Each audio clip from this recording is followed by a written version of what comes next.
Hello and welcome to another Saturday night Stack Chat, now sponsored by the all-new Stackers Social Discord server, the place where we get together, hang out and talk about all things shiny. And tonight I have the absolute privilege of being joined by a wonderful guy. He's had his YouTube channel for quite some time now. With his Whiskey Wednesdays, I'm sure you'll all be aware of. It's one of the highlights of my week. But without any further delay, let's bring him in for a chat. Hello, Creative Precious Metals. How are you doing, buddy? Hi, mate. How you doing? Thank you for having me on. No, Been thank looking forward to this one, buddy. Oh, thank you, mate. And no, thank you for joining me, mate. It's a real pleasure to have you here, pal. It really is. Absolutely no problem whatsoever, dude. No, Absolutely no problem. Do you know awesome. what? Like an idiot, I can't believe it. I've already, I thought on my phone, I'll just put the put the live on, and I'm just watching your birthday video for some reason. Well, thank What the hell I've done there? Oh, here we go. I'm in the right one now. Oh, Awesome, that's so awesome. That's so me. Dude, before I go any further, happy birthday to you. Thank you, mate. I no, I generally appreciate that. It's been I've lost you. Are you still there? oh, CPM. Have you? I think you've got the Yes. volume on, buddy. Oh, sorry. Is that the volume on my phone? Yes, That's right down. I'm getting an echo. Why am I getting it? Oh, I've no, I've got my volume on. That's why I'm getting an echo. Sorry, Oh, guys. mate. I I thought do. it's me. I do apologise about that. I was, yeah, no, I had the volume coming back through. I thought it was CPM on his phone, but it wasn't. I'm at fault there, so I do apologise. Before we go any further, mate, I can see we've got a few people in the chat already, so I'm going to do a very quick name call. We've got Luke, Jamie Frost, Scott Silver, Durbin.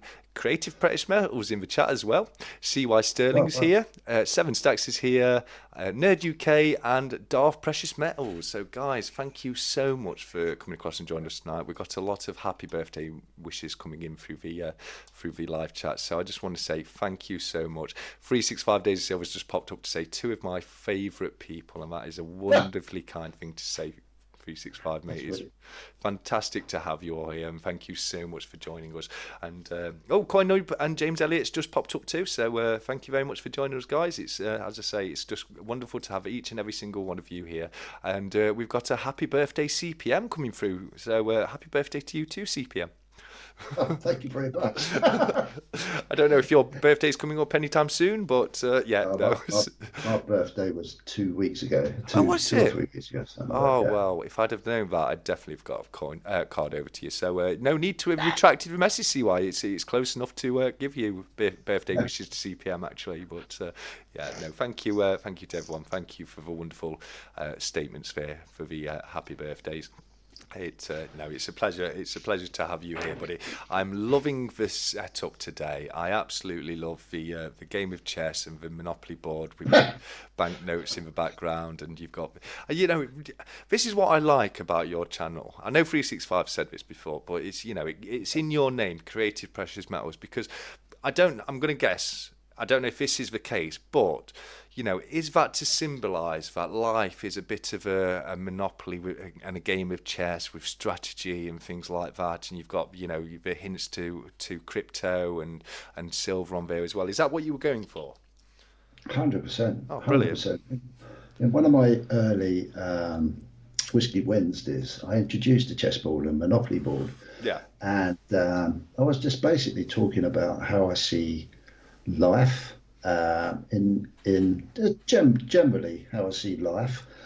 For most of us, probably we spend most of our time charging around a Monopoly board, yeah, trying to get on, avoiding or paying taxes, going to jail. It's all appropriate yeah, on there. And always at the back of my mind, I've always believed that above the Monopoly board game that we all play is a different game going on. yeah.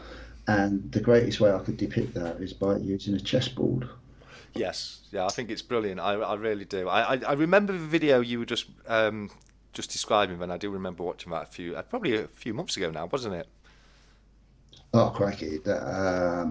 That video must have been 6 months ago, Yeah. 6, 7 months ago, maybe. Yeah, yeah. I know it was some time ago, but I do recall watching that, and I think that's probably Mm. why I guessed what you were going for tonight. But very, very clever. I love the subliminal messaging there in the setup. Mm. Mine is all the things that I've been so wonderfully generously sent by the members of the community for my birthday, which I don't know if everyone saw the video I did today, but I had to really, really fight the tears at the end of that video because I was just welling up so much. It was just such a wonderful surprise, and you yourself at CPM sent me some absolutely wonderful pieces.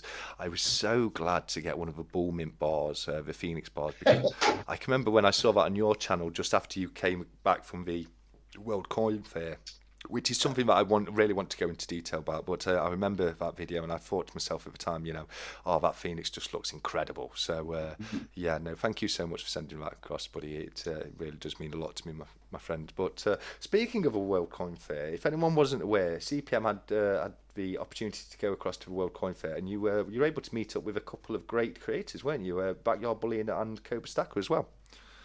I did indeed. I did indeed. Before I go anywhere, Okay. I'm going to embarrass myself now. Before we get into the discussion, Yeah. I just want to fit. I haven't been practicing very well. I want to sing you happy birthday, Oh no, you're but going to embarrass me. on behalf of the whole community, because no one can actually say it to you, but happy birthday to you, happy birthday to you, happy birthday, the Stack Collector. Happy birthday to you. And I am now glowing like a radish. I'll tell you what, I've just embarrassed myself big time, but Yeah. sod it, I don't care. It's well deserved. And that was on behalf of me and everyone that couldn't sing it to you. Thank you so much, mate. Speaking of That's it. embarrassing yourselves, I don't know if anyone saw, but I did my Star Wars impressions in the video I put out today, and I was watching it back. I was like, oh my God, why did I decide to do that? So can you please do C3PO for me again? Not C, R2D2 for me again. Oh, my R2D2 was just beep, beep, beep. I generally didn't know how to do Stitches. R2D2. I did a proper impression for Yoda and Darth Vader, and then I looked at R2, I was like, beep, beep, beep. So, KY, Just, KYH Stacking's just joined us, and it's great to have you here, mate. He says, hello, mate, happy birthday, and thank you very much. And same to you too, Kimchi, and everyone else who's sent their birthday wishes in the chat. It's, yeah, I'm going to get really, really embarrassed in this one. I just know. I was saying to CPM how modest I am just before the chat. So, it's really, no, it generally is appreciated by everybody. And I can't tell you how much it means to me. I've got an extra thing to open at some point tonight. I'm hoping that Cobra Stacker might be able to pop in and join us at some point during the chat. I know he's always very busy on a Saturday. He does, he's let me know that before. But if he is able to join us, I've got something he sent across for me to open up as well. So if he does pop up in the chat, we'll definitely get that open. And yes, like 365 Days of Silver says, smash that like button, everybody. Just give it a great big hit from me, please. Thank you so much. Darth Precious Metals sovs are my favourite. That's great. Where do you lie on this one, CPM? The whole sov Gold Britannia debate. Which one is your favourite?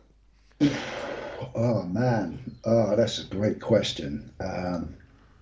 Probably some people will know that as part of my journey with precious metals, probably at the beginning of this year, I decided silver was something that I need to knock on the head with my addictive buying. I haven't been too successful with it, but I've been quite successful with it. And from everything I've been learning about the economy and the way I perceive everything going, I thought I think I really need to start concentrating on getting into gold, Yeah. which is what I've done. And I I had to sit there and think, okay, what do I want to achieve from this? And we can talk about this sort of strategy later. But my ultimate goal was why? Why do I need to get this gold? Well, there was all sorts of reasons for that. But then I decided, okay, do I just stack it, or do I go down the route of trying to pick out these lovely premium pieces, which are very gorgeous. That has to be said. Just like in silver, it's an absolute minefield of beautifulness out there in that precious metals market. Yeah. But I sat there and I thought, okay, no, be sensible here. You've got to do the right thing. You want to try and get a reasonable stack, because I always like to get a base stack in my investment strategy. How can I do it? How much funds have I got? All the basic principles. And so I thought, it's just got to be sovereigns. Sovereigns have got to be the easy way. Yeah. And I do like my quarter ounce coins as well. But when I look at it from a cost effective point of view and an end game point of view, I thought, if I'm going to stack, I want to go through sovereigns, because it just makes sense. And that's what I've done. So, yeah, that's what I've done. I've got a bit carried away with it, but I'm really pleased I have, especially now the gold price is going through the roof. So yeah, I was obviously pretty lucky on making that decision and getting a nice little core stack going early this year. And I've just continued that strategy going forward, to be honest. But basic sovereigns, the cheapest I can get, is the way forward for me, and the odd quarter ounce here and there. But that's definitely the 1/10 ounces, which I've gone a bit OTT on for the grandchildren. But yeah, sovereigns for sure. That makes sense to me. They're not the prettiest coin in the world. They've got some nice designs on, yeah, for sure. I've been a bit sentimental with dates in some of my buying, but as a rule, basically every month I try and get a few sovereigns, and I'm just going to build it up like that.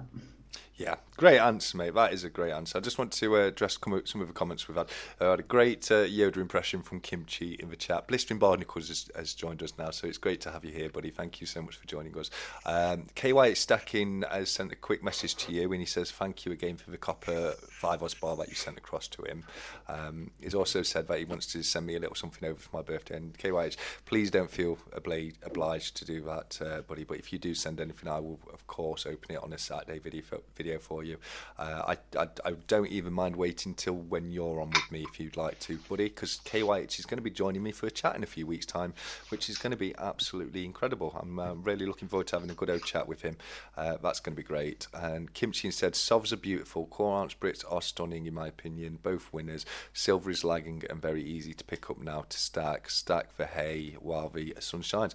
Great comment. I think you were spot on in a lot what you said. I mean, when it comes to the coins, I always say there's not a lot of difference between quarter ounce Brits and sovereigns.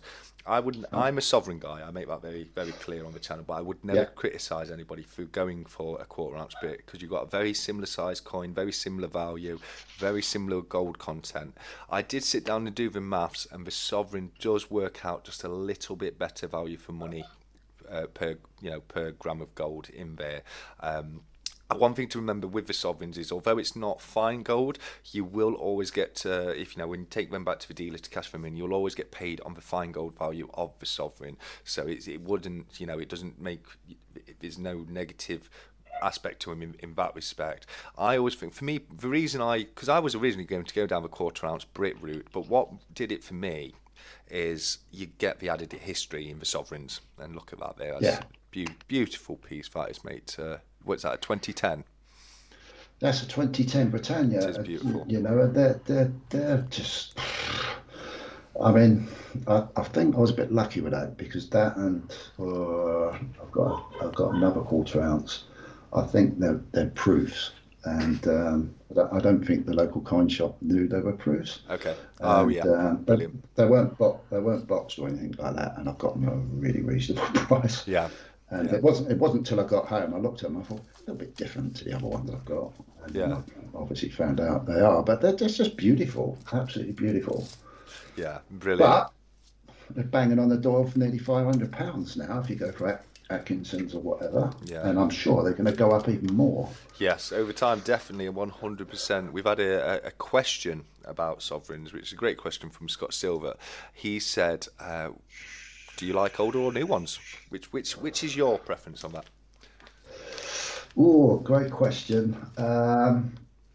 Oh, I like any of them if they're reasonably cheap to buy at the moment, Yeah, to be honest. But for to look at when I look at them, I don't think I can get away from the attractiveness of the older sovereigns yeah, because they look more goldy to me. yes, Um, and I don't know what it is, but they just look like what gold would be if I dug it up in a garden. If that yeah. makes sense, No, it, it it does. even makes sense. It does 100%. It's Yeah, yeah, yeah. I just feel like I've got gold. yeah, In the older ones, but obviously I've got gold in the newer ones. But if if if I'm buying at the moment, well, what I'm buying at the moment is the older versions. yeah. Older versions. I don't fault you. For me, I'm with you 100%. It's the older ones for me for two reasons. One I've just alluded to, and it's for history. You get the added history and Yeah, if you can pick up an old, like Jamie says, his favourites are the bun heads. You've got a Victorian coin or a Georgian coin, plus the gold as well. And the second reason is exactly what you've just said. For me, and I do know what you mean, because if you took an old sovereign and a new sovereign, you put them out, and you got somebody who wasn't into stacking and wasn't into precious metals in any way, shape, or form, and you said to them, just point out which of them is made out of gold, they'd point to the old sovereign every single time, because the new sovereigns kind of look a bit like rose gold, don't they, or copperish, they do. Yeah, They do indeed. yeah, 100%. So, but I think we're both on the same side of the fence there. Scott Silver, it's the older sovereigns for us, and CPM. I think you need to move that just a little bit back, mate. It's a bit out of focus there, buddy. Is it? Is Yeah, that better? a little bit better. We've got Benedito Prestrucci's George Slaying the Dragon, and 1880, no, 1896 is that? Let me have a Or look. 1888? It's a bit difficult for me to see. 1886. 86. There we go. Oh, okay. Well, you have to flip. I didn't realise this. You have to flip the coin differently. Yes, because at that point in time we had the vertical flips on the coins instead of the Yeah, horizontal flips. Yeah, 100%. exactly. Stephen with the Freeze for the Years has joined us, and he's coming to stir the pot a little bit, saying "Sovs are for poor people." Lol, lol.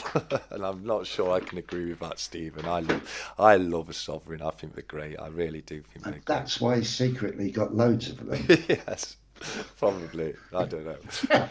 There you go, Jamie. There's a beautiful bun head for you there.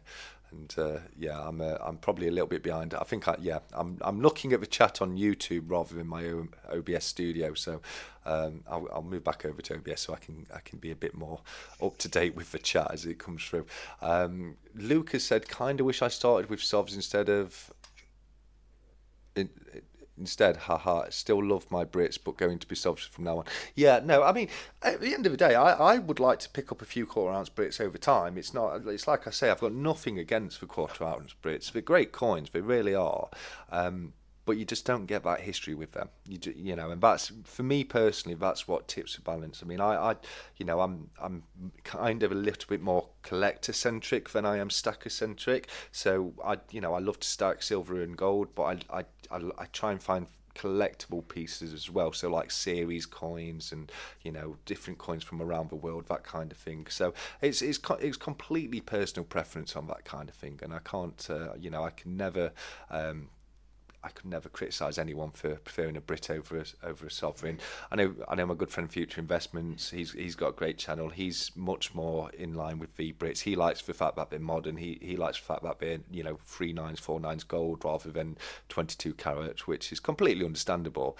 I just for me personally, it's the history on that, and 365's with Future on that one. He says Brits all the way for me. And again, I can understand it. I really can. It's just I don't think anybody's making a mistake either way they go, do they? You know what I mean? They're both great choices and wonderful things to have in a stack. 100%. Gold's gold at the end of the day, and Yeah, it's got this. That's what I love about this whole stacking collecting setup. Really, it's personal, yeah. and there's enough out there to suit everybody's personal needs, and that's super cool. It's absolutely super cool. Yeah. But yeah, I do love my sovereigns. They're absolutely great. Yeah, no, I do as well. Jamie's saying thank you for the sovereign chat. Jamie absolutely loves his sovereigns. He's up for talking about sovereigns whenever. So I know that's definitely right up his street. Nerd UK said Mm. it's pirate treasure gold, and absolutely, you know what I mean. A bit of shipwreck gold. I'd love to own a shipwreck coin, but the premium that goes on shipwreck coins is phenomenal. Have you ever seen them? No, Yeah, no. If you can get a coin from a shipwreck, they it just puts the value up immensely. Especially if you can get one with a little bit of coral growing on it, the price goes through the roof on those things. seriously. Yeah, absolutely, absolutely. Because it's got a provenance to it, hasn't it? It's tied to a specific part of history, and people really love that kind of stuff. They really do. Oh, right, cool. I think the closest I've got to that is a quarter ounce. I think it's a quarter ounce Britannia Okay. from. Oh, crikey. I haven't got it out, but they. It was from whatever the. I think it might have been a World War Two or World War One ship that sunk in the Channel, and it had silver on it, or a merchant ship that had silver on it, Okay. and they used that silver to make a Britannia one year Oh, that's cool. in quarter ounce. Do you want me to go and dig? I'll dig it out during the night, and Yeah, I'll absolutely. have. Yeah, at some point Yeah, tonight, we'd absolutely love to see that. yeah. I'd love the interesting history on that. Stephen wants to know, is that proof sovereign his birthday present, CPM? No, it's not. That's actually that's my stupidity um, of what I did with my sovereigns, which was a little bit outside the box, but had meant a lot. Was I got all of my family, immediate family's birthdays. Okay. So I got my son and my daughter. Unfortunately, typical. They were only made as proofs in those years, so they cost me a fortune. And I also got my wife, my birth year, and my youngest son's birth year. So those sovereigns have got a particular nice part, play a nice part in my collection. Yeah, yeah. We've got a question for you from 365. Isn't it? This is actually something I asked pre going live with CPM because I noticed it was missing as well. But 365 says, what happened to Whiskey Wednesday this week? And I'm sure it'll be coming back soon, won't it? Yeah, for sure. It'll be back this week. Um, Brilliant. very briefly, I was saying to the Stat Collector, and a few people have actually messaged me and said, "Where's Whiskey Wednesday?" And all I do is probably every now and then I'll just have a break Yeah. from YouTube creating videos because that allows me to ground myself and just go out there and really have a look and see what's going on in the physical world because that helps in the right investment building. I like to actually disconnect myself from social media, go out there and see what's going on, and do a lot of thinking, a lot of clearing out of the noise, and that helps me. And then that hopefully will bring some better content back when I start again. But it'll be back this week. Oh, Sorry. brilliant. Brilliant. I'm really looking forward to it myself. I was saying to CPM, I love, I don't necessarily always get to see them on Wednesday, but I love sitting there on a Saturday morning catching up with a Whiskey Wednesday. It's a lot of good fun. And if anybody hasn't checked out any of CPM's Whiskey Wednesdays, I can't recommend them highly enough. They are a great watch. It's a bit like a podcast. You can put it on in the background and just get on with whatever you need to do. And it's a really, really good watch. So I'm really looking forward to having that back next week, mate. I can't wait for that. Nerd UK. Great. Sorry, mate, go on. I just said great. Thank you. Oh, sorry. I do apologise, mate. That's No, great. no, that is wonderful. Nerd UK says it takes so long for the coral to grow, and it does. That's why if you can get a shipwreck coin with coral growing on it, it's the amount of money they're worth is just phenomenal. It really is. KYH Stacking has given us a bit of information here. Now, this is what I love about KYH Stacking. He's 13 years old and he's just absolutely cram-packed full of knowledge. The guy is. He really is. But he's let us know the ship you were referring to is the SS Gearsoper. And That's it. That's the one. yeah, and he wants to buy one as well from 2014. So very impressed Yes. with that, buddy. I'm hugely impressed with the knowledge of KYH. It's so impressed with all the knowledge he's shown on his channel. If I had his brains when I was 13, I'd own the world by now. You know what I mean? So I can't. I think we're going to see big things from KYH in the years to come. I really do. Kimchi said proofs ofs need to be kept 5 to 10 years, in my opinion, to regain the premium. Yes, but CPM was just letting us know that you were very lucky, weren't you? Because the dealer sold them at normal sovereign price, didn't they? They For my Britannias, yeah.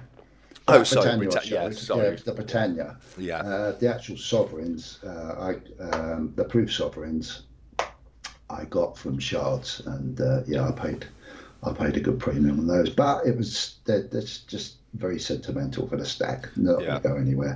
yeah, They get handed down one day.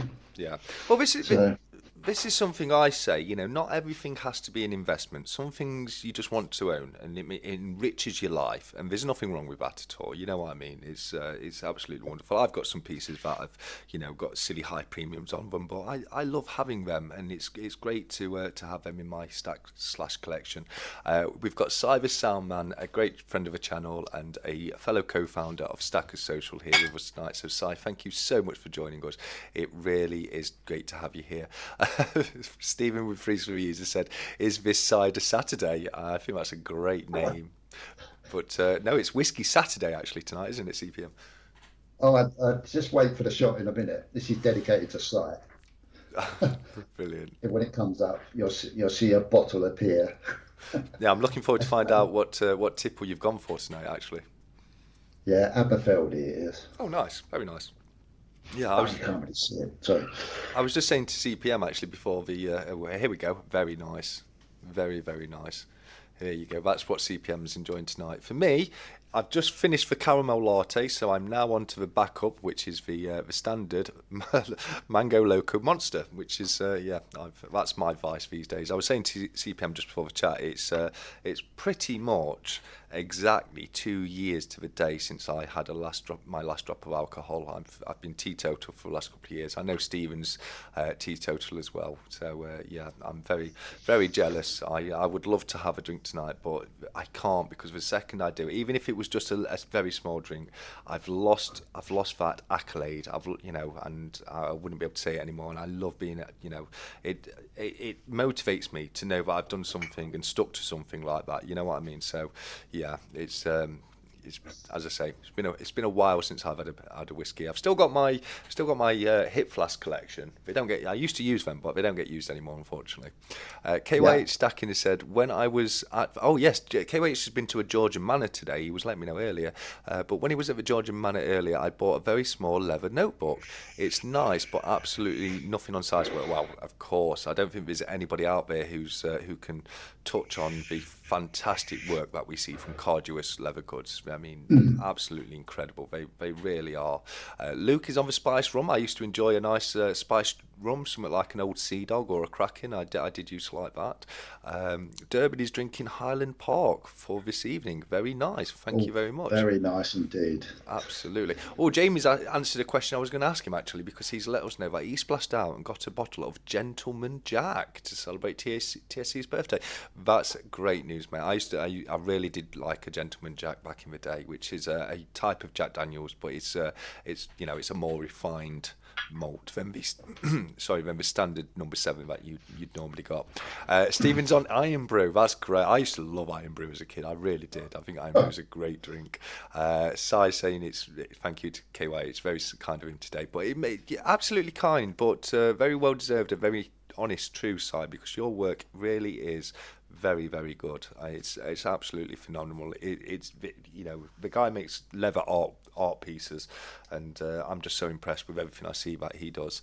KWH says semi-skim milk for me, mate. I'm quite on wine yet. I'm not quite on wine yet, but only a matter of time. Yes, absolutely. In a few years' time, I can't wait till we're all celebrating your 18th birthday, KWH, and raising a glass to you. So that's great. But I'm not sure about the semi. I like a blue top. I like a full fat milk personally, but that's just me. But yes, Isn't it so refreshing to see young people online, Yes. showing their knowledge Yeah. and their passion and excitement around the stacking, Yes. which in turn obviously leads to great investment opportunity.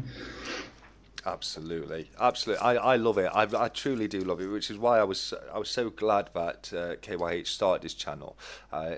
He'd been in a couple of his stack chats just before he started his channel, and you know, I was aware of him from being in the lives with us, and he let us know that, you know, his granddad is a stacker, and helped get him into it. And then when he said he was starting a channel, I was so behind it, because I think it's a wonderful thing. He's doing a great thing. You know, he's setting himself up for the future, and you know, I'm 1,000,000% behind it. I really am. And Kimchi said Shard sent me a 2011 1 ounce gold Brit that is tarnished but still nice. Just needs cleaning up. For the right person, will be very happy. Well, if you need a coin cleaning, there's only one place you can go, and that is to my good friend Addicted to Precious Metals with his coin cleaning services. Oh man, I miss those videos. Oh I yeah, really miss them.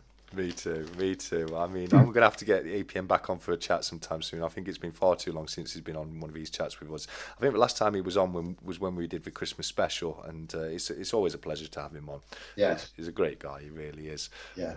And Just picking up on, sorry, yeah, no, just go on. picking up on Silas Soundman's creative art. I was very lucky on your giveaway, Yes, on you the were. Stacker Social giveaway, to have a little pouch, coin pouch. Yes. And I think I showed it on one of my Whiskey Wednesdays, and it's on. I proudly got it in my background now. But I was looking at it and I was thinking, wow, there's some real cool, the stitching on it. You can really tell that somebody has personally took a lot of time and passion Yes. and a lot of probably heartache creating a skill. Yeah. And when I see that, it is so worth promoting, because I think most of the time we get so used to just disposable this, disposable that, and you see a nice bit of creative work which someone's obviously learned and crafted and continued to craft, and it's so cool to see it actually come into the real world. And I've been very lucky enough to hold it and see it, and I'm very privileged and very lucky to have won it. No, absolutely, and congratulations again to you for winning that. I do recall you winning on the that was the Stacker Social 200 member special stack chat. That was it, Yes, and it was an yes, yeah. incredible night. It really is. We had so much fun. Si got a little bit tipsy, but he was so much fun on the night. He really was, and yeah, I'm very glad that you got to get one of the coin pouches there, because, like you say, they are incredibly well made. Yeah. Steeler Stacker has joined us, so a very quick hello to you, Steeler. Thanks very much for joining us tonight, mate. It's absolutely brilliant to have you here. And Shiny Stacker has also joined us, so thank you very much, Shiny. It's great to have you here too. Now, CPM, because you're on a stack chat with me, you get given Okay. a very exclusive opportunity. And I don't know if you know what I'm about to say, but the guy's hiding in the back there, our good old channel mascot, the Magic Yoda, and you have the opportunity to ask him any question you like. So would you like to ask it now, or have a think about it and ask it a little bit later? Let's do it now, shall we? So let's do it. We'll get Magic Yoda ready. Here he is. Cool. Do you want me to go? Yeah, he's ready and waiting for you, Okay, buddy. cool. Will Magic Yoda? I love playing these games. It's great, isn't it? It is. Can you let us know if gold will hit £2,500 in the next 9 months? Oh, great question. Was that 2.5 grand? Was that? 2.5 grand in Okay. pounds in the next Okay. 9 months. Magic Yoda, will gold hit £2,500 in the next, what was it, next 9 months? Nine months, yeah. Okay, so Magic Yoda, will gold hit £2,500 in the next 9 months? And Magic Yoda says, we've got a big thumbs up from Magic Yoda. Hey. We do. We have a big thumbs up from Magic Yoda. So, oh no, I misread it. I do apologise. We've got Darth Vader face. Got Vader face. I do apologise. So no, he doesn't. Magic Yoda doesn't think we're going to hit 2,500. But who knows? We may get close to it. You never know. We will have to see in 9 months, and we will definitely have our answer then. But yeah. If it gets anywhere near it, I'll be a happy chappy. I'll tell you. I think we'll all be happy, you know what I mean? Yeah, All of us have got a bit of I'm gold in sure. the stack, definitely. Yeah. Stephen's Got Money says, I've got a video coming up soon, a product that removes milk spots. That's absolutely brilliant. That really is incredible. And I've seen videos about removing milk spots, using the old pencil eraser trick. Have you seen those? No, I haven't. No. Yeah, no, you can remove milk spots by giving it. If you get one of those soft rubbers, like the really good rubbers, you can actually erase milk spots from a coin quite well actually with them. But obviously you're going to mark the coin, so it's something I wouldn't do myself. The thing about milk spotting especially when you look as a collector, milk spotting is one thing that will never affect the grade of a coin. So you can still get a perfect graded coin that's got milk spotting Okay. on there because, as I say, it's not considered as a mark on the coin. It's just part of the silver. So yeah, I don't like spotted coins. I get really disappointed when you buy a new coin from a dealer or usually from the Royal Mint and it comes. My biggest disappointment came with the Coronation Cipher coin because that thing came and it was pretty much a third of it was covered in milk spots and. Yeah, it really is disappointing, especially on a coin like that, which is it's a one-off coin and Sure. something that you kind of like to do well over time. KY is just saying Magic Yoda's got the dance moves. Absolutely, absolutely, 100%. You should see him when we're not on air. He's always break dancing. A bit like that scene out of the prequel films when he fights Darth Sidious at the end, and he's just like a pinball going all over the room. Absolutely. Jamie says £2,000 is my feeling. I think, yeah, I could definitely see that. The way it's going, 100%, I really could see that. Yep. Darth Preston Metal says this force is strong in gold, and so on 100%. And Jamie says I bury my milky coins in the garden for a few months, and he does. He does. That's no word of a lie. I've seen the photos. I've seen the proof of that. He buries them up and tries to get different tones and different effects on the coin, and it's definitely a lot of fun to see. And yeah, I'm 100% behind that. So yeah, Talk, absolutely. talking of, sorry, No, go ahead, mate. It's fine. just on the subject, talking of toning, Yeah.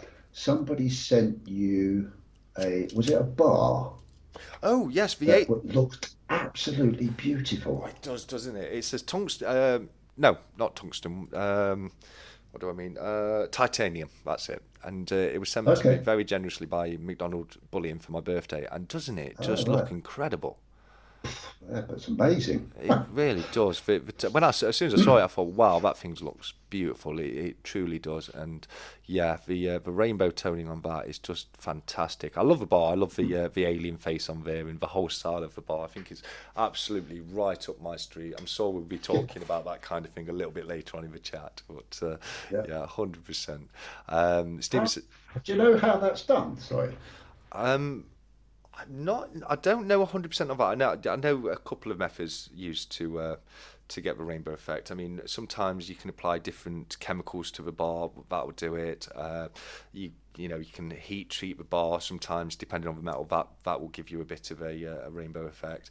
There's certain. Yeah, I think a lot of the time it's mostly chemicals. A great person to ask has just popped into the chat. It's Silver Punk. I know he knows a Oh, few right. few Okay. tips and tricks about toning pieces like that because he's done some fantastically toned pieces. And Stephen, I'm really interested to see this video, mate, because he said, "Don't worry, TSC, this stuff will remove it," and that's referring to the milk spot on the cipher coin. So yeah, I'm very very intrigued about this because if there is something out there now that can remove milk spotting, that just changes the game, doesn't it? Oh, 100%. Yeah. To be fair, I was talking to Stephen today regarding something else, and he was telling me that he was using, I can't remember what it's called. Sorry, Stephen, I'm useless. But he was telling me that it's amazing. Just a very simple wipe, and it was gone. So that was, yeah, I'm looking forward to his video actually, because I've got a few protagonists that need some TLC, as far Yes. as that's concerned. 100%, 100%.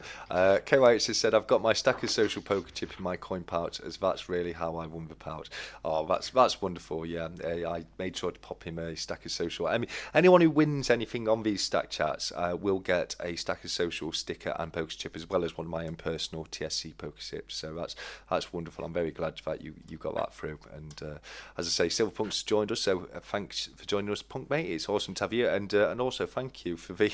Did you see the note that he sent me? How brilliant was that with the floppy disk drive he sent as well? Absolutely amazing. Honestly, I thought I had so much fun reading the note and all the stuff that he put in there. He must have put so much time into writing that out. It was incredible. Kimchi says stunning bar and an undervalued metal in my opinion. Absolutely, absolutely, 100%. I agree with that. I've got a few other titanium pieces knocking about, and I agree it is a very low valued metal. So yeah, that's definitely it. Durbin said yeah, for titanium it is normally just heat treating. So yeah, I knew it's normally either a chemical or a heat treat, but yeah, that answers your question there on that one, buddy. I wonder if my titanium hip joint looks like that, says Ray. Ray, it's great to have you here, mate. Thank you for joining us, and what a great comment. That's brilliant. Yeah, It really definitely. is. It really is. KYH has said, "Is it whiskey, Stephen?" And I'm sure it's not whiskey, but great comment there. And I'm looking forward to seeing his video come out soon. And I'm just going to have a quick look through the chats. Steeler Stacker has said, "Oh no." I'm missing a few. I'll get to that in a second. 365 Days of Silver says, APM, Mrs. 365 said, when you are next staying on our sofa. Yes. I don't know if everyone knows the story about that. That was St. Patrick's Day shenanigans, that was. And 8 p.m. I'm not going to say too much about it. But yeah, absolutely. Baron I Van just read the reply. he's here, is he? Oh, brilliant, brilliant. I'll get to that in a second. Baron Vamsky said, hi, TSC, happy birthday, young man. Your voice does not sound a year older. Hi, CPM and chat. And thank you very much. That's a great compliment there, mate. I do appreciate that. Small Stack Bullying is in tonight. That's next week's guest. I'm really looking forward to have Small Stack Bullying join us next week. He was supposed to join me a couple of weeks ago, but unfortunately he wasn't able to make it on that occasion. So we've rearranged it for next week, which I think is the 6th of April. Let me just check. Yeah, the 6th of April. So great. It's going to be great to have you there, mate. And thank you so much for the bits you've sent across. He's put a little something up for a giveaway when we have our chat next week. And speaking of which, speaking of giveaways, do you want to make a little announcement, CPM? Yes, tonight I've said to the staff collector over a bit of confusion. Yes. He has one of the Bullmint's silver Phoenix 1 ounce coins up for grabs tonight. And I thought we'd do a duck race for that, if that's okay, because we all enjoy the commentary from the stat collector. Yeah, absolutely. But yeah, so that's thanks to CPM. As he said, there was a bit of confusion, and I ended up getting. If anyone saw the video, they'll know themselves. But I ended up getting two of the Nui Phoenix coins as produced by the Bull Mint, as CPM says. So I spoke to CPM before the chat, and I said to him, "Do you want me to send the spear back to you, buddy?" And he said, and this was CPM's suggestion. He said, "No, instead of doing that, let's do a giveaway and find a winner for it tonight." So at some point later on, I normally do my giveaway at 9 p.m, which I'll be doing at the normal time for the Stack Collector 1 gram bar, the poker chip, the Stack of Social poker chip, and the stickers. But we'll be doing a separate giveaway for the coin that CPM's putting up. So around 9 o'clock, and then probably a little bit after 9 o'clock, we'll do the second one. But yeah, just so everybody knows, that's incredibly generous of you, mate. Thank you so much for doing that. And No worries at all. It's not a problem. brilliant. Steeler Sacco said, is anyone else watching the game getting ready to kick off in West London? I'm not a huge follower of football. You'll have to let me know who's playing tonight. It's yeah, I'd be really, really interested to know. Silverpunk saying, hey to Luke, hey all, and hey Stack Collector, and hey Silverpunk. Thank you so much for joining us, pal. Kimchi said, no point cleaning up silver Brits, etc. Something like a Somali elephant, on the other hand, would be great. Absolutely. I think, a standard standard Brit, I wouldn't be too bothered about it. Like I said, when it's something like the Coronation Britannia or the Coronation Cipher Britannia, then I think they're probably worth cleaning up. But the standard Brit, I probably wouldn't bother with those either, mate. To be fair. Shiny Sacker said, "Is that Superman coin up for a giveaway tonight?" Unfortunately, the Superman's not. That was very kindly given to me by Cobra Stacker for helping him out with the auctions. Which I don't want to blow my own trumpet too much, but I think they're looking fantastic, his auctions now, and he does such a great job with them. Done. We had a great time last night. It's amazing. Firstly, the work you've put in to take his auction visual is just second to none. Thank It's you. unbelievably brilliant, and I know he really appreciates it. And it's just made that experience a different event to be a part of, to watch. It's just took it to another level, which is really cool of you to do, dude. Really cool, really cool. But I know you do a lot for other people as well.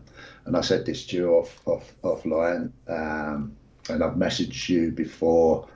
I think what you do for the community. I know you're very, very humble about it all, but I don't think it's said enough sometimes. I don't say it enough when I get the actual chance to talk to you personally like this. It's fantastic. What you're doing is just incredible, and I think in time the UK stacking community, and generally the stacking community, collecting community, will probably never forget what you've done, to be honest. Oh, thank you. That's unbelievably touching, mate. It really is. I just do what I can, mate. It's always a pleasure to help. This community is so wonderful and has literally changed my life. And as I say, it's always a pleasure to help give back, literally any way I can, because the community deserves it so much. It's a wonderful, wonderful community, people. The global community and the UK community that's been growing over the last year and a bit or so. I'm personally honoured to be part of it myself. I truly am. I really am. I've just got to APM's comment here. He says, "Tell Mrs. 365 next time she can stay on the couch and I'll take the bed." That's absolutely brilliant. That really is. We've got happy birthday wishes from Celia Stacker, and thank you very much. And we've got a great comment from GayYH Stacking, who said, "TSC, I can't tell you how much I am excited to stuff myself tomorrow and gain a few kilos." And I mean, I may be 40 years old now, but I've still got a couple of Easter eggs myself, mate, which I'm looking forward to digging into tomorrow. It's a tradition that I will never end myself. I don't eat a lot of chocolate a lot of the time, so Christmas and Easter, they're some of the only times I really get to enjoy chocolate, but I will definitely be doing that. But what is it about Easter egg chocolate? What is It's it? different, It's isn't just it? so nice. It's different. It's different. It is. You're not wrong. It's 100%. It is different. It is so very, very nice. It really is. And as I say, tradition. I will never ever be ending myself. Small Stack Bullying has said 6th of April. Put it in your diary. All absolutely. Come and join us next Saturday, 6th of April, with Small Stack Bullying, who's another young member of the community, and he's a little bit older. Who's this? Small Stack Bullying. Okay. Yeah, he's joining me next week. He's only 16, mate. So Oh wow. it's another great guy to see in the community. He's very much like me. He's into his old pre-decimal stuff, and I've really loved watching him pick up a few bits. He was able to pick up a really nice old halfpenny the other day, which was fantastic to see on his channel. So yeah, I'm really enjoying the stuff he's putting out. He's giving me it was a Queen Mother's 80th birthday crown that he's donated for the giveaway next week. So we'll have a second giveaway as well next week, which is incredibly generous of you guys. I mean, the guests, obviously you don't have to come on and give things away, but it's just incredibly generous of you to do so. So thank you so much to both yourself, CPM, and Small Stack for next week. Jamie. Wow. Absolutely. Jamie said, "Did anyone manage to score one of those beautiful?" Oh yes, this is a great topic of conversation. Did you see my video from when was it? A couple of days ago, wasn't it? On what? The new Oxford Mint 1 gram bar. Oh yes, sorry, yes, yes, I did. Was that from? or bullion by Next Day Bullion. bullion. Next day bullion, Yeah, yes. next day bullying. They had the exclusive rights on the first allocation of the 1 gram bars, so it was the only place that you could get them from at that time, and they were received so incredibly well. They went out of stock with them within a couple of hours. I needed to pick a couple of extra ones up myself, and I was so shocked because Next Day Bullying came onto the video and left a comment just letting us all know that unfortunately they've sold out on this allocation, but they will be getting some more in a few weeks' time. So yeah, it's beautiful. I mean, that design, how beautiful is it? It looked really cool, mate. That's like with the Britannia one. Yeah, you've got the Britannia, the Yeah, Lion, and the shipping. yeah, To me, it's like a rebirth of the great old pre-decimal coinage we got. It's like they looked at all the old British coinage and thought, well, what can we bring that's great about all that kind of stuff. So I fell in love with it. I mean, I can remember when I was speaking to Next Day Bullying about doing the video for them, and I can remember when they showed me the product, and I just knew that at that moment that this is a product that I'm 100% behind. yeah, I didn't want to feel yeah, I didn't want to feel like a sellout. And it was good for me to feel that I was I wouldn't ever want to bring a product on that I don't like and yeah, tell people that they should go out and buy it, but that one I just fell in love with it, so I just yeah. had to bring it and show it to people, and it was such an honour and a privilege to be able to do that. It really, really was. What time is the duck race tonight, TSC? I've got to go at 9:10 and don't want to miss it. You won't miss it then, my friend, because we'll be doing it at 9 o'clock. I'm going to be here. The duck races I'm going to try and do at 9 o'clock every week, just so people know when to expect them, and I think it's good to have a set time for those. So if KYH is going at 9:10, we might do your duck race first, if that's okay, CPM. Of course, it's fine. It's Brilliant. absolutely fine. We'll Yeah. do CPM's duck race first, and we'll do mine a little later, just in case you're not there for that, buddy. But that's great. Yeah, no, I've just seen his next comment, which is I don't want to miss the coin giveaway, but we've just addressed that. So don't worry, KYH, you will be here, mate. Don't worry, we've got just over an hour to go, and we will find a winner for the beautiful coin, which for some reason is not in front of me, and I don't know why. I should have it in front of me to be able to show people, but yeah, no, it's not. Are you okay to chat for a second, CPM? And I'll Yes, go and grab it's it so people can see basically it. just I'm holding it in front of my camera now. Hope, Well, there hopefully, you go. CPM's got one to show you all. There we is go. that It's a beautiful is coin, that? isn't it? Oh, it's stunning. The design on it is just ridiculously super cool. It I really think is. personally, Yeah. what it is, why a Royal Mint can't come up with beautiful things like this, I don't know, but Yeah. I hope. Yeah. No, that's one thing about Royal Mint. They can sometimes be a little bit lacking with their designs. One design I thought was brilliant from Royal Mint recently. I was a big fan of the Beowulf coin. I thought that was great. Okay. A little bit biased. Beowulf is my favourite story from when I was a kid. I Yeah. was so captivated by the story of Beowulf when I was a child. So maybe there's a little bit of that to it, but it's also it speaks to my fantasy nerd in me as well. So yeah, Yeah. absolutely. Let's have a quick look at the comments here. Shiny said, "Did you say the Oxford bar will be back in stock in 6 weeks?" Yes, yeah, it's going to be 6 to 8 weeks, I think, on the next allocation of the 1 gram Oxford Mint bars, which is a bit of a wait, unfortunately, but definitely worth a wait. It really is, and they are incredible bars. But that's not all. There's going to be more products coming from the Oxford Mint, and one of which is they're going to be doing a larger size of that bar. So not only the 1 gram bar, it's going to be available in 10 grams, 1 ounce, and 50 grams as well. They're also going to be doing a 1 ounce silver bar version, which I'm so going to be buying that. I really am.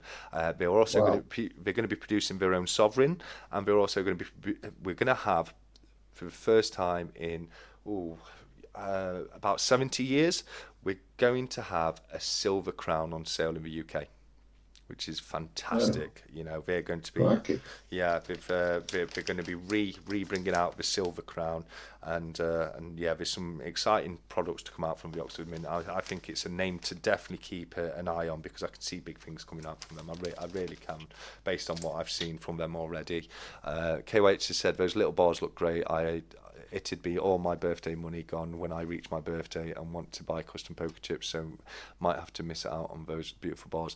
Well, hopefully not, mate, because I think they're going to be producing them regularly going forward. So hopefully you'll be able to get one, and who knows, we might have a little whip together and get you one for your birthday, pal. You know what I mean? So never say never, my friend. Steeler Stacker said KY8 stacking, they are so up and down. Won't be surprised if they drop points tonight. Let's have a look. Manu and Brentford. Sorry, I missed. It looks like I missed a few of the comments there. So yeah, it's Manu and Brentford tonight. As I say, not a huge football man myself, so yeah, it doesn't No, mean a not lot to me. mine.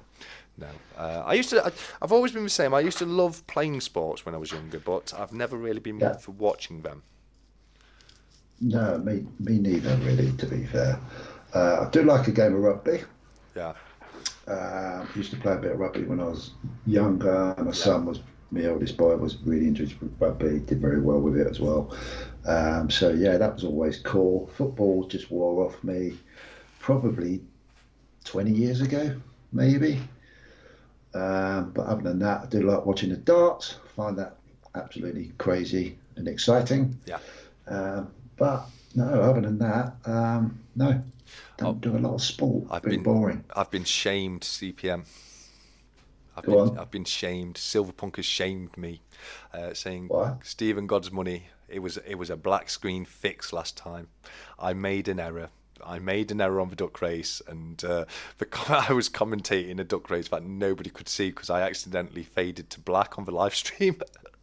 And I didn't Oh, I wondered what happened there. yeah, I, I thought, why is it all black? yeah. There's two buttons here on my on my OBS Studio. One's fade, Okay. which takes us from one screen to the other. So when I start and it's just the solo screen, I press fade, and that brings up the two-person live.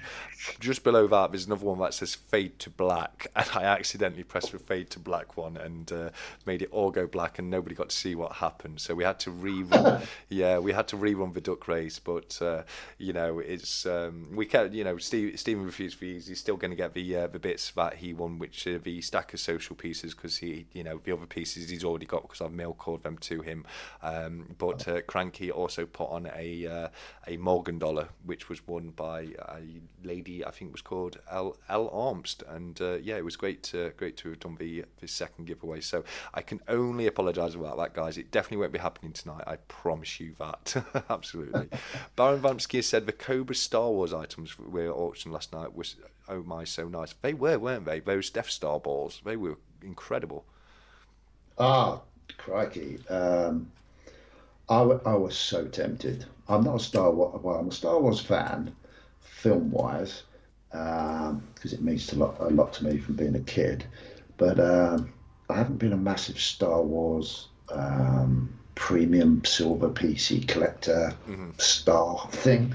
But when I saw that Death Star, I thought, oh my good grief, look at the detail in that baby. Yeah. And I just like, obviously Kobe was saying, like, was it the 10 ounce? Was it a 10 ounce or nearly a 10 ounce? It was up Um, 70 grams, wasn't it?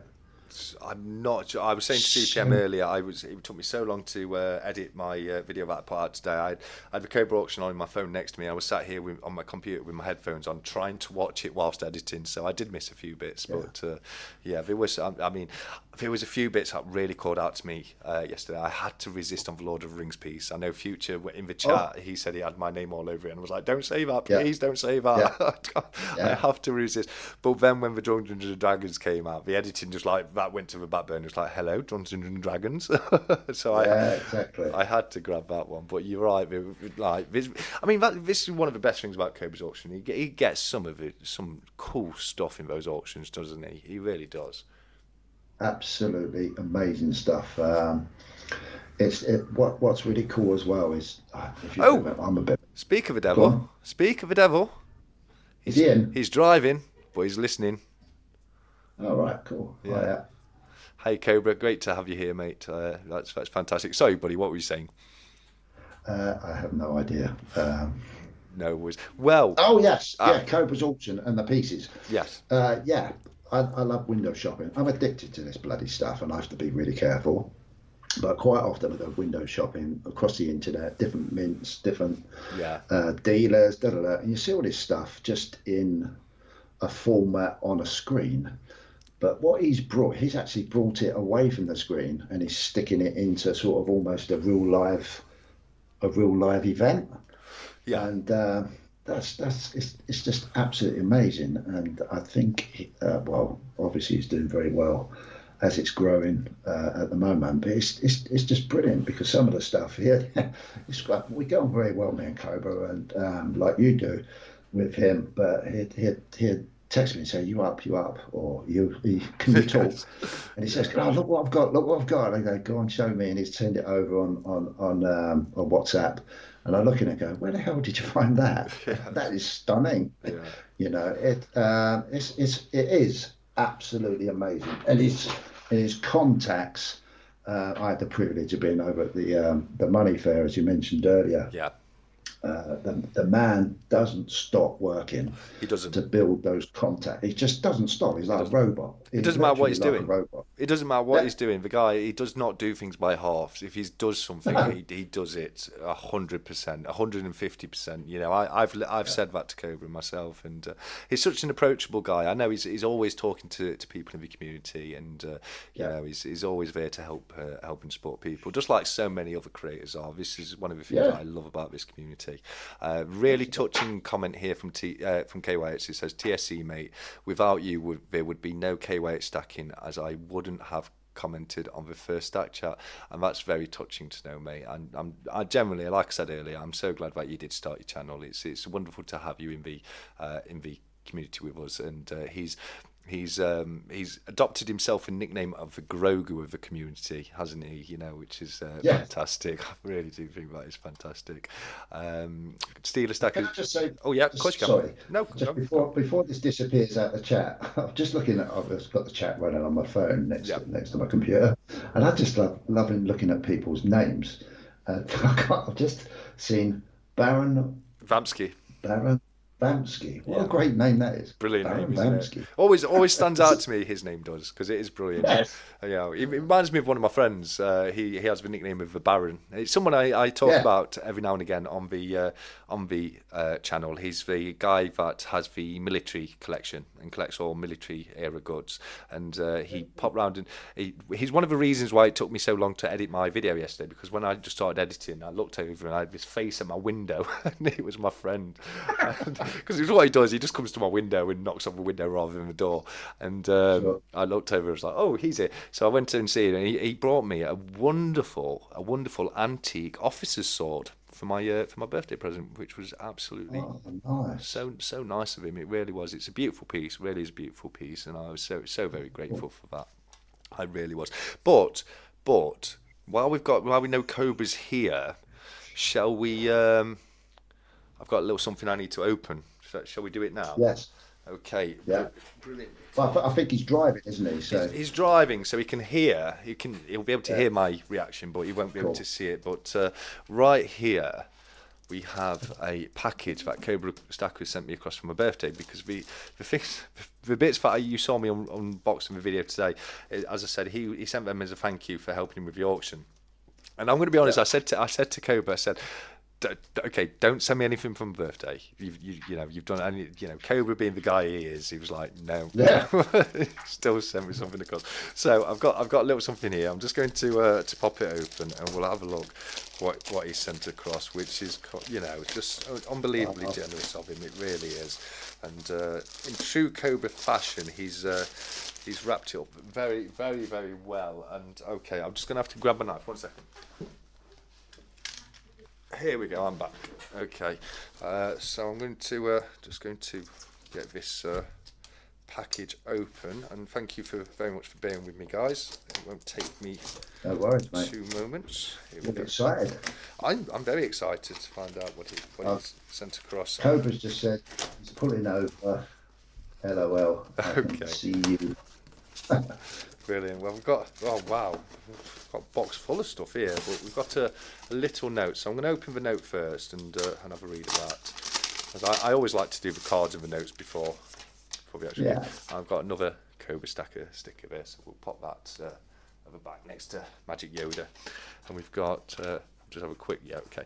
So we've got a note here that says, "Hey bro, a massive happy birthday and a massive thank you for everything you have done for me. Thank you, my friend Cobra Stacker." That's a wonderful note, mate. Thank you so much. As I said, it's an absolute pleasure to help you out, mate. You know, I think it's a great thing what he's doing with the auctions, so I'm more than happy to help him with that. But we've got, let's just have a quick look here. I don't want to miss anything too. I think that's just packaging. Yeah, that's just a bit of packaging there. So here we go. I'll do it on the actual camera so people can see. But in here we've got a box. Oh no way! You haven't. You have. Oh my word, Cobra! Can you see that? Has it come through yet? Give a lag a moment or two. Dude, that's incredible. He's only gone and sent me one of the Lord of the Rings. Just look at that, people. That is an absolutely amazing. Cobra, thank you so much. Thank you. That's unbelievably generous of you, mate. Wow. And you've been talking about that tonight. Yes, I was saying I loved it so much. My finger was hovering over the button when he had it on the auction last night. But look at that, the Samoa 2024, $5. That's lovely. Yeah, Yeah. that is incredible, and it glows in the dark, you know. Yes, yes. He got all excited, and well, I have to be careful what I say there. Sounds really dodgy, doesn't it? He got all excited. He said, "You won't believe it. It glows in the dark. It glows in the dark, bro. It glows in the dark." And he sent me all the pictures of it illuminated. Everything. It was so cool. So cool. My word, Cobra, thank you so very, very much, mate. I generally, I don't know how to thank you enough for that. I really don't. That's an incredible gift, mate. That really is. Honestly, yeah, I'm blushing now. I told CPM I was going to be blushing all night tonight, and between him singing "Happy Birthday" and the fantastic gift from Cobra, you've done it. You've done it. You've got me all tongue tied now. Oh, but Cobra, mate, thank you so very, very much, buddy. I can't tell you how much I appreciate that. I can't. I truly can't. But we're falling a little bit behind on the chat here, so we'll try and catch up as quickly as we can. We've got some. I'll let you catch up, mate, because I'm going to go and get a ice cube for my glass. No problem at all. No problem. You. All right, wait a second. Yeah, I'll catch up with the chat while you do that, because we've got Small Sat Bully says he's going to be a right fatty tomorrow, and I'm going to be with you there.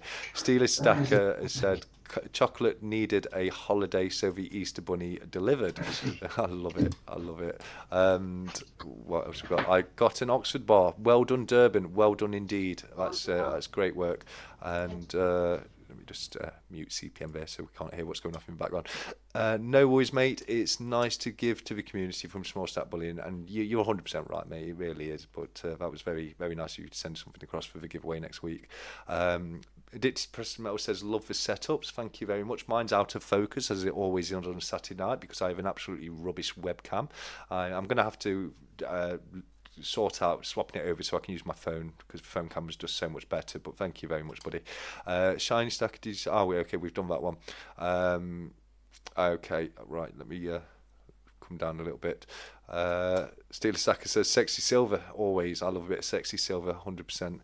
And let's have a look. Durbin said, "If they made their own sovereign, would that be CGT free?" I believe it would be, because they have the rights to mint sovereigns. So it is a sovereign, and sovereigns are protected under the Coinage Act 1971, which is what makes them legal tender and what makes them capital gains tax free.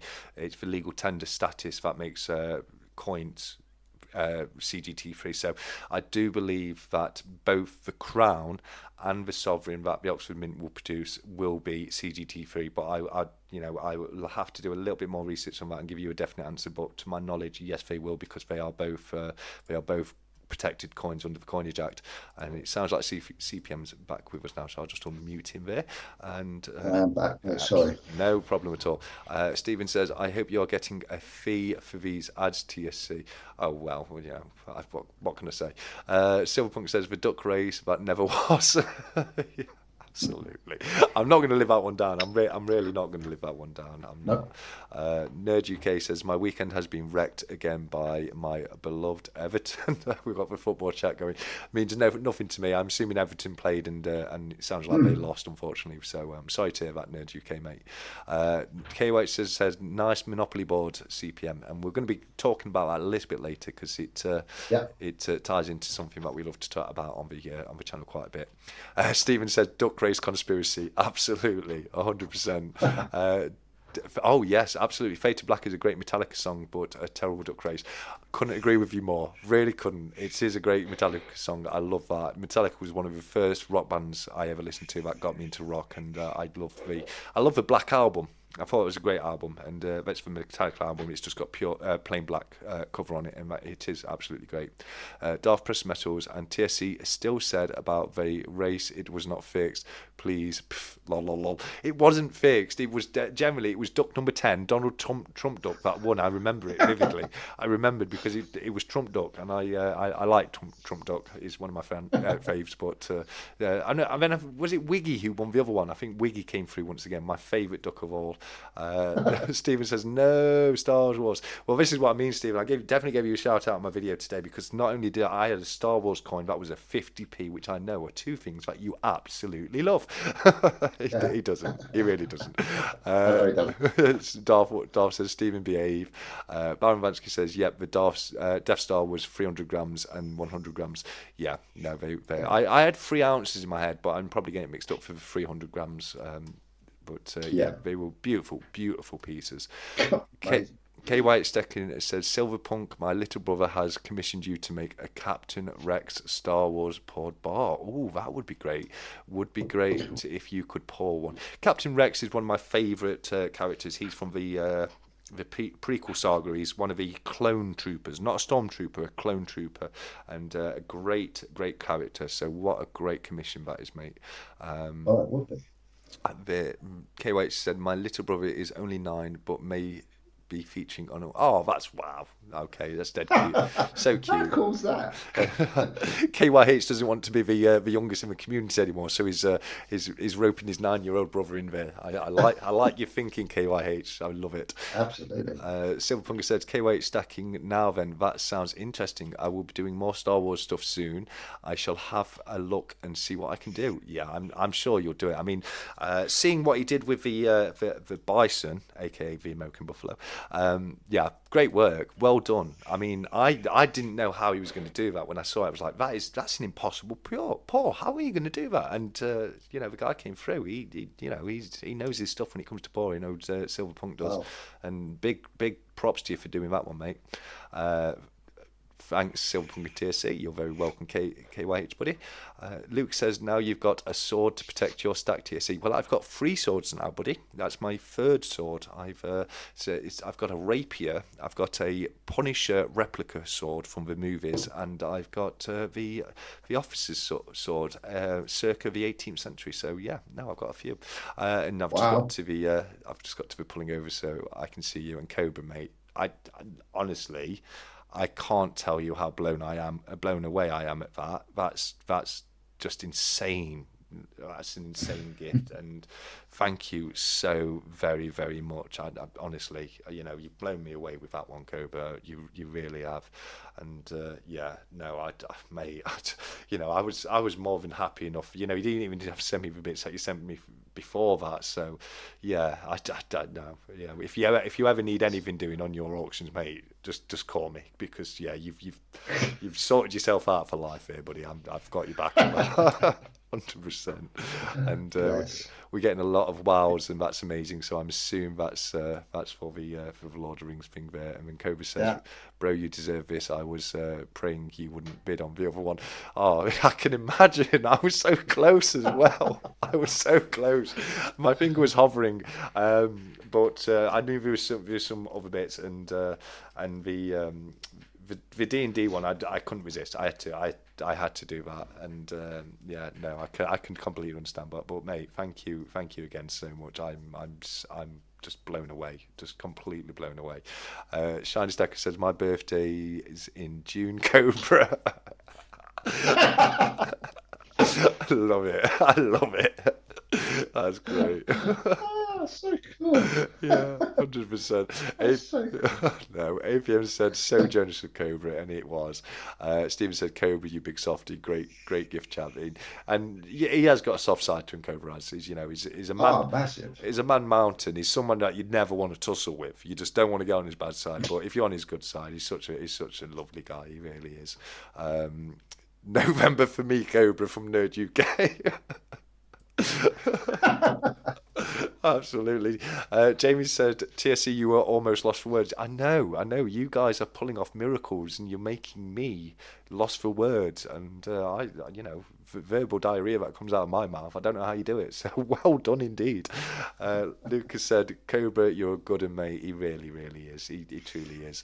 And hey, Future Investments is here. My good friend Future. It's great to have you here, pal. Absolutely.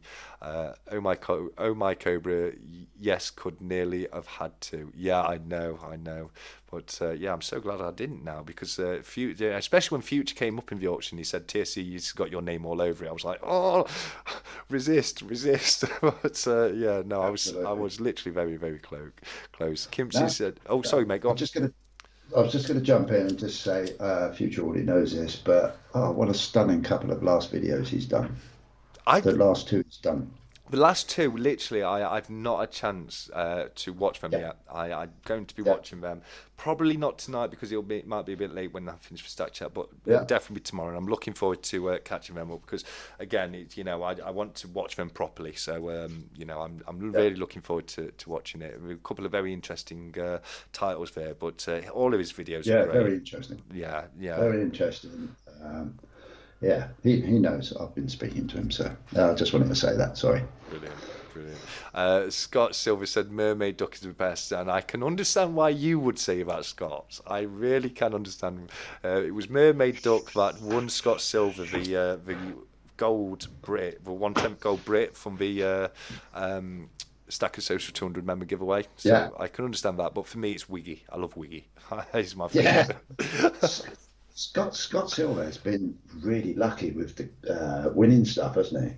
Well, it does that. It goes round. The giveaway look goes from person to person. So Future Investments was mopping up about a year ago, and Future Investments was winning all the giveaways.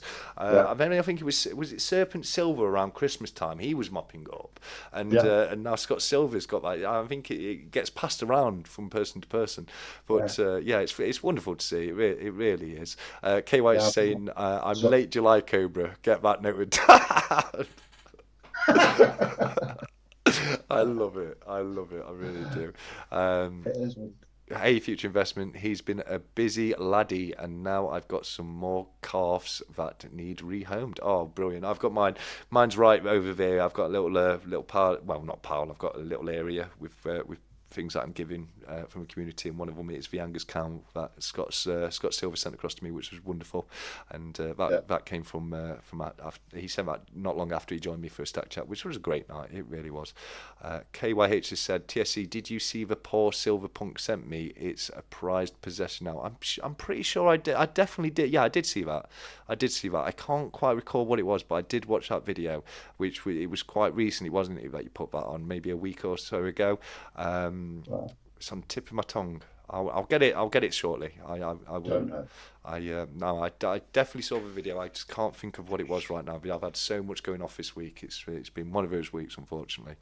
We've got to thank. Take a breath. Take a breath. Take a breath.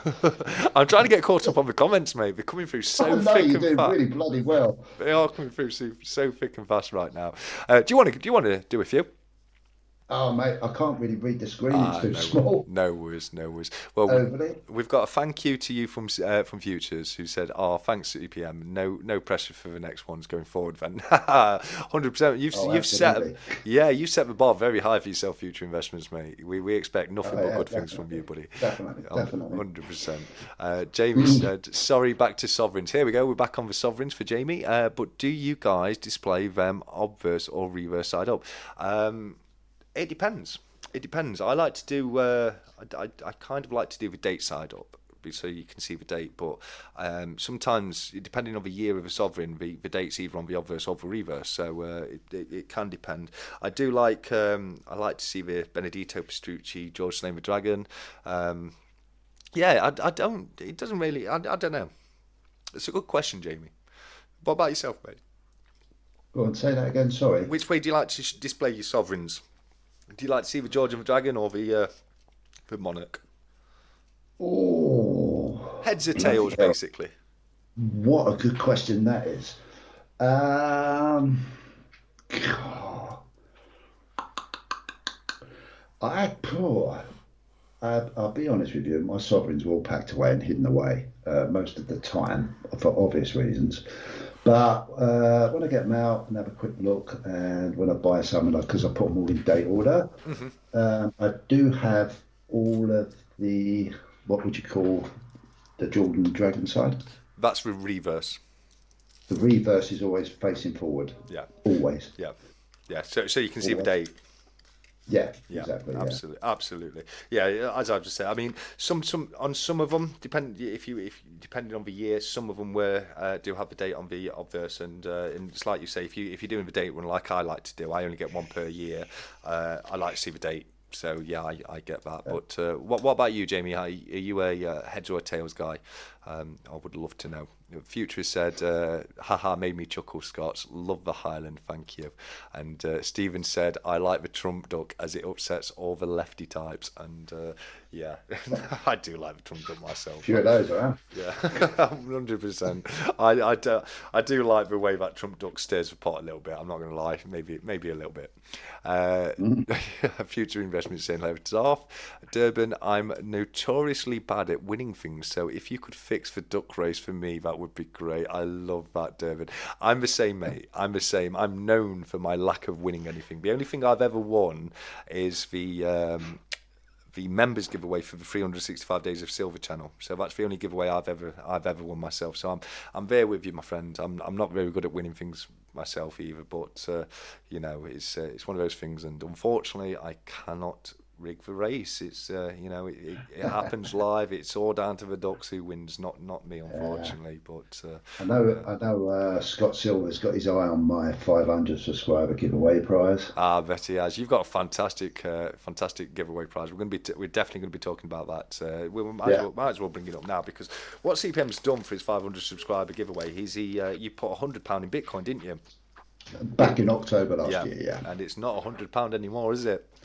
It's 252, I think, There we go. There we go. I mean, which is crazy. Absolutely crazy. what a fantastic idea to have done that. It really was a brilliant idea, and it's really amazing to see it going up the way it is. And Yes. we'll definitely be chatting about crypto at some point. It's not something I'm massively into myself, but I know you're into your crypto, aren't you? And you're all about Yeah. that, and I can see Yeah. It's a why. lot. Yes. Yeah. Yeah. It's something. I won't go into too much personal detail about it, but I don't regret it at all. Absolutely, absolutely. We've got literally everybody's letting COVID know when their birthdays are now. I know I've been trying to make it out. I found my glasses now, so I can see the chat. Yeah, Yes, everyone's. Steven said his yeah. birthday's in August, didn't he? 10th of August, that's what I'm just reading now, yeah. For Cobra, by the way, August 10th, you have to look after the old man of the stream. Love it. That's brilliant.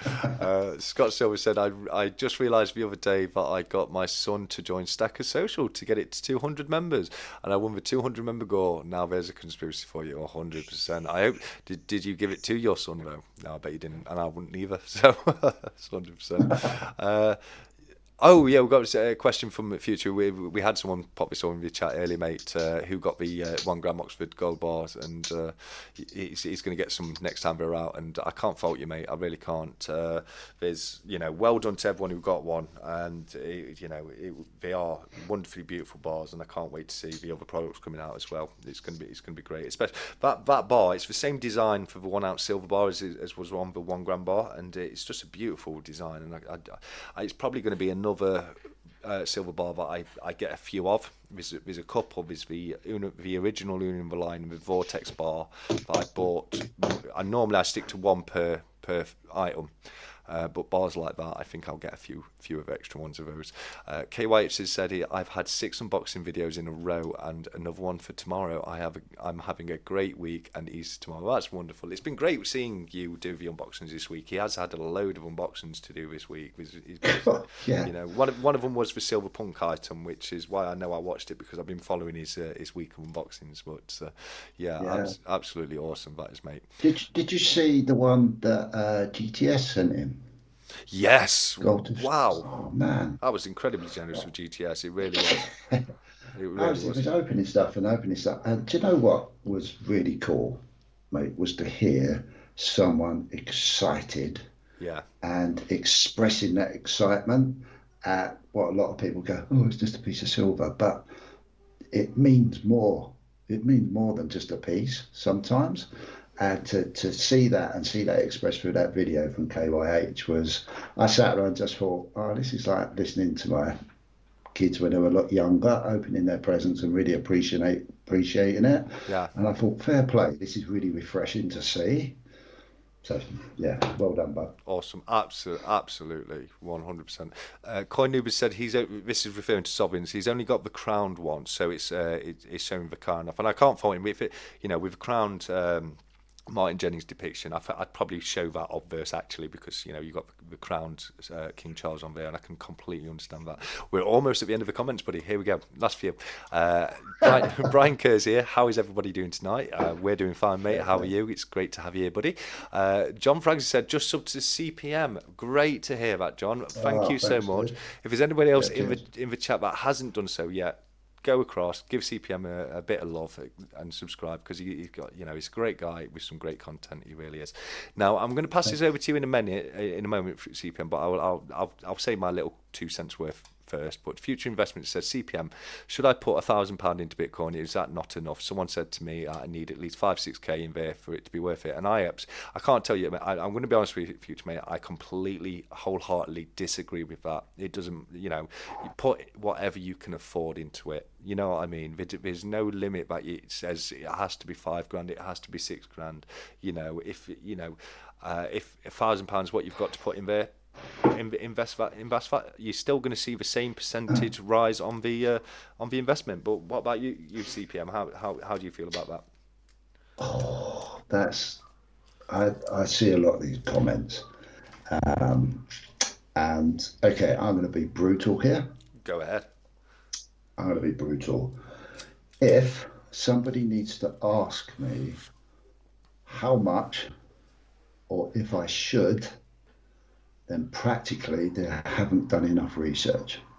I thought you were going to say something like that. I love this about CPM. CPM is such a great guy where he's, you're not there to tell people what to do. You want people to do their own research. It's something you've said all the way along your channel. Yeah. And it's something that I've loved about your channel, mate. It really is. It really, really is. And it might be a brutal answer, but I think it's a great answer. I really do.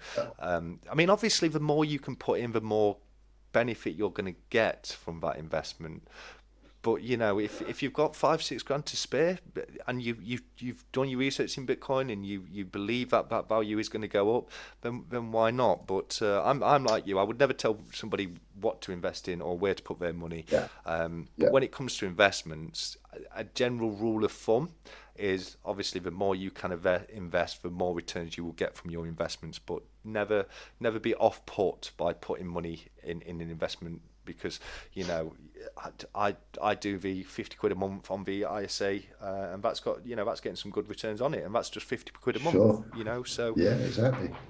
It's hopefully we can talk about this a little bit later on 100%. In tonight's chat. But I get it. I really do get why people ask these questions, Yeah. because I've been there, I've done it, I've seen it, I've tried it. Um, but the ones I've really took a lot of notice of is the type of answers that I've just said myself.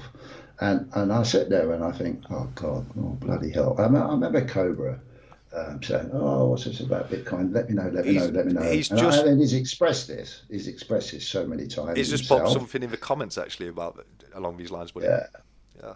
yeah. And I just said to him, mate, if you do your research, then you'll come to me with a different set of questions. Yes. Yeah. Then I'll be able to talk about it. Yeah. 100%. But and that is so powerful. And I don't mean that just for Bitcoin or whatever you're going to invest. It's whatever you're going to invest in. Yeah. If you can logically do the research, and it takes time, and I know it's difficult in this day and age, but it's bloody worth it.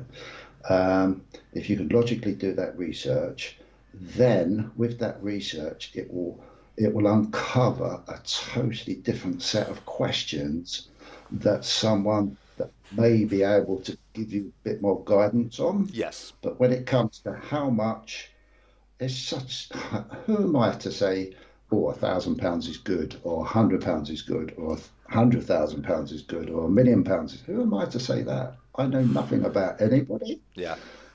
But if someone says, oh, for argument's sake, oh, this blockchain stuff, what do you think? Does it have a future in our financial economy going forward? I can talk about that, Yeah. but I Yeah. can't talk about someone's personal investment amount, because then once they've done that research and found out that information, then they can work out, okay, let's do a risk analysis on this. How much can I afford to allocate that? Yes. Is that good for a portfolio?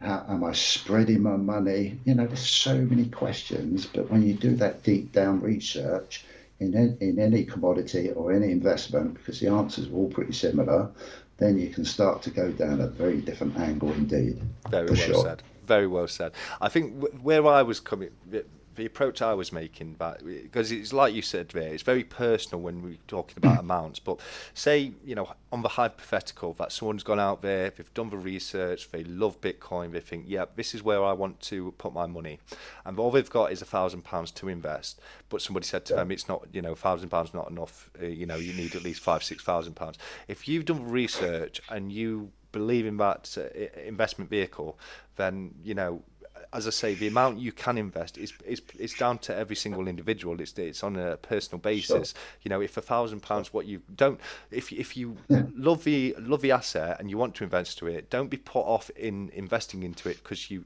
feel or you've been told you don't have enough to put into it. Do you know what I mean? Yeah, Because you can yeah, invest from £100, from £50. You know what I mean? And as CPM's very correctly said, that aspect of it is very, very personal and would change from person to person. But sure. going back to your £100 for your 500 giveaway. Now, if somebody had put £1,000 into Bitcoin at that same point, it would be now worth 2,000.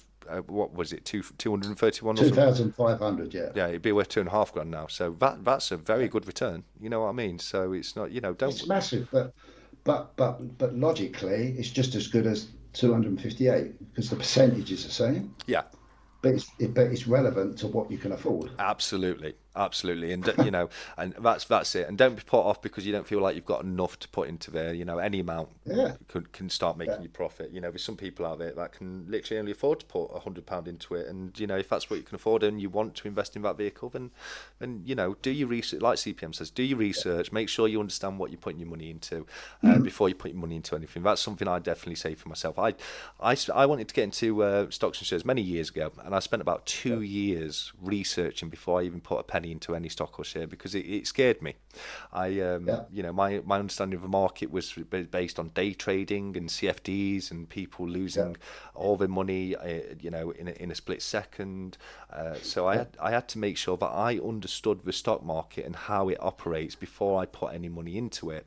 And because I did that, I've all the investments I've made, they may not have made a killing, but Yeah, they've all been closed in profit, which is great. You know what I mean? So yeah, it's a great question by Future though, a brilliant question. it's superb, and there's a great thing to consider in any investment is there's a winner and there's a loser Yeah, always. yeah, And if you lose your money, it means someone else, similar to yourself, yeah, different circle, has made from that. yeah. So the whole art of it is to make sure that you can be the winner, as nasty as that sounds, because No, yeah, I've had I've been very lucky, very privileged to make some really good money, and but I do sit there and I think, oh my God, that's someone else's money, but that's the game. That's the game. yeah, it That's is. totally the game.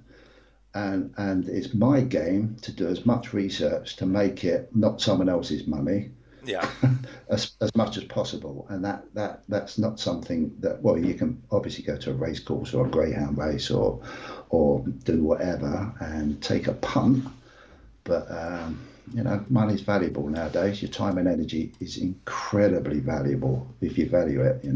yeah. So sorry, we can get into that a bit later. No, Possibly. absolutely. You can tell I'm passionate. Yeah, and I tell you one thing, it's generated some great comments in the chat. We were nearly up to date with the comments, and not anymore. Sorry. No, don't apologise, buddy. It's brilliant. No, and some really, really good points made there. Absolutely. McDonald Bulletin said, "Hey TSC and CPM. Hope everyone's having a great weekend." And the same to you, Mac B. It's great to have you here, buddy. We were just showing CPM wanted to see another look at the bar you sent across for Titanium Bar, which is fantastic, mate. It really is. So thank you so much for that and the other bits as well. It really is. Cobra has said getting a massive amount of Una bars, guys, which is fantastic news. But let us know, Cobra, is that the original or the one that we've just had come out?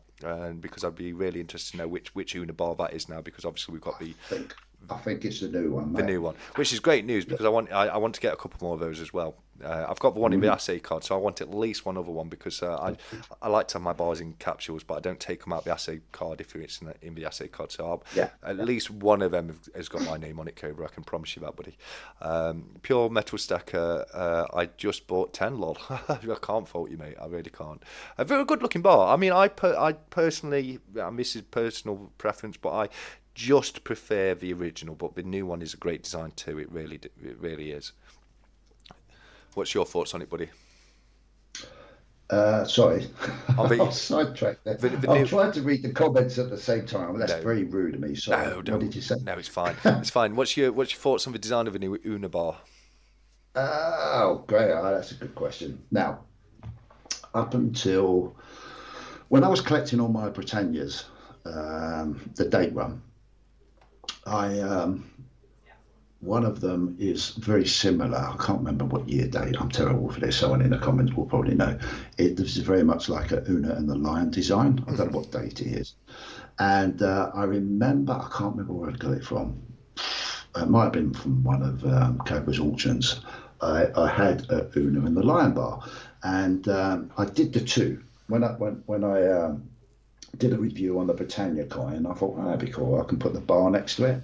And in the right setup in the studio with the lighting perfect, I was blown away by the design. Yeah. Absolutely blown away by it. I thought, wow, I've personally never bought anything direct from the Royal Mint, but I thought, wow, this reeks of Great Britain.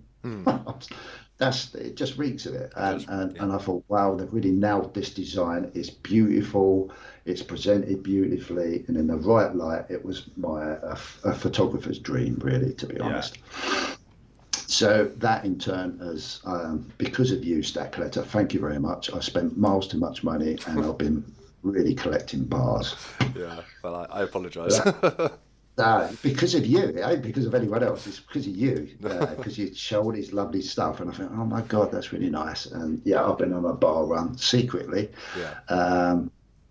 And I purchased some of Stephen's that went up for sale, which I couldn't believe that he was selling them. But I had to have some. yeah, served the proper purpose. And I got hooked on it. Now, when the new one came out, I looked at it and I thought, I wonder whether this looks like or looks as good as that first one. Now, I Yeah, know deep down, sometimes the first is always the best and it's always got the best impression as a visual whenever you buy anything. Whenever it's duplicated in a different way, in a different format, it probably never will be the same reaction as when you first see it, especially from what I do in my studio. But I don't know. I haven't got one. I am definitely going to get some. And but from visual, it's one of those. yeah, I'm not sure it's going to do it for me because I had that personal, stupid experience in the studio under great conditions and experienced that first Uno and the Lion, and it was really cool, really yeah. cool. So until I get it under those conditions again, and looking at it, it doesn't look like it's going to have the same effect on me. But would it stop me buying them if I can get them at a good price? Cobra, mate, buddy.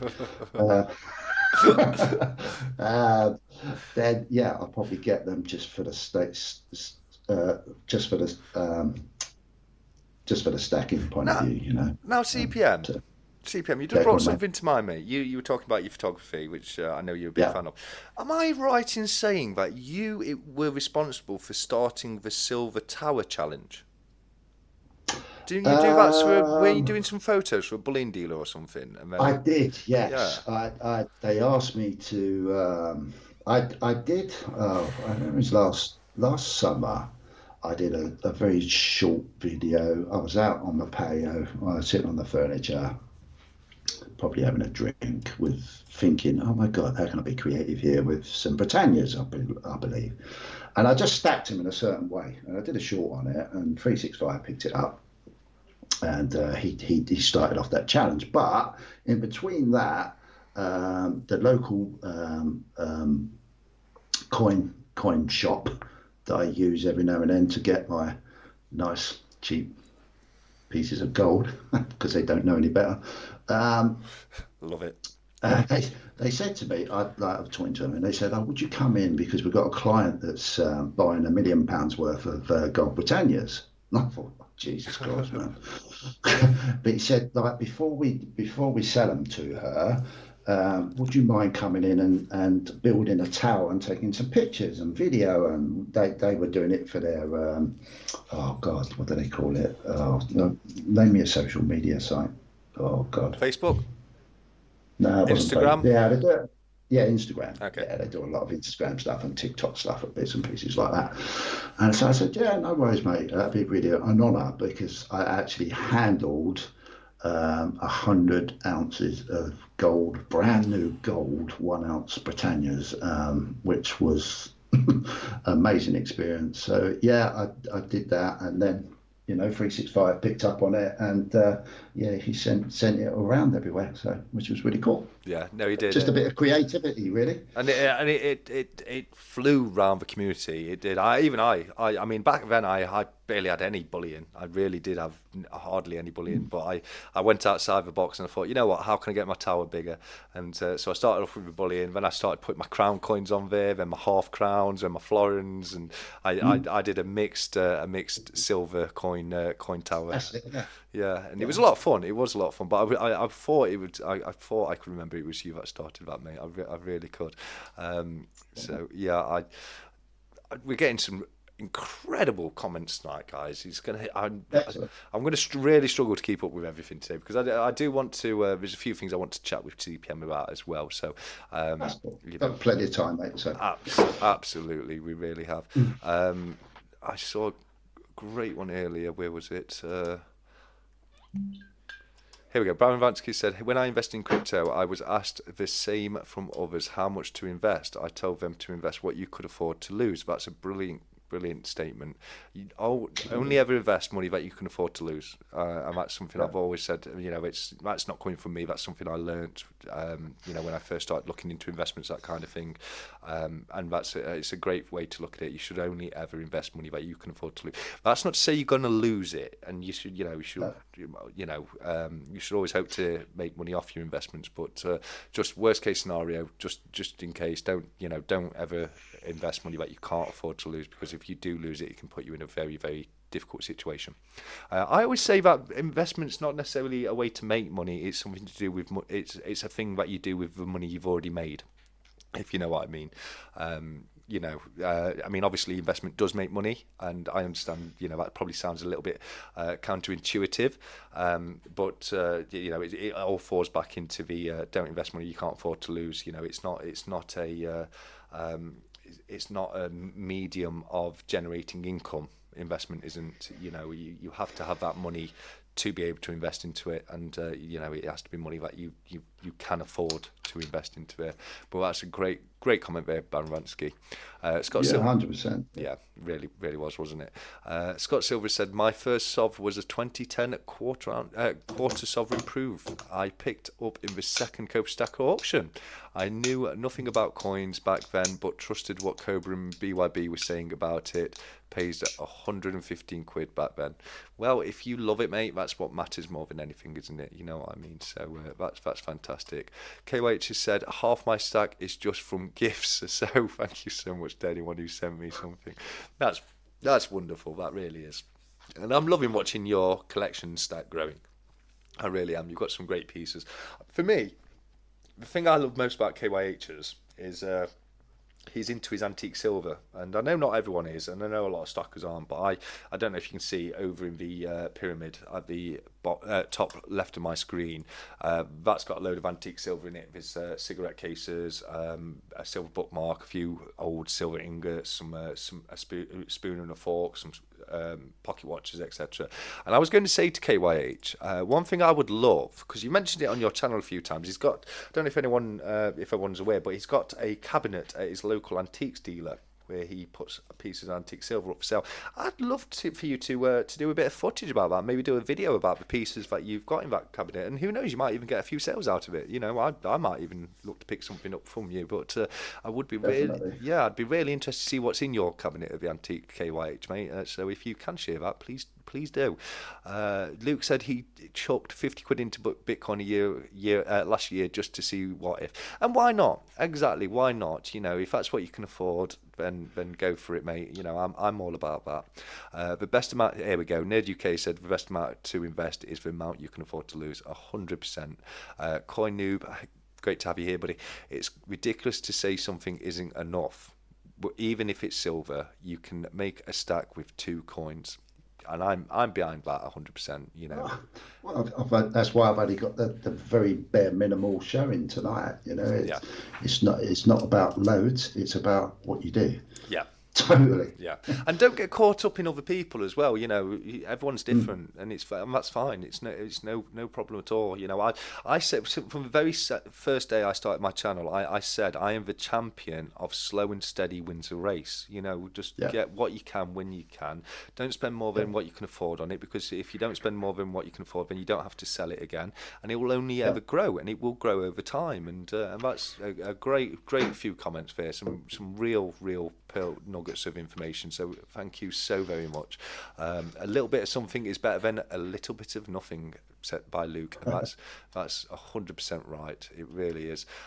Interesting answers from both. Thanks for taking the time to answer it, and yeah, it's no problem at all, future mate. It really isn't. I understand what people are saying about, ideally you want to aim for more money, and yeah, maybe on in an ideal situation, maybe you want to be putting more in. But don't ever, and this isn't necessarily just to Future, because I know Future knows what he's doing, and he's got a lot of great knowledge. But just to the ether, as it were, don't ever be put off because you don't think you've got enough to do something. It really is fine. Jamie would like to know, Coin Noob, did you get your 2005 sovereign yet? That would be great to know. Yeah, absolutely, 100%. Baron Vampsky put 3k into crypto from spare money from a PPI. It went to 125k. I got greedy, and it's now is 30k, but I can live with that. As absolutely. You haven't lost anything. You've gained £27,000. Now that's a great way to look at it.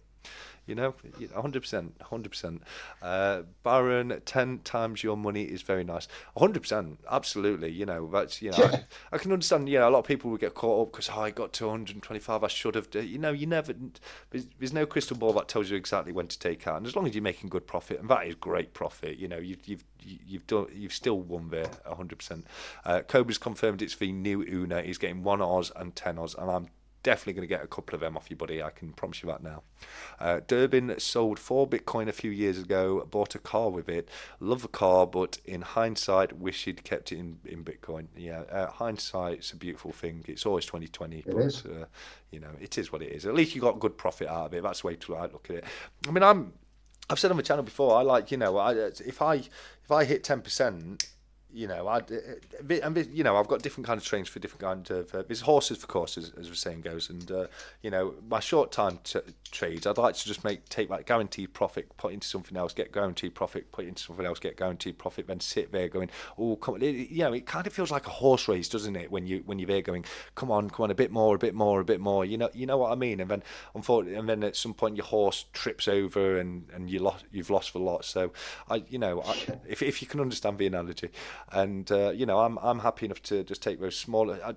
One thing I learned years ago, and this is something from business, and it's small profit plus small profit equals bigger profit, and that's something that's very much stayed with me. You know what I mean? Yeah. Do you know, have you ever heard the term "it's only a tenner"? Well, yeah, yeah, People say, "Oh, it's only a tenner," yeah, and every now and then I say to people, "Okay," and my kids have done this to me in the past. Say it's only a tenner. I say, "Okay, every week I want you to turn up at my door and give me £10 every yeah, week without fail. yeah. Every week, £10." It's only a And tenner. they go, "Really?" And I go, "Well, it's only a tenner." Yeah, And I said, "You after 2 weeks, it's 20 after quid, 3 weeks, 30 quid. yeah, you start thinking, oh my God, I've just given him 30 quid, Yeah, 40 quid, yeah. 50 quid." 10 weeks So later, yeah, only a tenner is massive, absolutely. looked at in a very different way. And that's the beauty of investment. And It is. it is massive. I can't, hopefully we get into it a little bit more. I'm very passionate about it now, and I can talk a little bit more freely now. I've had a little bit more experience, but Yeah, I'm still very new and naive to it all. But it's amazing. I will keep saying it, and I'll shut up in a minute. But your time and energy is measured, unfortunately, in fiat currency. yes. And if you don't value your time and energy, you won't value money. And that's a very important thing to understand. Sorry, I butted in. Mate, don't shut up because then it's just me. So keep butting in as much as you want, mate. You're here to chat with me, so Okay. don't worry about that, my Yeah, friend. no worries. Can I ask you a question Of that I should course have you can. asked you ages Of ago? course you can. And that's, I've never heard of the Oxford Mint. Are they new? No, no, they're the UK's oldest mint. Oh, They really? were started under the reign of Alfred the Great in 871 AD. So they've actually been going for a long time. They haven't necessarily produced their own items, but Okay. they, sometimes businesses use different mints to produce an item. They're going through a big overhaul at the moment, and they're under new ownership, and they've started producing their own products again. So yeah, I think I've just got a feeling we're going to be seeing some great items from there. Leads us on to Durbin's comment, who says, just checking the Oxford Mint's website. Is it me, or does the graphic for the King Charles sovereign look more gold and less less rosy? Yeah, no, it's their one thing I love about their sovereigns is it's got more of that yellow metal look to it, rather than the Royal Mint's new sovereigns, which have been likened to copper quite a bit, that rose gold coppery kind of Right. look to it. So Yeah. Yeah. the ones Yeah. from the Oxford Mint definitely look a lot more like the older sovereigns, which were more of a yellow gold, and that is definitely one thing I like about it. Future said Okay. he thinks the new 1 gram Oxford bar reaps of Great Britain. This is what I said. It in embodies everything great about British coinage to me. It really does, and I think that's needed right now. England, in my opinion, needs to grab its spine again and bring back the empire mindset.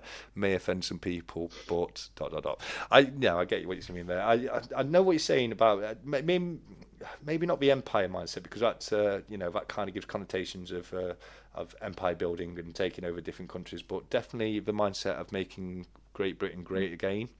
I think on a global market, we've not perhaps been performing as well as what we could have been for some years now, in many of different ways, and it's one of the reasons I'm excited about these new products that we're seeing from the Oxford Mint. I understand the sentiment you're making there, Future, and I completely agree with you, buddy. I really do.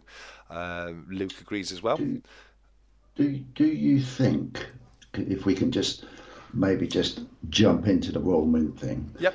um, do you think, with all the work that Backyard Bullying's doing, and I've always noticed from observation lots of comments about people's disappointment with the Royal Mint. Yeah. There's lots of history out there. There's lots of stories out there. There's lots of information out there. Do you think that they will even attempt in time to try and appease all of everybody's frustrations with it? Do you think they will? Do you think they? I think a little bit of competition can go a long way in that respect. I think the Royal Mint's had a bit of a monopoly when it comes to British items for quite some time, and it's Yeah, maybe perhaps allowed them to sit on their laurels a little bit. And yeah. I having that diversity in the market, I think can only be a good thing, and I'm hoping that it may be may see some changes with the Royal Mint going forward due to that, because unfortunately, I'm not against the Royal Mint. I'm really not. I think Royal Mint produce some beautiful items, but there's just Yeah. the things that let them down, and it's so disappointed. And like you say, Backyard Bullying's been doing some great work, speaking to them and trying to sort things out with them. And all he's doing is mirroring opinions that are held by so many of us in the community, Sure. So it's, I think it's a good thing. I've always said, one of the best things we can do is it's the old saying, isn't it, that the squeaky wheel gets the oil. So Yeah. if we don't tell the Royal Mint how disappointed we are about certain things, they're never going to change. So the best thing we can do is to let them know, when we're let down and how we're let down. And people like Backyard Bullying, who's got such a great platform, it's brilliant to see him fight. I've said it on his comments of the videos. It's great to see him fighting the good fight, and I'm a big Yeah. fan of what he's doing there. I really am. Tuli has joined us quickly just to pop in and say hello to myself and yourself, mate. Hello. Talking of Tuli Tuli, Yep. sorry, No, go getting ahead. back to the stacking challenge, she did awesome on that. She did, didn't she? Didn't she have the? I don't know I if think she. did she not have the record? I think she had it for a period of time. I know she had it for a period of time, but I don't know if she was the final winner. But I know Oh, she was okay. definitely in the number one spot for at least a period of time. I know Liberty Bleeds Silver, he had a huge tower as well. I've got something in the back of mind saying Akadaka Staka might have done it, but I know Tuli was definitely in the top spot for at least a period Yeah, of time. yeah. So yeah, good. Sorry. No, don't apologise, CPM, mate. You're here to chat, my friend. So it's all good. John Frags, it's a bit brick of shiny prettiness I'd love to get my hands on. Wishful thinking, and I can't see what John Frag was referring to there, unfortunately. So I do apologise about that one, guys. And I've just lost my spot in the comments. So here we go. I found it again. Uh, You're doing an amazing job, dude. I oh, don't know how you keep up with it. I thank you. couldn't do it. It's just it's practice at this point, mate. I'd like to think I'm doing it a bit better than I did 6 months ago when I first started these stack chats. You know what I mean? I feel I've fallen into my seat a little bit with it. So, but thank Yeah. you, mate. That's a nice. really nice thing for you to say. KYH has said, great idea, CSC. I'm sharing it with my friend, so only a few bits are mine. Brilliant. Okay, great to know that. I'm keeping mindful of the clock, guys. I know we're 2 minutes away from the duck race because it's 2 minutes to 9. Can you believe it's been 2 hours already, buddy? Oh mate, yeah, I was watching the little clock on the thing, and I was thinking, oh my God, where's that 2 hours gone? Yeah, 100%. I've got so much I want to talk to you about. It's ridiculous. Yeah, I know. It's fantastic. Space Miner is in the chat, and thank you for joining us, Space Miner. You may notice at the back there, I've got my Space Miner round, and I'm so happy to have got that Space Miner. I've had my beady little eye on your channel round for so long. I think it's super cool. It's got an astronaut on one side, and it's got the flat Earth model on the other side. And can you believe, mate? I don't want to jinx it, but can you believe we've not had a certain question pop up in the chat yet? Yes. I think it's a record. I've been waiting for it. I think it's a record at this point. I really do, because normally it comes in really quickly. Coin Noobs asked a question. We'll do this one very quickly, and then we'll go over to the duck race. And he said, do either of you think about the influence we have as creators? Many people message me to tell me what they have bought after watching a TikTok of mine, and it makes me feel guilty, which is why I try to find the best prices and say where I buy from. It's a very interesting question. It's a really interesting question. What about you, CPM? Massively so. Yeah. I'm very aware of my position, and I think when I get a little bit carried away on my Whiskey Wednesdays, I'll be honest, there's a little bit of an ego kicks in, like it does with everybody. There's a little bit of, I really want to show the world what I've been doing because you're excited and you're passionate. Yeah. Sit there sometimes and I think, oh my God, there's people out there that have not got anything near what I've got. Yeah. So I get a little bit reluctant to show it, but that teaches me to try and share my passion in a way that encourages him to try and encourage people that to do what they can do in their circumstances, not in my circumstances. Don't follow me. Yes. Follow yourself, and that's a challenge.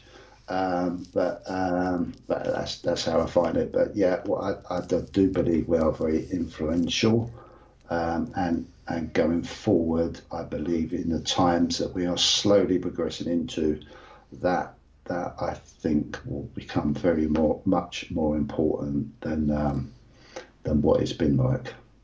So we've got to be careful. Good answer. I look at it a little bit different. I mean, maybe it's my modesty, but I always say to myself, it's not me. It's that I'm not the guy who's made you buy the coin. It's the coin that's made you buy the coin. All I've done is made you aware of it, and been a medium to show you the piece. And if you've fallen in love with that, you've not fallen in love with it because of me. It's because you've fallen in love with it for the same reason as I have. It's a wonderful thing and a wonderful piece. So I do think of it a bit differently. But perhaps you're right, mate. Because I have had a fair few people say to me, just like you yourself have done today in the chat, that we've gone out and picked pieces up because we've seen it on my channel, and everybody's different. Everyone loves different things, and it's. There's some people out there that they're only interested in weight stacking. They just want the standard pieces, and that's all they're interested in now. I think a lot of people have a little bit of a collector in them. I think that's a very natural thing, and I think when you see these beautiful pieces, because it's the same. I've seen things on other people's channel, and I've been like, oh, I need to buy that. I really do need to buy that.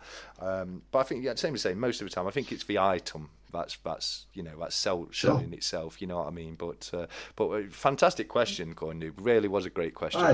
It's amazing, guys. Keep throwing in these sort of questions because it's really cool. Because it makes me think, and love it. Definitely do so in 5 or so minutes. But for now, what I'd like you to do is just go ahead and whack duck in the comments for me. The word duck, please only put it once because I get so confused. It's really difficult for me to keep up. But we're going to do the first of the duck races, which is for the Phoenix coin, like CPM's pointing up. Jamie Prosser said 9 o'clock. Yeah, 100%. duck emoji. You can put a duck emoji if you want, but or you can put the word duck. But we've got Jamie Frost is in, Stephen with Freeze is in. We've got Durban's in, KYH is Stacking is in, and yeah. So if you want to be entered into the duck race, all you have to do is put the word duck. Stephen's put it in twice now, mate. So here we go. Cobra Stackers put duck. Cobra Stackers put duck. Yeah, why not? Everyone wants to be in the Yeah, duck race. absolutely. Yeah. 100%. Duck Build Platypus by KYH. I loved it. I caught it just in time, KYH. I love it. Brilliant. But, yeah, thanks for taking the message away, because I'd get it causes so much confusion when I'm trying to read back who's who, and I get people's mixed up, because I thought last time My Silver Journey was duck number 10, and it turned out it was Stephen with 3 so it does have an impact on me. But oh wow, this is going to be hard today, mate. It's going to be very, very difficult to keep up on this one, but yeah, the chat is so great tonight. It really is. It's cool, isn't it? It's really cool. It really is. But 1, 2, 3, 4, 5, 6, 7, 8, 9, 10, 11, 12, 13, 14. Oh, Jamie, I counted your first emoji as duck, so I'm going to take that one out. If I remove any comments, it's only because to make my life a little bit easier. You will still be in. I just want to play LOL. I wouldn't take it if I win. Well, that's fine. That's fine, mate. It's also... Oh yes, you've got to. You've got to now. You've got to. Cool. Right. KYH, I'm gonna use your emoji ducks are fine, so we'll take that one out. But same as I say, don't worry. If I'm moving the message, it's just to make my life easier. I'm not taking you out of a race. I would never do that. It is open to everybody in the world. It doesn't matter where you are, and all are welcome. So 1, 2, 3, 4, 5, 6, 7, 8, 9, 10, 11, 12, 13, 14, 15. John Frags, did we already have you in? Oh, yeah. I tell you, this is what I mean. It gets so confusing for me. I'm gonna have to come up with a different way. I'm gonna have to come up with a different way first. Stu's Metal Detection. We're doing the duck race, mate. If you want to be in the duck race, all you have to do is put the word duck. I think you may have put that in there. Why is it? I can't see that. Okay, brilliant. Okay, so let's have a quick. John Frags, I'm using your quack quack for yours. So you're in, mate. But don't worry, you are definitely in. So let me try this again. 1, 2, 3, 4, 5, 6, 7, 8, 9, 10, 11, 12, 13, 14, 15, 16, 17, 18, 19, wow. 20, 21. 21 any more? Is that the last one? I think that's it. 24, I think I said. I'll recount just one last time and we'll get it started. 1, 2, 3, 4, 5, 6, 7, 8, 9, 10, 11, 12, 13, 14, 15, 16, 17, 18, 19, 20, 21, 22. Oh, I see. Getting so confusing. 1, 2, 3, 4, 5, 6, 7, 8, 9, 10, 11, 12 blistering barnacles, 13, 14, 15, 16, 17, 18, 19, 20, 21, 22. Okay, I've got 22. Okie dokie. Steeler Stacker 23. Okay, cool. Okay. Right, we're going to go over, we're going to do 23 ducks. So I'm going to get the duck race loaded up now, and we'll get it on the, we will get it loaded across. And I'm not going to fade us to black today. I'll add you onto the, so we can hear you as well, buddy, which is something I always forget to do, but let's get you added. That's fine. Added, okay, there we go, brilliant, okay. I need to just do a little bit of... We are getting ready for the 2110 famous duck race. Absolutely. On the Stack Collectors channel. Absolutely. Read out by the incredible Stack Collector, the commentator of the century, the man that produces the plan. Oh, I love it, 100%. Right, okay. So we said 23, didn't we? Okay, so let's go over to the duck race. Here we go. We are going to fade, but not to black. Cool. Okay, so we're going to have 23 I'm members. laughing already. So, no, keep an eye. How long are we doing it for, buddy? Oh, crikey. You choose, dude. A minute. What's It's your voice, isn't it? So Yeah, but I always let the guest choose. But we'll do it. We'll do a minute. We'll do a minute. go on a minute. Okay. Yeah. And are you seeing it on YouTube? Yes. Brilliant. Yes, I am. Yes. Brilliant. Okay, we've got a great lineup here. I love this lineup, so we're not going to shuffle today. We're just going to go straight in with lineup because we've got some amazing ducks. We've got Trump ducks back in. We've got no Wiggy, but we have got Punk duck, Beefeater duck, Teddy bear duck, Face mask duck. We've got some Santa ducks here as well as Witch duck, Harry Potter duck. We'll call that one. Right. Okay. CPM. If you can count down to 3, as soon as you say go, we will start the race, my friend. Okay.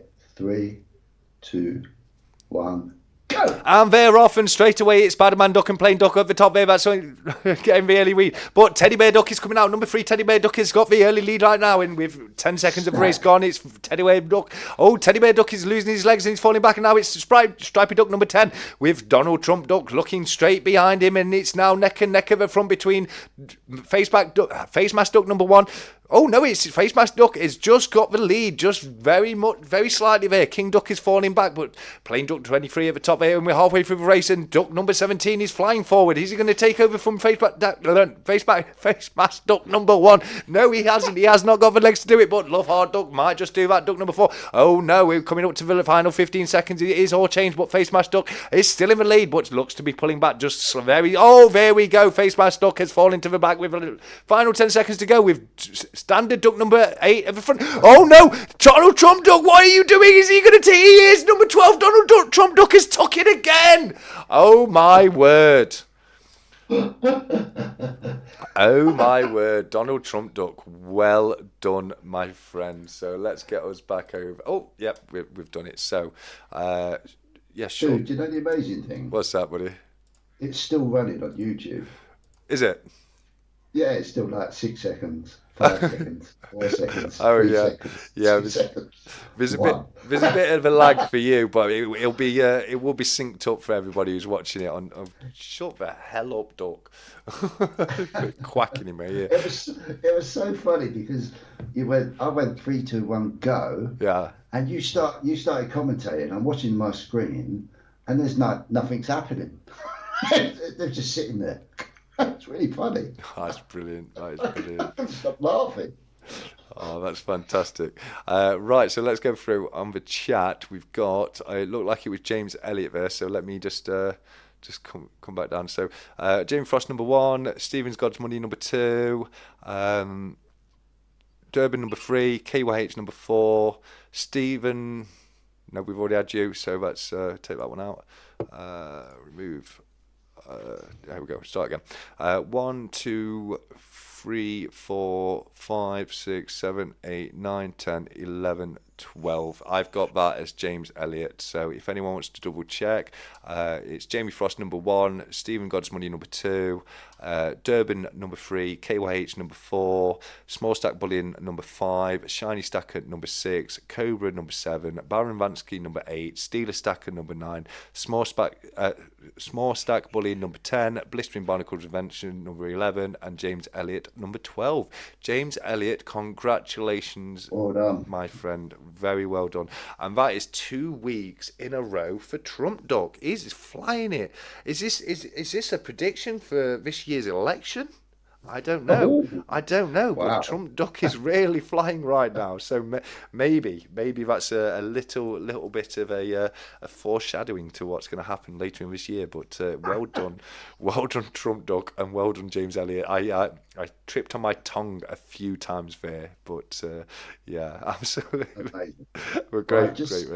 I've just seen a comment from Kimchi Oh, what's he said? that said it's like Derek and Clive for the innocent. And I forgot about Derek and Clive. No, you're gonna have to let me know who they are. Derek and Clive, they were, oh my God. Oh, I can't think of their names. Oh my God.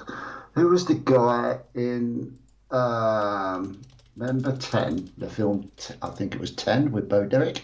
Oh, I know who they are. I've just googled them. I can recognise them from the face. Yeah, I can't think of their names. Ah, just if Kim Cheese Peter knows Cook about and Derek, Dudley Moore. Peter Cook and Dudley Moore, yeah, that's it. If Kimchi knows about Derek and Clive, does he know about Wiggins? There's a question for him. That's a brilliant question, really is. So before going any further, James Elliott, if you want to pop me an email at my email address, the stackcollectorcmb@gmail.com. It's in the description of the video.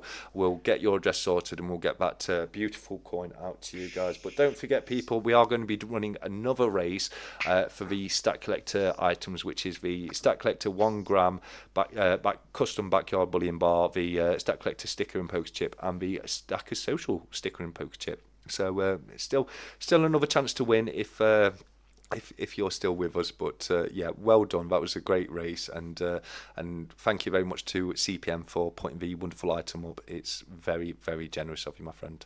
That's it's an amazing coin actually. It is. It's the ball mint. I'm hoping are going to produce some some stunning bullion stuff. Watch this space over the next couple of weeks because yeah, hopefully it's coming to the UK soon. Yeah, no, Yeah, I was going to say that that. whole product line. Go on. Yeah, absolutely. What was I can see big from what I've seen already, just from your what you put out on your channel, etc. I think there's going to be big things coming from the Bull Mint. I think they're doing some Yeah, stunning designs, and I completely agree with you. I really do. Stephen says I'll pass on the next duck race. Okay, I understand. No more needs to be said there. I understand that. KYH has got to go. It's yeah, it's his time to head off. So thank you yeah, so much for joining us, KYH. It's always a pleasure to have you here, my friend. So you take care of yourself, and we will see you soon. And I can't wait to watch the rest of your unboxing videos, matey. So yeah, yeah. thank you Take so care. much. Brilliant. Okay, so CPM, what would you like to chat about now, my friend? I know there's a few things you'd like to chat about tonight, isn't there? Oh, crikey. Okay, one of the dying questions I've always wanted to ask you was at what stage of your life did you download the whole encyclopedia of facts? My whole life. It's anything I find interesting. I've got one of his brains. I just sponge up stuff that I find interesting. Um, so if it interests me, I remember it very well. But at school, the stuff that bored me, I didn't have a clue. If it doesn't Yeah, interest me, I can't retain that knowledge. But I was always good for things like general knowledge and pub quizzes and stuff like that. So yeah, yeah, no, yeah. thank you. It's very kind of you, but no, yeah, I appreciate that. What time is the next rush away? I don't know. We'll probably do it at 50 past, Jamie, mate. Give it another 15. We'll have 15 minutes to chat and do the next duck race, and yeah, we'll get that done shortly. But yeah. I have a lot of fun with duck races. Some commentaries go better than others. Some I really stumble on my words. I do like that one. That was a bit difficult, but it's a lot of fun. I do have a lot of fun with them. I think one day maybe you might find me on Channel 4 for races. That'd be really cool. I think you do good. And we're coming up to the last four furlongs, and we have I, Donald Trump. I wouldn't go with the actual horse names. I'd just pick names based on what they look like. It's like, and little riders in the front with tall rider in the back, and we've got blonde hair rider coming through behind him. I love it. Absolutely love it. Yeah, I love it. 100%. So you've just been a sponge for knowledge. Yeah, of certain things, absolutely. Yeah, yeah. It's just one of those things. I've always been the same. It's things that are either like quite either weird or interesting. I'm just into that kind of stuff, which I think is why I've always kind of been into the conspiracy stuff. Which is, it's like I say, I don't necessarily believe them, but I love listening to them and researching them, that kind of thing. Does that Monopoly board have a? Here we go. Here we go. Luke's brought it up. So Okay. CPM, the No, man, it doesn't. the Mandela effect. It doesn't have that. But monocle. did it used to though? Mate, I was listening to that. That was with Silver Punk, wasn't it? Yes. I was listening to that and I was thinking, it's really weird because I automatically thought, yeah, of course it does. Yeah. I don't know why I thought that. It's really strange. But then I thought, I'm going to go and have a look. But I think Tootie Tootie did the same. Yeah, she swore blind he had a monocle. She had to go and try Yeah, and find a board out. And you're not alone, buddy. We all remember the Monopoly guy having a monocle. yeah. I'm going to take it to a different level though, because I don't remember it having a monocle, but I thought it had a monocle. Yeah, yeah, fair enough. But That's a weird thing in but its own right. do you know the image I come up with in my mind when I remember the Monopoly guy clearly has a monocle and he has the little thing dangling down from the monocle. I remember that in my mind. Yeah. But are there any Mandela effects that really trip you out though? Like you just like, my God, no, I remember it being that other way. Clearly, is there anything like that, like for Jaws' girlfriend having braces, or that kind of thing? Pardon me. Again, when you was talking about that, I just automatically, yeah, she did. Yeah, She did. But I haven't watched Moonraker for years. But for some reason, like I don't know what it is. It's a really weird thing that goes on. Um, there's that initial thing that comes forward to your mind when you associate a memory, yeah, and you just automatically, quite with a lot of conviction, think, "Oh my God, yeah, definitely." yeah, And then someone says, "But it isn't in there," and then you think, "Oh, wasn't that?" yeah. I'm sure it was. Well, here's the big one for you, mate. You said you liked the original Star Wars films. Yeah. Does Darth Vader say to Luke, "Luke, I am your father"? Well, again, that's what I remember. Yeah. Yeah, we all do, mate. Even the thing about that one is the weird thing about that one is that James Earl Jones, the guy who played the voice of Darth Vader, Yeah. physically he played by a different character, different actor, but James Was Earl it was Jones. it was it Prowse, the Green Cross Code man, played the actor? Yeah, yeah, a really, Physically, yeah. really tall Yeah, guy, wasn't he? And yeah. but even the voice actor says, the original line was, "Luke, I am your father." And Yeah. now, if you rewatch for film, the line seems to have changed to, "No, I am your father," and it's just really weird. It's like John Froggs just put one in the chat, the Fruit of the Loom logo. Do you remember that having a cornucopia behind it, or just fruit? No, I remember that being mentioned again in your stat chat, and I can't even. I can vaguely picture what the Fruit of the Loom symbol looks like, but I don't know what's in it. See, for me, the Fruit of the Loom, when I was at school, and I think it was when I was in year 12 at school, Fruit of the Loom became the need to have brand. Everyone had to have the Fruit of the Loom jumper for the school uniform. It just became Yeah, it became really trendy, and yeah, I do remember it having a cornucopia. I really, really do, and it just seems to, which is one thing why I loved Silverpunk's letter that he sent about the floppy disk and the base simulation files. But yeah, there's just things that just seem to have changed from history because so many yeah. people remember it. And "Play it again, Sam" was never said in Casablanca. It's really, Really? yeah, yeah. Yeah, exactly.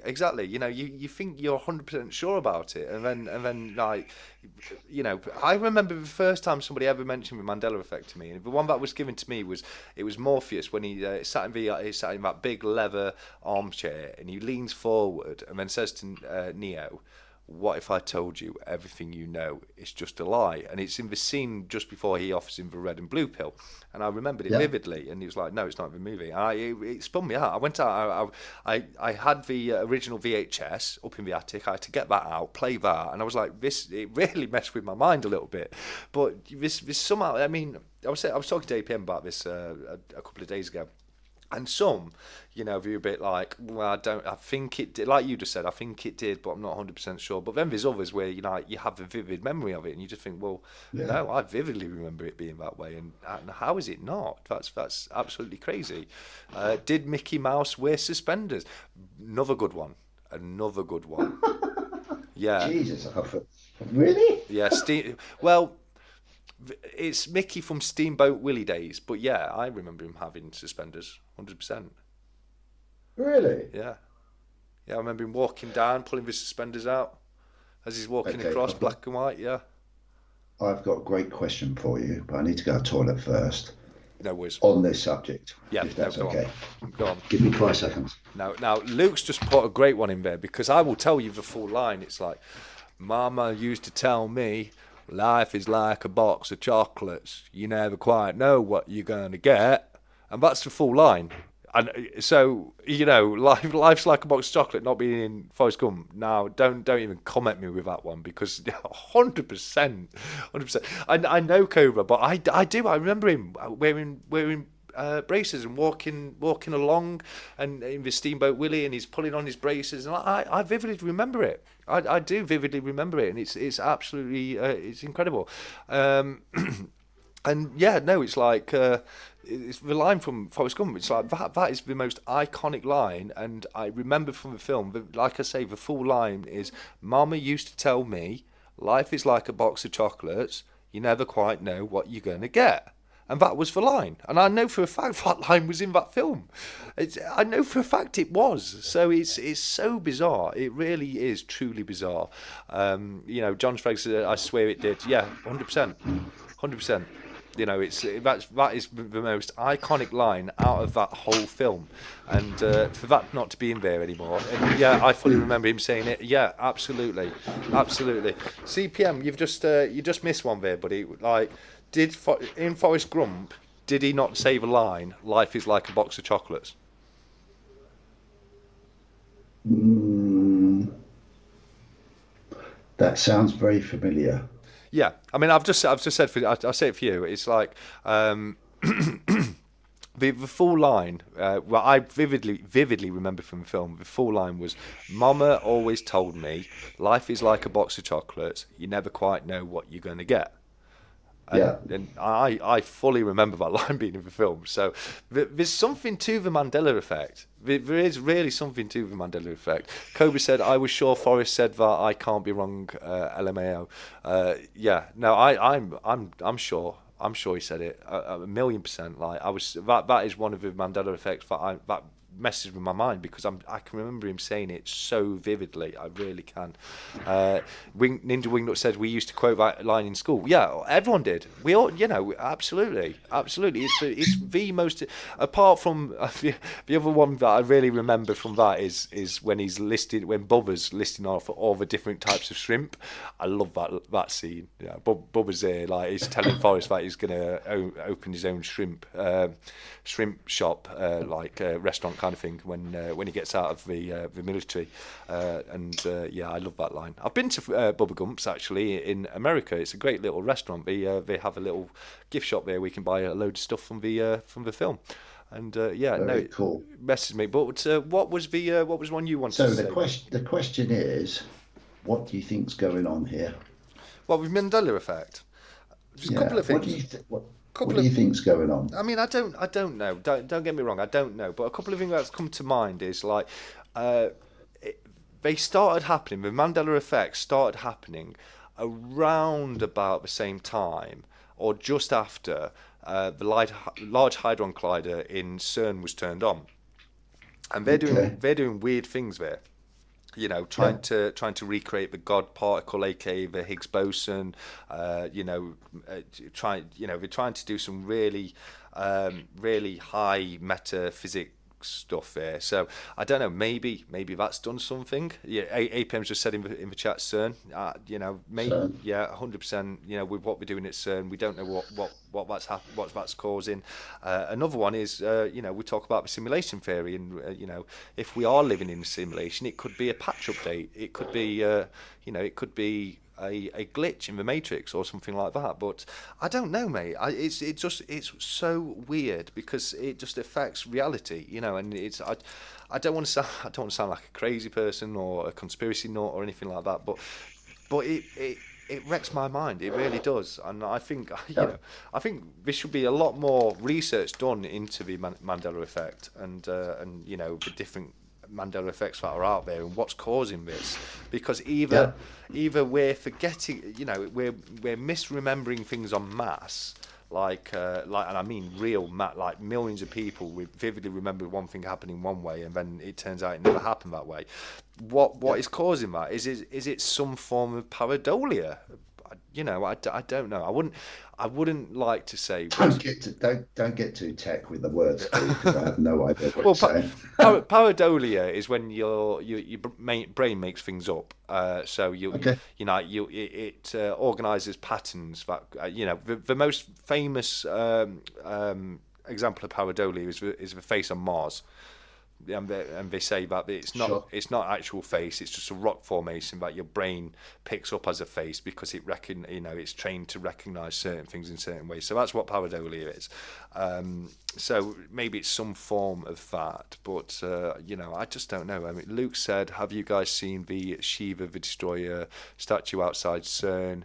Even do weird rituals to the statue, but yeah, that's not so sort. That's not so sort. Now, I tell you what now is we're start, talking about. now we're starting to go down a rabbit hole. Yes, 100%, We're, 100%. we're starting to go down a rabbit hole because my next question to you would be, could this all be a byproduct of what is being experimented on Like, do you mean? through things like CERN, Yeah, and yeah. they're doing stuff? Is this a byproduct of certain experiments that are going on around the world?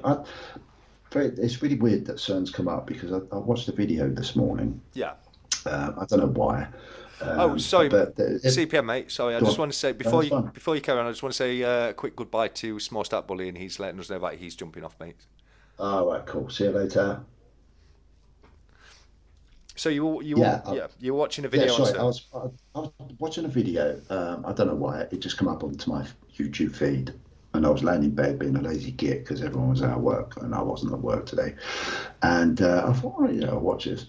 And it was a little documentary. I didn't really follow what the documentary was about, but I was very interested.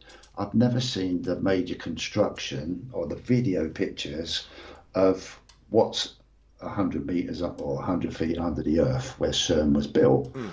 And I looked at it and I thought, oh my God, there's one hell of a piece of engineering Yes, going on down yes, there. Veraz.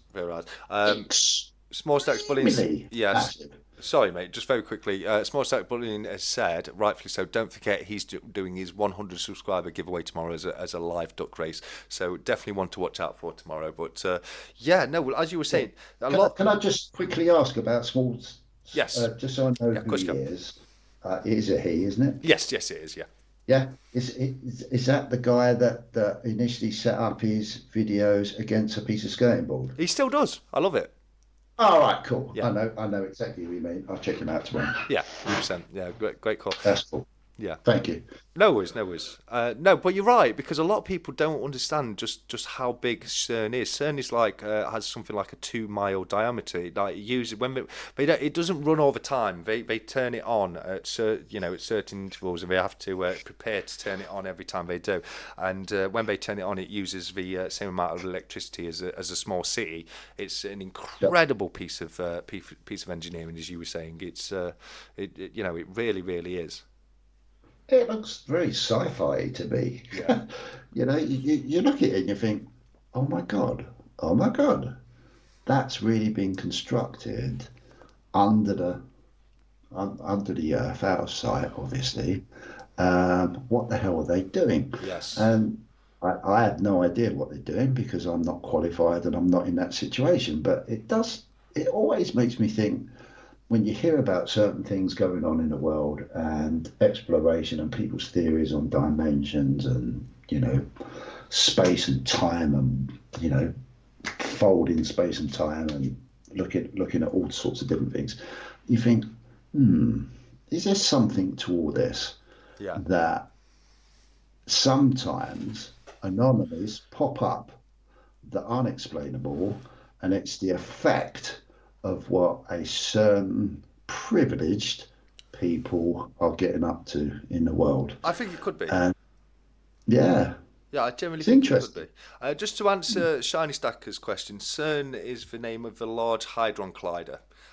It's over in Switzerland, isn't it? Mm. And it's not. I think it's not just in. I think it goes over the border of certain different countries. But yeah, it's the Large Hadron Collider, and it's a giant donut. It's a huge ring that's underground, and what they do is they fire particles at each other in there, and they do very, very, very high tech tests in there.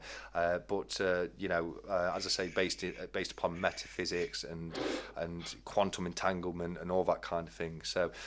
It's something that nobody. I don't think anyone truly knows or understands the full depth of what is happening at CERN, because it's very closed doors, isn't it? Yeah. It's Yeah, well, it seems to be. I mean, to be honest, Joe Average. I consider myself as Joe Average. I get up in the morning, go to work. Probably more concerned about. Maybe not so much now, but I've always been concerned about providing for my family and da da da da. And you just become suckered into like this so blinkered existence, yeah, and then you think, oh my God, there's something really weird and strange going on yeah, somewhere else in the planet, which is, and they're talking about dimensions and um, the bulk, there's the Higgs Higgs boson boson. Yeah, blooming particles yeah, and going back to the Big Bang, and and you sit there and you think, wow, God, how's that affecting the price of bread, and yeah. I know. to Joe Average. But then if you dish it, if for me, if I just take myself away from being Joe Average for 1 second, all of a sudden I'm connecting to, oh my God, there's more to life than this, and these guys are looking at this. Why are they looking at it? And you start the rabbit hole. Yeah, yeah. You're You not start wrong. that rabbit hole. You're not wrong, buddy. You're not. You're really not wrong. And I think, for me personally, I think there's some universal mysteries that shouldn't be answered. I think the path of finding the answer is a dangerous one, and perhaps should be kept away. And another one is AI. I'm not a huge fan of AI. I think AI is a dangerous game, and I don't think it's I don't think it's needed in the world. I know it can be very helpful and useful. So many inventions start off as being helpful and useful, and then become ultimately destructive. TNT was designed for mining, that was designed, and the nuclear bomb, is another one. And some of these things we just don't need in the world. We don't need nuclear weaponry. No, it would be a better world if the nuclear bomb had never been invented, in my opinion. I truly believe that. And I think there's certain rabbit holes that as a species we shouldn't necessarily be going down, if you know what I mean. Yeah, but isn't that? Oh God, mate, where are you taking this? Where are you taking this conversation? Um, isn't the issue with certain technologies a problem when we put it into human hands? That is the problem. Jamie Frost is leaving us, so Jamie, you take care of yourself, mate. It's been a fantastic to have you here, and thank you again for the card and gift you sent across. The card really made me chuckle. That did, but you take care, mate. But that's the problem. We are humans. And that's Yeah, the hands it's gonna lie into, and we are bound by human nature, and yeah, human nature is not always the best, is it? We can be, no, as a species, we can be quite greedy, we can be quite warful, and awfully warful, but yeah, But one thing, I mean, have you ever heard one thing that really blows my mind? Have you yeah, ever heard of the Doppler effect? no, The Doppler effect is insanely crazy. It's when particles are fired through slits, and if they're not observed, they form a scatter pattern. But Right. as soon as they're observed, they form a wave pattern. And it's insane. Okay. It's insane. Science does not have the answer for the Doppler effect.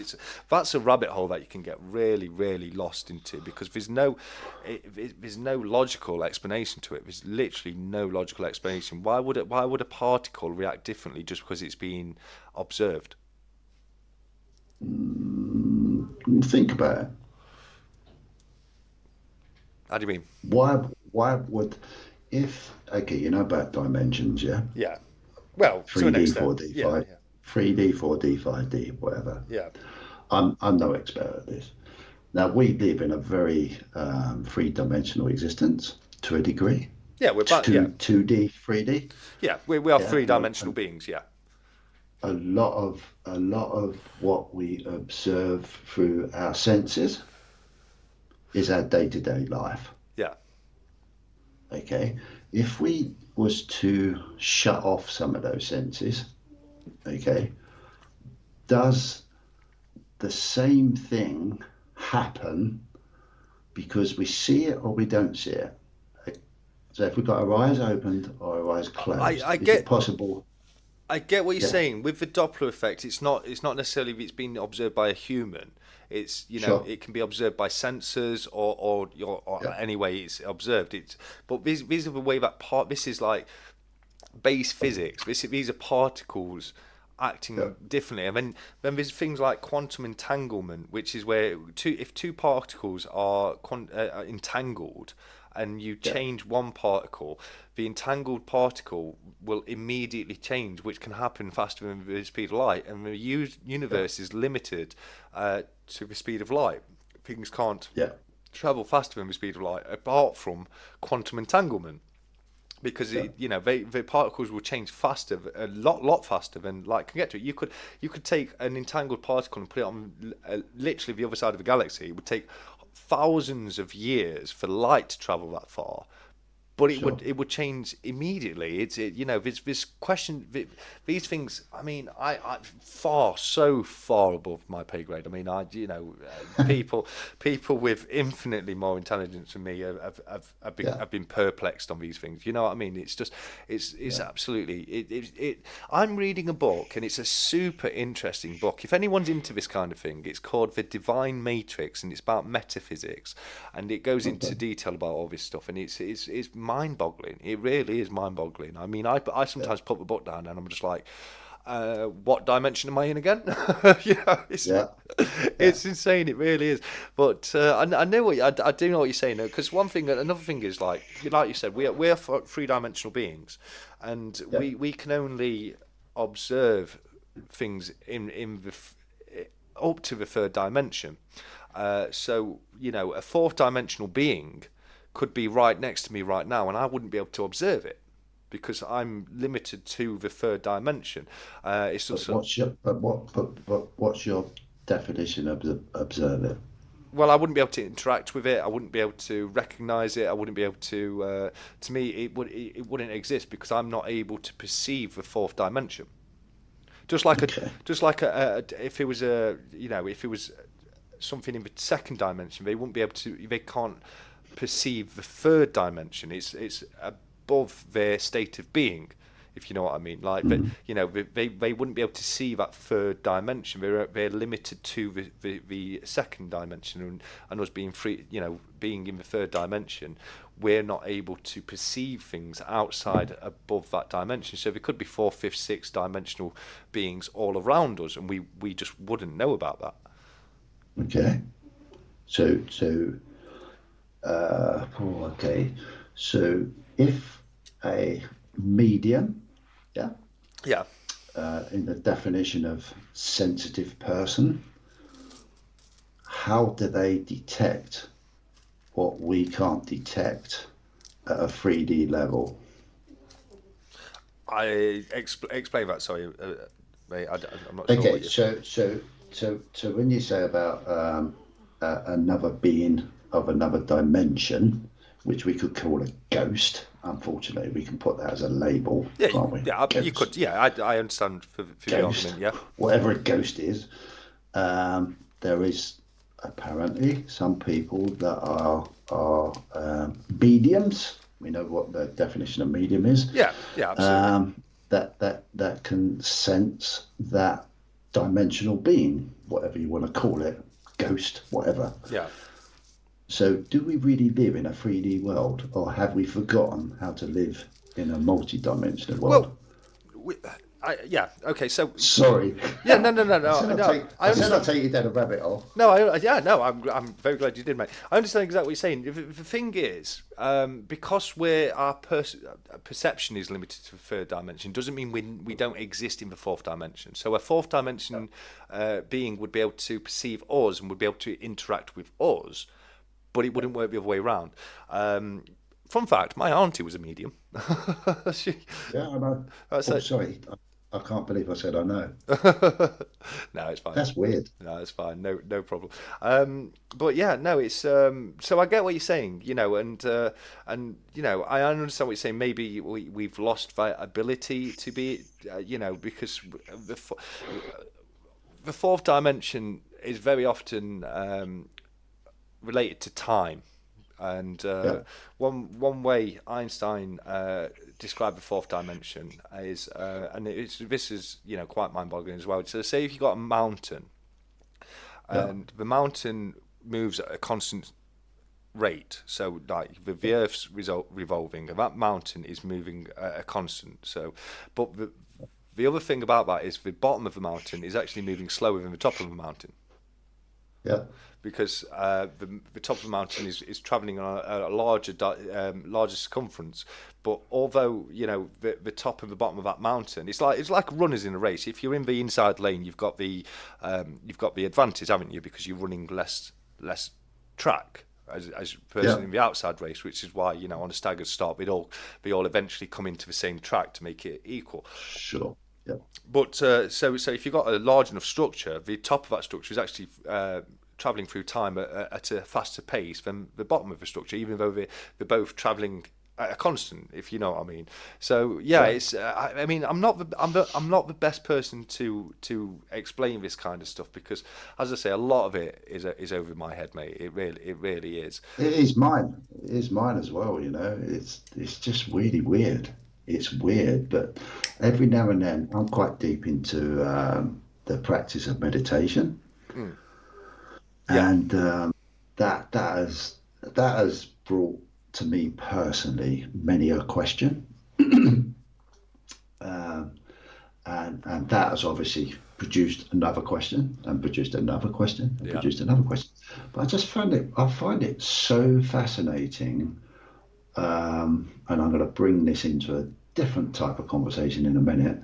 I find it so fascinating that sometimes in this crazy, quick, fast-paced, lots of noise world, that we are very much losing the uh, emotional contact of who we really are deep down. yeah, When we look back at history and the past, and as someone's been mentioning in the comments about rituals, why do they still use rituals? If there's no room for ritual in modern society, quote unquote, why is that still there? It must have a meaning, and is that meaning in context connected to who we deeply are as human beings? And that's just that little reminder to a certain amount of people, maybe in a club, that don't forget who you are, but hey ho, we're going to progress this way. Does that make sense? yes. No, it does. It does make sense what you're saying, and I wouldn't. I couldn't give you an answer to that, mate. Of course you I can't. wouldn't. Yeah, I know yeah.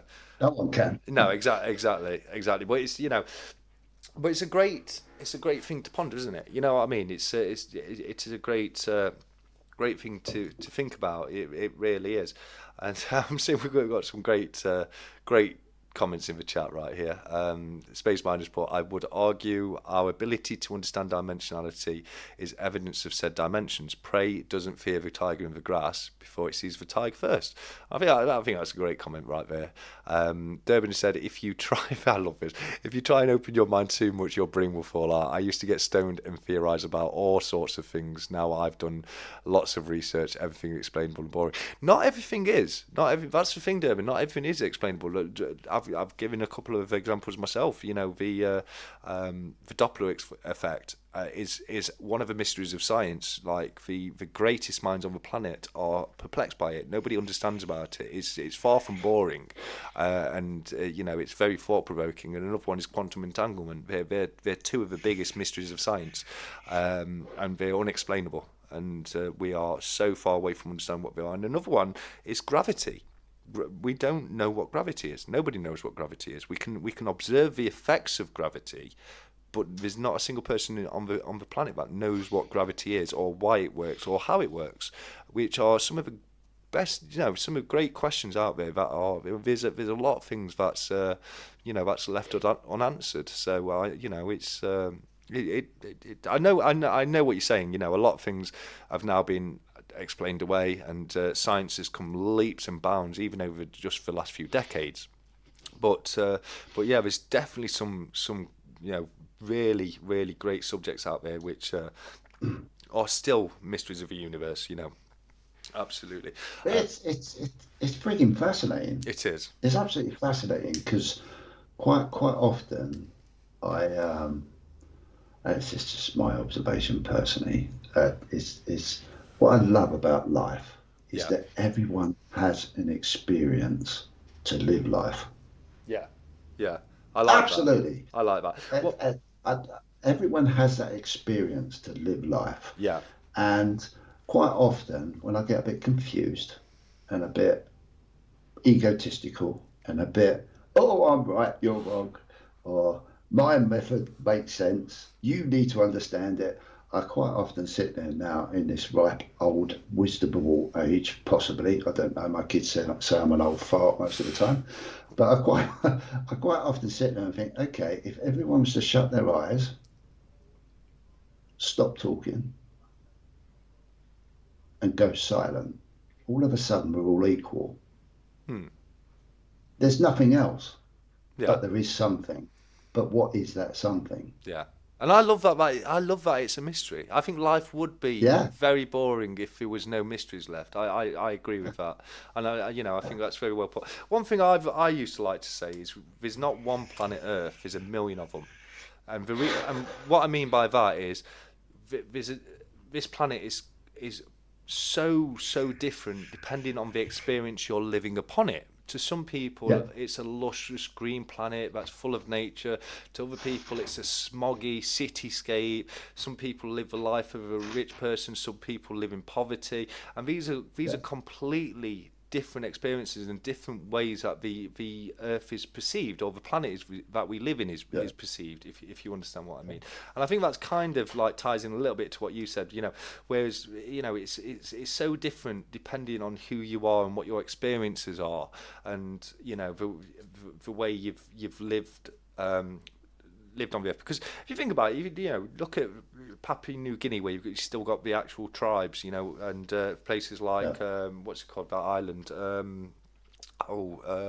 Sentinel Island.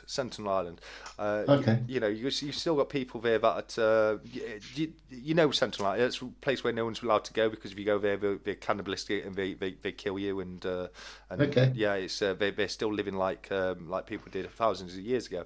You know, they don't know what a particle is. You know, exactly. Yeah, and there's a certain amount of grace to that, isn't there? You know, the fact they're still living with nature, and you know, I mean, I love progress. I love technology. I wouldn't want to go back to living in a mud hut, struggling to survive. You know, having the cold eat through me every single night. You know, needing that fire to survive, having to hunt for what I wouldn't want. I wouldn't want to go back to living like that. But there is a certain amount of beauty to it, 100%. I can remember one time a few years ago, a friend of mine asked me, He turned around and said, "If you could go back to any point in history, if you had a time machine, you could go back to any point in time, when would it be?" And I had to, Wow, what a question. yeah, I had to, yeah, but my answer would have to be, I wouldn't go back in time because, I know we don't know for sure, but we've got history books and we kind of have an understanding of what it is. What if I could travel through time? I want to go forwards. I want to know what's Yeah, going to happen, not what has happened. I want to see where the world's going to go. And that's interesting. That is so interesting, dude, that you say that. thank you. Speaking. That is so interesting. I'll tell you why. I'm Go on. going to ask you a question. Why is it important to you, or why do you find it fascinating to know what's in store for you tomorrow more than what's in store for you now? Well, it's not me on a personal level. It's more on a Okay, sorry, I misunderstood that yeah. then. No, I want to know where the species is going. I want to go way All beyond. right, okay. Yeah, way Yeah. beyond my lifespan. I want to see 1,000 years in the future. Things that I Mhm. will never have any understanding of because I've got a certain amount of understanding of what's happened in the past. I've got, Okay. if I had if I could only do one of the two, it would to go forwards because there's no way of knowing what the world's going to be like in 500 years, 1,000 years until we get there. But Okay. we have a good understanding of what the world looks like 1,000 years ago because we've got really good history on that. You go back Sure. long enough, and our understanding drops off more and more and more to the point where we've got very limited fossil records and to give us an inkling of what the world was like, but we don't truly know. But we've got an idea now. You can speculate of what the world's going to be like in 1,000 years, but that's pure speculation. Do you know what I mean? Sure. So can I ask you a different type of question about the same Of thing? course, you can. What what intrigues you to say that you would like to know where species is in 1,000 years? What would intrigue you? What would be your, use your imagination and express it how you want to express it. What would you be looking for, or what intrigues you about looking 1,000 years down the line to see where we are? I think it's because I look at how the species of the world has changed, and it's changed such and we've seen so much technology, and we've seen amazing advancements, but we are so limited. Every generation thinks they're the peak of technological advances. There's quotes from the 1800s with the advent of the steam engine and railroads, and the Yeah, people literally said, this is the pinnacle of technology. This we are game change. yeah, Yeah, how can technology be more advanced than it is right now? And then a few years later, the yeah, white brothers come along, and we've got air travel. And people used to say that man would never fly, and yeah, there's all these, we will never do this, we will never do that. But what will we do? Will we do it? Will yeah. we not do it? And it's, I suppose it falls down to the fact that I know I will never know, but I would love to. That's so cool, though. Cheers, mate. How about That's you? such, that's such. Oh, mate. I struggle to come to terms with the present most of my time. Yeah. Um, and okay, I'm a bit of a dreamer. Always been a dreamer all my life. Oh, that's good. Always looked. I've always looked behind. I'm a Piscean, so I'm going Ah, to be a okay. dreamer. Okay. Yeah. Um, I've always looked at the past. I've always looked at the future. What I've really ignored is my present. My presence in my present, Okay. Yeah. and what I can come to terms with me in the present will depict possibly how the future may be. Yeah. I think I've possibly ignored the importance of presence Okay. I like that. I do like that. more Yeah. than anything. Yeah. I think. Yeah. Sometimes we need to concentrate on the moment, don't we? You know what I mean? Yeah, Sometimes we need to, yeah, because that's what affects us more than anything. yeah, No. So that's a great point. I've seen comments in the chat about. And this is something I'd love to touch on and get your understanding of it. And okay. what civilization. Okay. What's your thoughts about it being a lot older than we believe it is, such as the pyramids? Because we've got the Sphinx is coming up, and the water damage or the evidence of water damage to the Sphinx. Do you believe that civilization could go back? Are you aware of the Younger Dryas?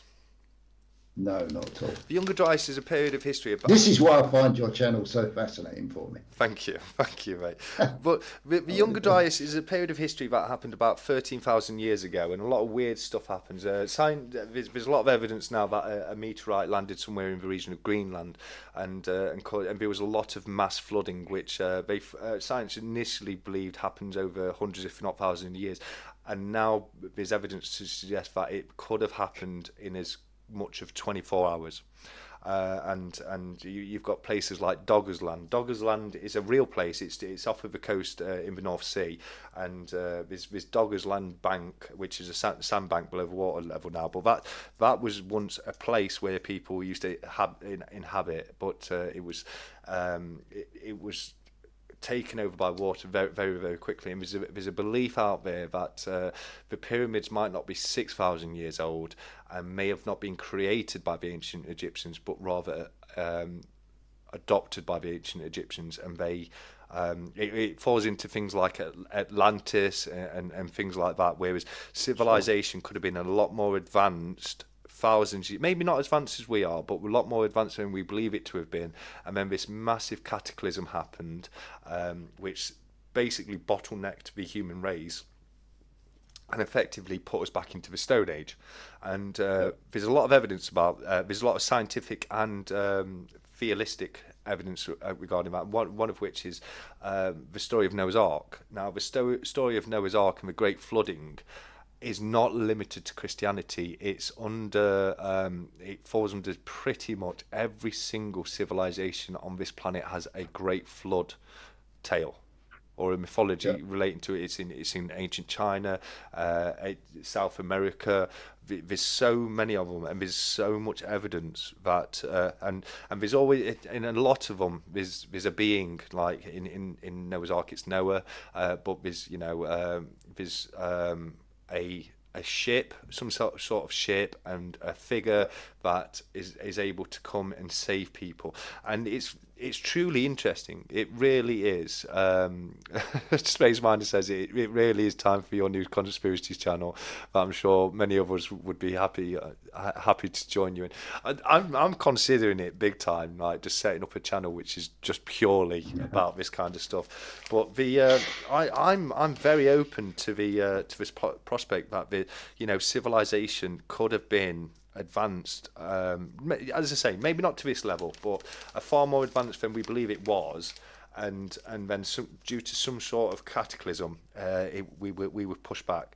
And there's a lot of evidence, scientific evidence in that as well, because humans have a stupidly low number of base pairs in our DNA, which is due to we have hardly any genetical diversification in our DNA, which suggests that we were bottlenecked and were caused to, and basically our species population was made so small that there's not enough diversity, i.e.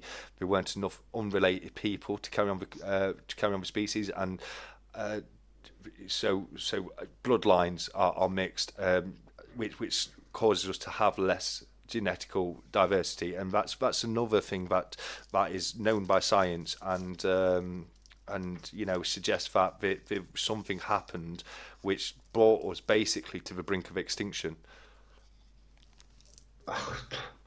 Dude, do you know what?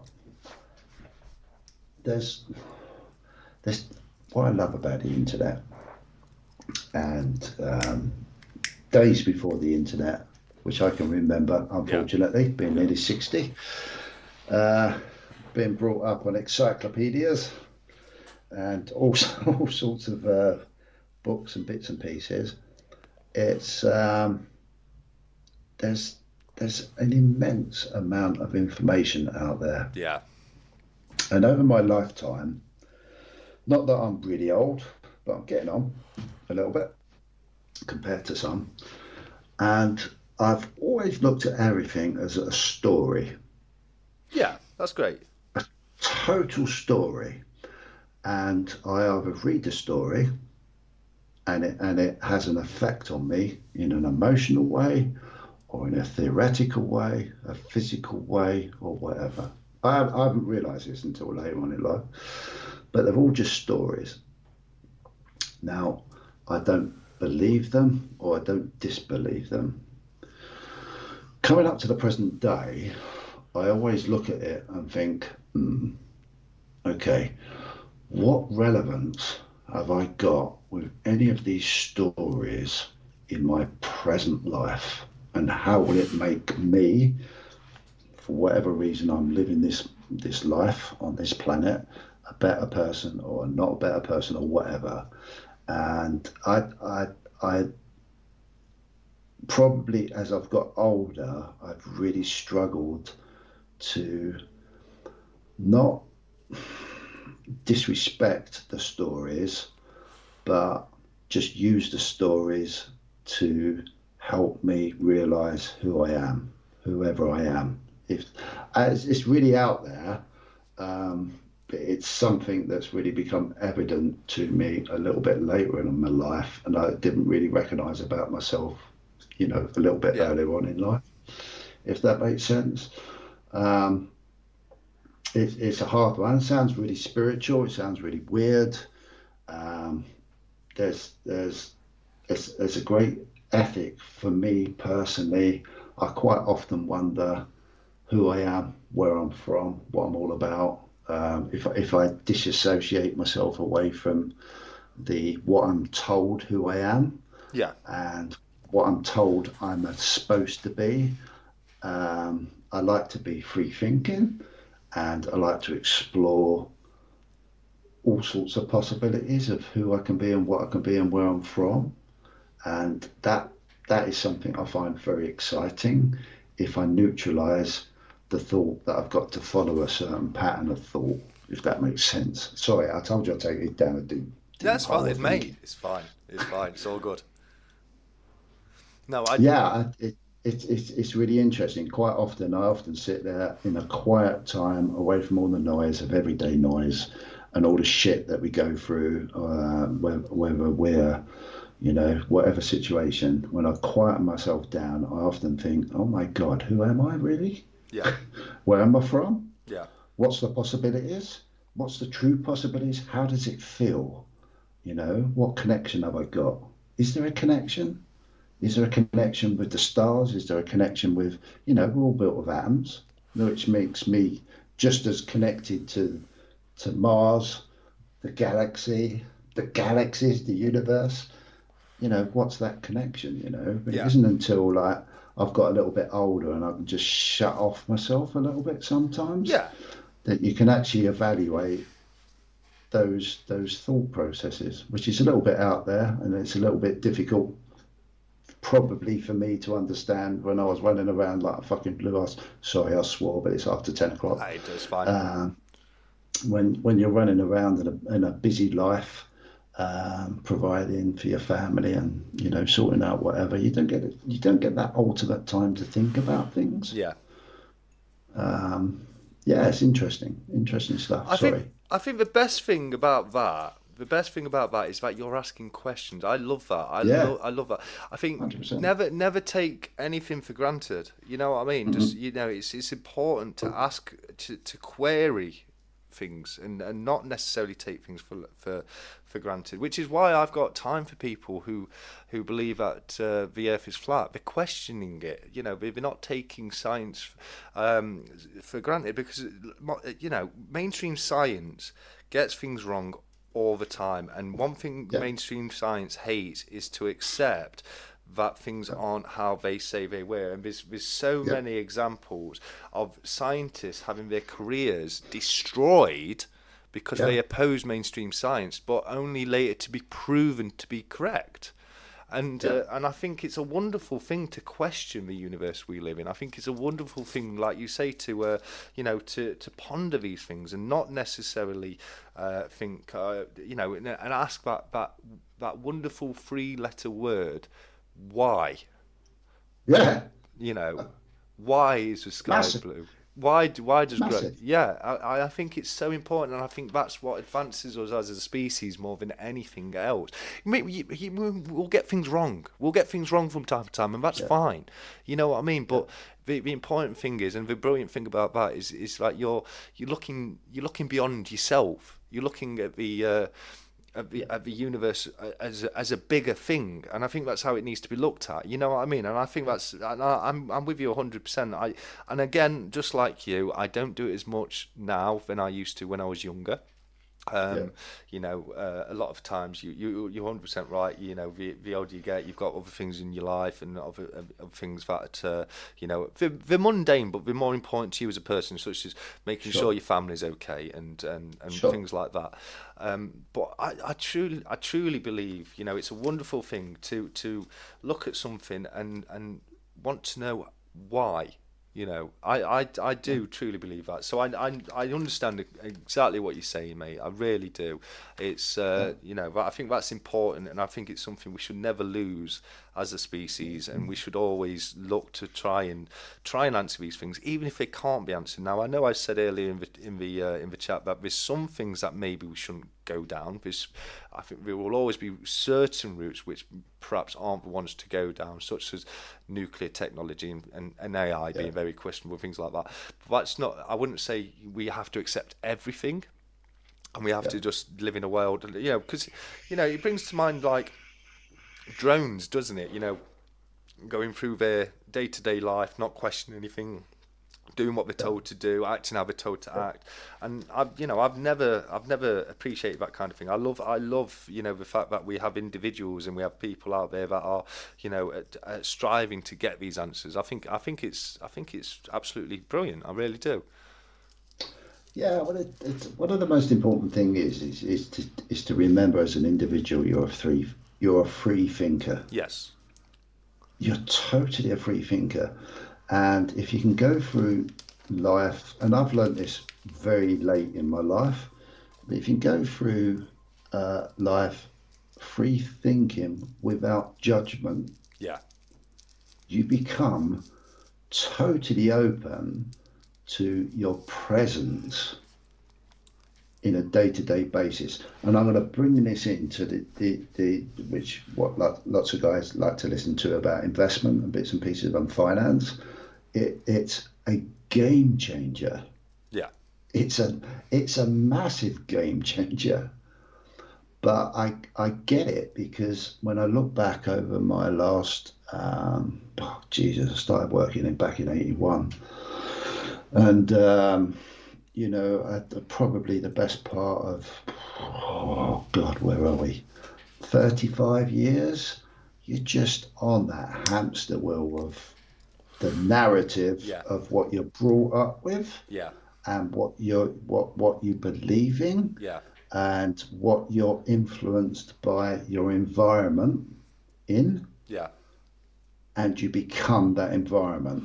Yeah. Yeah. I think that's, yeah. I And like that that. and that is totally open to, and that's not it. I'm not dissing what I'm going to say here.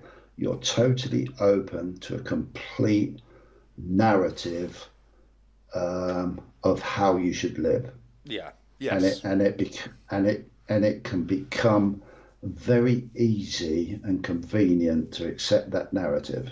Yeah. No, it can. It can. So easy, Yeah. so easy. When you actually sit there and maybe at the odd occasion you think, oh shit, that ain't right. Oh my God, why am I thinking? What, blimey, there's a bit of a repeat there. Is there a boys' club? Is there not a boys' club? Oh, there How is. does that Yeah. work? Yeah. Yeah, I definitely, we go there in a minute. Yeah. Um, how does that work? Why is this repeat? Why do I think that I'm getting done over here? Why am I being, excuse my French, fucked over Yeah. on a day-to-day basis? But as a narrative, we'd suppress those thoughts because we all think as a society, uh, it's okay, we're good. We're still doing our day-to-day hamster thing. Yeah. But as soon as you start to just give yourself that little chance of breaking out of that, one, you feel different, but two, you start to really start to free think, And if you want to, you can start to open up a channel of, oh my God, what's really going on here? Yeah, yeah. What's really going on here? Yeah, absolutely, absolutely. Which can be it can be dangerous territory because it Oh can yeah, blow people's minds, can't it? You know what I mean when you start looking yeah, into it. But going back to the boys' club that you alluded on there. I mean, one thing I love Nikola Tesla. Nikola Tesla yeah, was one of the greats of science. He truly was. So many, pretty much every scientific advancement today comes from his early works. He was one of yeah. the pioneers of science. And Nikola Tesla this is very well known, was working on wireless electricity, which he managed to get working. Now, the thing is, he was being funded by JP Morgan, and He was. what he was supposed to be working on was wireless communication. And Mhm. JP Morgan was happy to put a lot of money into that, but he took it to a next level, and he was starting to work out wireless energy, and he took the first few steps, and he was able to, many people will have seen the very famous photograph of Nikola Tesla being sat on a chair, and there's loads of light bulbs all around him, these Yeah, huge light yeah, bulbs, and they're working through wireless energy. So he went to JP Morgan, proud as punch, said, look at what we're achieving here, we need more funding for this.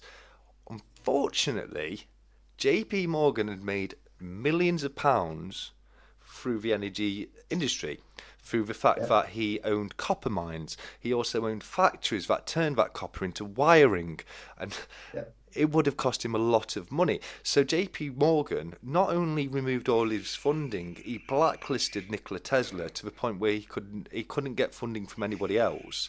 And it turned out to be Marconi who went on to invent the wireless radio. Yeah. But JP Morgan basically destroyed him, and that's the boys' club. That's the boys' club, and that's because you've got these people in the world that are making ridiculously stupid amounts of money, Shitloads. and they can't allow that to change. It's like I mean, one thing that's genuinely scary is if you look at anybody out there who's taken any amounts of steps to come up with a new type of energy, they they die.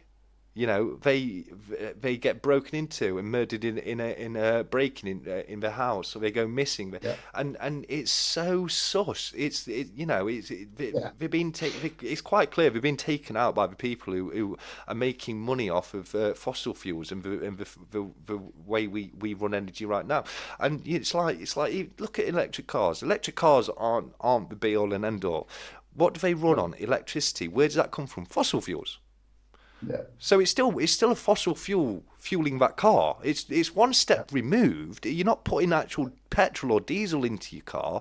It's one step yeah, removed. That's being used at the power station. You know. yeah, So this, the boys' club that you mentioned there is a real yeah. thing. It affects the world and holds us back more than anything else on the planet. It really does. The fact that certain people are making money off of certain things and they have power through the sheer volumes of money they have, won't Yeah. allow advancements if there's any It's kind. detrimental to Yes, what they're doing. Yeah, yeah, absolutely, 100%, and that is completely true. That really is completely true. And go out. There was somebody who was working on a plasma battery, and they were about to give a speech about this, and they literally some people just came up to them outside the convention, and just beat them to death. You know what I yeah, mean? And there's people out there that have invented engines that run off water that are able to separate the hydrogen from the water, because obviously water's H2O, two hydrogen atoms, two on oxygen, and particles. Sorry. And hydrogen is combustible fuel. We can run engines on hydrogen. That's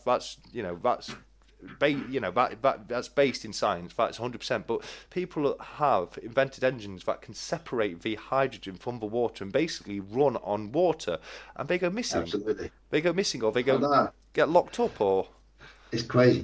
Dude, yep, I'm desperate for a pee. Go ahead, mate. It's all good. It's all I'll good. let you go to the comments because there's Yeah, some no worries. fascinating things There going really on are. there. Cheers, dude. No problem. Oh, I'm sorry we missed some of these comments, guys. They are absolutely fantastic. Oh wow! After seeing blistering barnacles, that's very sad, mate. That is a very very sad sad comment there, buddy. My thoughts are with you, my friend. Very very tragic thing to go through. That is. John Fraser said, "Isn't the problem with wireless energy? Tesla theory is it would have created a more static energy demonstration of modern computers." Well, the thing is, obviously he was only at the very early stages of it. So I'm not saying he cracked it. I'm not saying what he did would have worked. I'm not saying you could power industrial machinery on what he did, but obviously you start somewhere and you go further from there. But we stopped looking into that kind of form of energy, and who knows where it could have gone. So there's a lot of truth in what you're saying based on where he was at the time, but it's where that could have advanced to, that it wasn't allowed to advance to, because the Tesla Tower was never, he built small scale Tesla towers, which was how he was able to power the light bulbs. They look like lightning rods, and he was able to. And it's you're right, it's static electricity, but we have that all over us anyway. It's EMF, electromagnetic frequency, which is in the air all the time. It's I've got I used to use it for ghost hunting. It's in the EMF meter. It's in the cupboard to the desk I'm at right now, and I'm not saying that he, like I said, I'm not saying he cracked it. I'm not saying he got there, but we could have gone down that route further, and who knows where we would have got to. That's all I'm saying, And he was stopped because of somebody who had a lot of money invested in the traditional form of electricity, i.e., he was making a lot of money off of copper factories and copper mines and things like that, which he would have lost a lot of money if had that route have worked out and gone further. So that's more of the point I'm making. I'm not trying to say that he came up with something that would have changed the world and it was stopped. But who knows where it could have got to. Baron Vansky, what was that story before that someone invented an engine that run on water, or did I? No, 100%. Guy in the 80s invented an engine that ran off water. There's actually been a couple of people, and they all meet a very sticky end, very suspicious sticky end. There's things like water engines, plasma batteries, all kinds of things. There's a guy that invented a prototype of a plasma battery, and apparently could have it was able to power or provide enough power to give it energy to 20,000 homes or something like that, and he was taken out. And if I had the time to do the research specifically for it, I could give you so many examples of where this kind of thing has happened, and different forms of energies been looked into, and then the guy behind it is very suspiciously ends up either dying. There was one person that he turned around and said very very firmly, "I will not kill myself. I'm fearing for my life. I need everyone to know that I'm not going to kill myself." Lo and behold, a little later, he's found in brackets committed suicide, which so it's just, if you know what I mean, it's very very suspicious. Where literally every single scientist who looks into a different form of energy basically meets a very very unfortunate end. But it's really interesting. It really is. Nerd says we should be asking Yoda about some of these questions. Absolutely. I love that comment. I love the comment you've put there as well, Nerd UK. Fear leads to hate. Hate leads to anger. 100%. That really is true.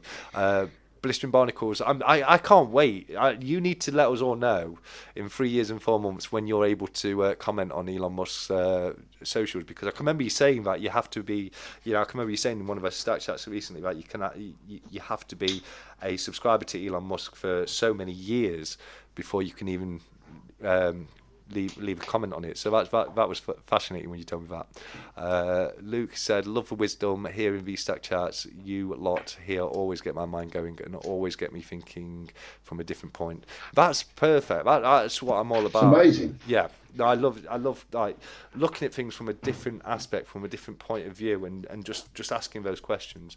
That's absolutely a brilliant comment there. That is, mate. It says, "I'm only 32, but it's great to hear the wisdom from you older chaps." Thank you very much, mate. That's one of the. I'm sure you agree, CPM. That's the best benefit of age, is the wisdom that you're able to acquire over the time we spend here. You definitely you do not realise it when you're entrenched in whatever life that you're entrenched in, and that's it's. I am blessed.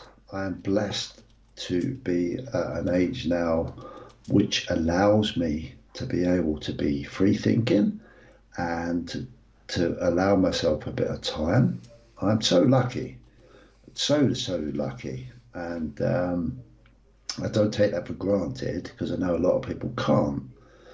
But if I can't express that there's a possibility of it being a reality at some point in life, then it doesn't give anyone any hope that they can't at whatever point in life they can, if that makes sense. Yeah. Yeah, I'll tell you a quote I really love is it's from George Orwell, and it's, "Every generation imagines itself to be more intelligent than the one that went before it, and wiser than the one that comes after it." And I think that's true, isn't it? You know, every generation thinks they're more intelligent than the last generation. I mean, there's a lot of truth to that, because there's advancements in science, etc., etc. But then every generation thinks they're wiser than the one that comes after it. And I think I just love that quote. That is a brilliant quote. And another great quote is one from Arthur Conan Doyle. Was it Conan Doyle? No, it wasn't. There wasn't. I don't know what the quote is, but there was a guy, Arthur Conan. Yeah, Arthur Conan Doyle wrote Sherlock Holmes. What's his name? Arthur C. Clarke. Arthur C. Clarke. Yeah, and it's any sufficiently advanced technology is indistinguishable from magic, and I love that quote, and it's true. Yeah. You know, it's magic is just a technology we haven't got to yet. You know what I mean? And it's so true. You know, if you went back 300 years and you showed them a smartphone and you made, or even just a torch, you know what I mean, and you could make light or a lighter or something like that, they're going to think you're some kind of wizard. You know what I mean? 100%. Definitely, dude. I just picked up a little bit earlier on. Is it Blistering Barnacle's Adventures? Yeah. There's a guy around your way, isn't there? Yeah. I haven't scrolled back, but I did notice a comment and that he mentioned about his mum. Yes. And I just wanted to say, I wish you well, dude. Yeah. And be there for your family. Do everything you can. And I hear you. I've been there. I've seen it. And I know personally what it was to me. Please, just don't worry about the world. Just savor every moment that you've got and be the best person you can around your family. And I wish you a lot of luck and a lot of love goes out to your family, dude. Absolutely. I know from previous chats that Blistering Barnacles, he cares for his mum, and I think I've said to him before, and I'll say it again. It's a wonderful thing you do, Blistering Barnacles. I have so much respect for you. I do. I have nothing but respect for you and what you do for your family, 100%. And very, very well said, CPM, buddy. Thank you very much, dude. Boys Club. Yes. Scary thing, isn't it? Boys Club. It is, yeah. I'm going to be maybe a little bit controversial here. Oh, this is the time of night we get controversial, buddy. If you was lucky enough, this is a bit of a lag. I'm pointing to my chessboard. If you was lucky enough, if you think it's lucky, to be born and bred into the boys club, would you basically do the same? You see, the problem is the answer I give isn't a valid answer It is. because no, because I can tell you what I would do having not been born into a boys' club. I couldn't tell you if I had have been born into a boys' club. The chances are I would be doing the same things as what they do, and that's the truth of it. You know what I mean. Now, if you're able to go from one to the other, I think that's very different. But once if you're born into that money, I think the likelihood is you're going to be one of that type of person. Do you know what I mean? 100%. So I'd 100%. love to be able to sit here and say no, no, no. If I were born into that boys' club, I'd be different, But I wouldn't be who I am. I would be a different version of myself, and I would have a different thought process. And the sad reality of it is, the likelihood is I would fall victim to being the same kind of person as they are. 100%. But you would not know any different. You wouldn't know the stat collector life. You'd Exactly. know a different life. Yeah. Yeah, cool. So basically, probably the answer is you would follow what you've been taught. Yes. You would follow the principles of how you've been brought up and the experiences of what those principles have made you experience while you've been brought up. Yeah. I know it sounds a bit roundabout. So I always, I would be very anti. I don't know why I would be very anti. Probably, oh, it's unfair, Prince and the Pauper stuff. Look back through history. I don't want to be a have not. I want to be a have. Yeah. All the films that you used to watch when you was young, you know, dude, are you having a bath? No, I'm tidying up the packaging from what I opened earlier with Cobra while I'm listening to you, mate. Sorry, keep going. It's bubble wrap. That's what you can hear. I thought you were running a bath. Wow, I thought that's a bit relaxed. So it's very relaxed, isn't it? There we go. Stat collector in the bath. I'll pop that down. There you go. Yeah. Um,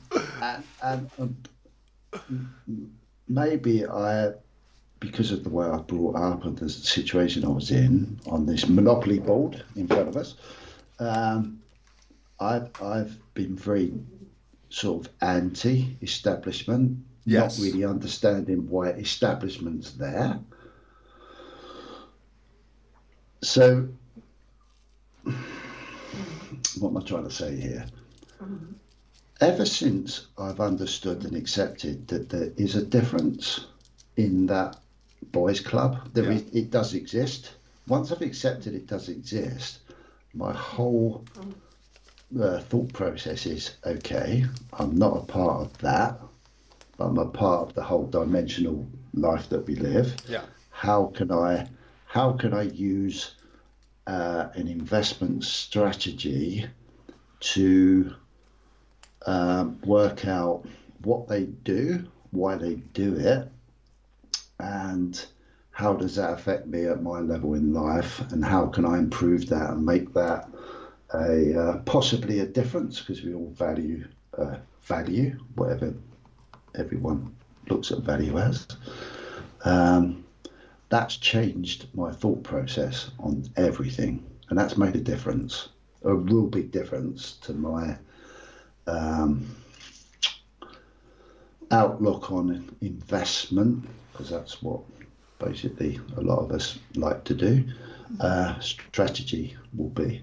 Yeah. Does that make sense? No, It's been it a big does. turnaround. Yeah, no, and it does, and me being who I am, I have that same thought process as you, mate. Because we're born into a world that's outside of that, and I 100% get it. Jumping into silver, what you need to do is you need to get yourself some sort of editing software. It can be very basic editing software for doing that kind of thing. Even something like iMovies would do that, and all you're doing is just you need to put those two clips together and then render it into one video. There's some really great free video editing software out there. I use a program called DaVinci Resolve, which is a free to use software. It has two versions, which is the free version and the paid for version.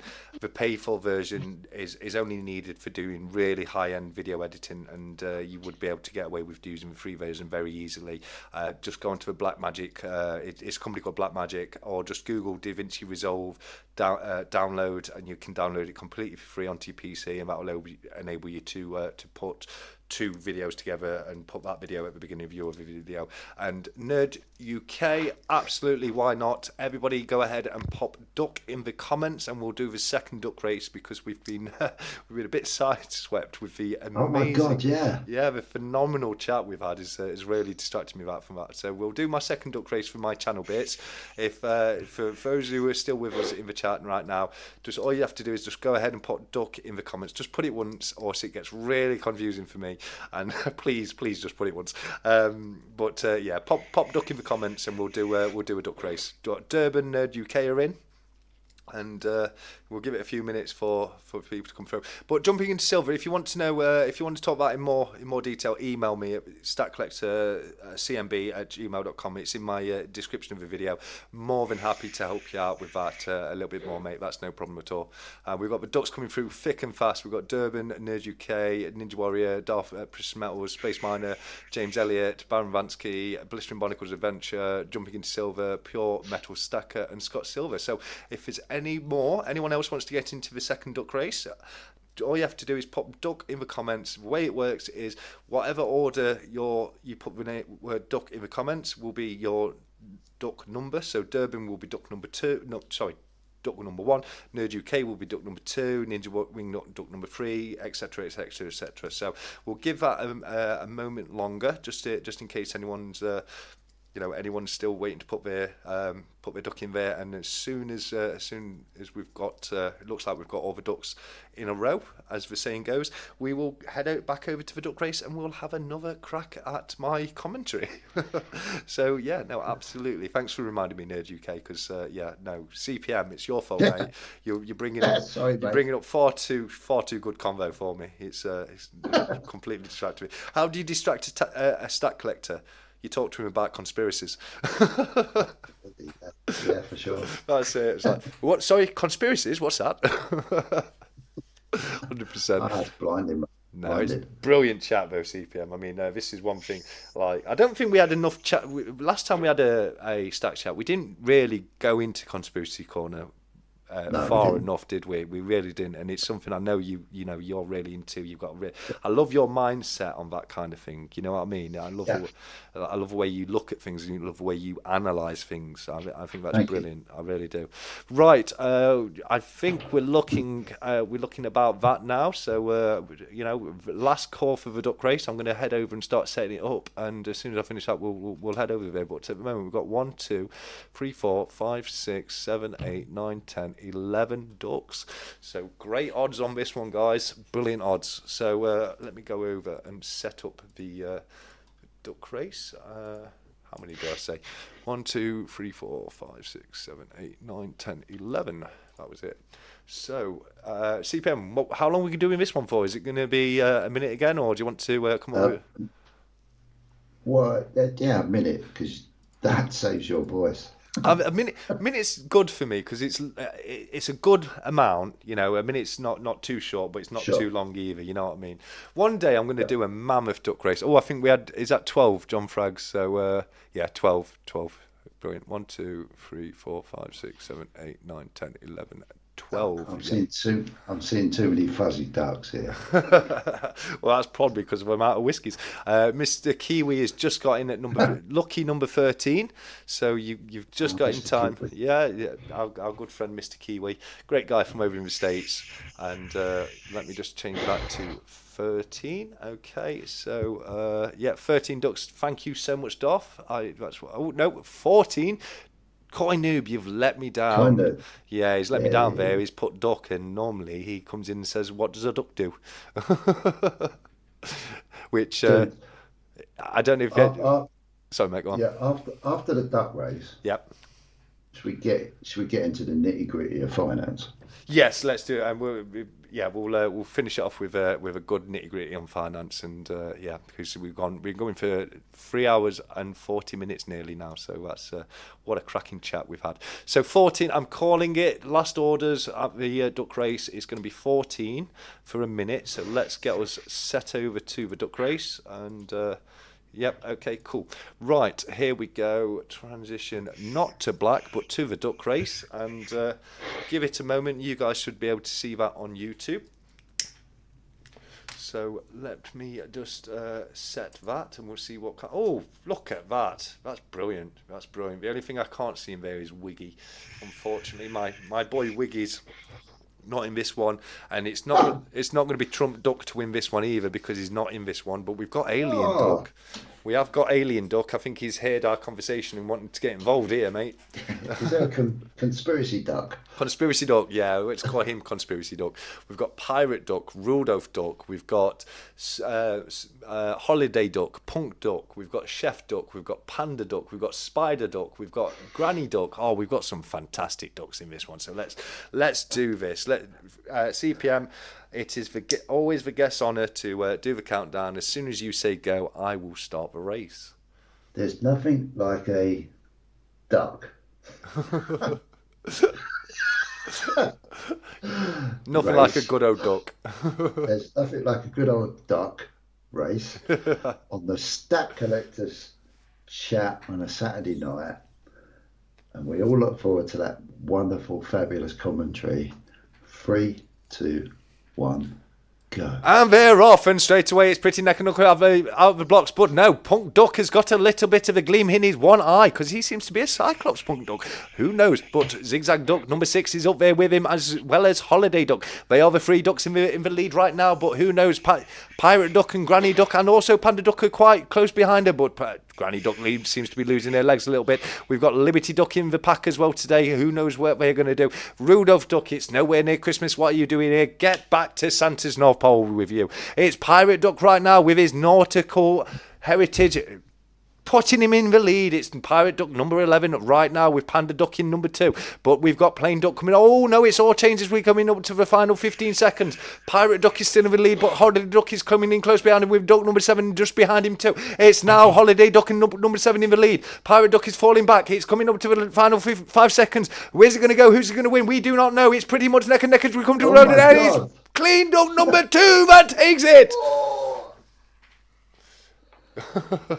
Wow, that was close. That was the closest duck race I've seen yet, buddy. It really was. Well done, number 2. So number 2 is Nerd UK. Nerd UK. Well done, buddy. Cool. Email me your details at stackcollectorcnb@gmail.com.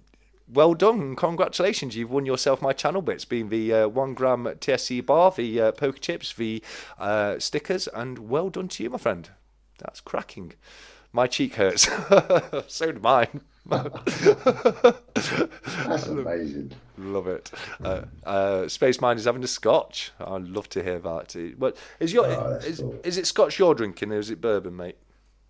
Dude, it's all gone. Is it? Oh dear. Yeah. Oh dear, I'm a bad influence. Oh, mate. Oh, no, I don't need encouraging, I tell you. I'm terrible with it. I won't crack open anymore because I'll just go through the whole lot. And I have to be very careful, careful, especially when I get a bit passionate about talking. But yeah. Absolutely. Well, Ninja Wingnut, because of you've done so much help for the Stacker Social. I'm going to be sending you some stuff out. I've got a list of people to send stuff out to. I need to order my next batch of stickers, but don't worry, Ninja Wingnut, you're on the list. You've done some fantastic work for the Stacker Social, and because of that, I'm going to be sending some out to you anyway, mate. So don't worry about that. I know it's all about the prestige with the duck racers. It's all about getting that at number 1 spot, but yeah, don't worry about that. Dolph says, "Damn it, it was fixed again." Lol. of course it's fixed. If Dolph doesn't win, it's fixed. That's it, straight on. No, Wonderful. it's not. I mean, I'm going to be honest with you. I wouldn't. If I was going to fix it, I would never fix it for a plain duck to win. I love the costume ducks too much. I'm too much of a fan of them. But yeah, no, absolutely. Well done, Nerd UK. That's a great race and a lot of fun. So, finances, mate, to end up the chat tonight. Wow. Finances. This is why we all do what we do. This is why probably 90% of the content that I consume is for unfortunately, to improve our wealth position, because somehow we've ended up in a world where wealth is, I don't know, psychologically means something. Yeah. So, get back to the boys' club. Now, I don't know what you think. Basically, my outlook on investment, which can be a little bit naive, is basically come down to precious metals, Bitcoin, Yeah. and the stock market, and trying to understand what's going on in the bond market, and a market that I didn't really understand existed, that talks about money that I probably couldn't comprehend at my silly hamster wheel level of life on the Monopoly board. Yeah. Yeah. It's scary, Yeah. absolutely scary. It's when I think I've grown up through life looking at I live in the UK, obviously, as many of us do, looking at the value of what £10 is, well, a pound really, Yeah. to £10, to £100, to £1,000, to £10,000. Grew up in the days of good old Delboy and Rodney, millionaire. Yeah. That to me was the ceiling level as I grew up. Millionaire was, Oh God, yeah. you're a king. Yeah. You're a king. It's a billionaire now, isn't it? It is, but it goes beyond that. Yeah. It goes well beyond that. So my question to you is, how do we, in this day and age where we understand, if people understand that £1 trillion is just an interest payment to a government per year on debt that they owe to somebody, which is fictitious because it's money in air, it's not a real thing. How do we go from hopefully £20 1 ounce piece of silver at spot price to understanding how do we get that edge to improve our wealth when we're talking about trillions? Yeah. In the boys' club. Yeah. I think it's a brilliant question. Fantastic question. Yeah. I don't think people like me and you can ever get into the boys' club. I think the system is set up because they don't want us in the boys' club. So I think to do that, you've got to. I mean, it's not impossible. It's not impossible because you've got people like your Mark Zuckerbergs, your Elon Musks, and people like that. The problem with that is the opportunities are dwindling to be able to have that kind of, when the internet was new, it created these wider way of opportunities where people could make vast amount of money because it was a new industry and it was pioneering. And I think one thing you can look at now is you've got AI. Now, Yeah. regardless of your moral thoughts on AI. AI Yeah. very much right now is the industry that's going to make some people very, very rich. Yep. It's really is going to make some people, and it already is making people very rich.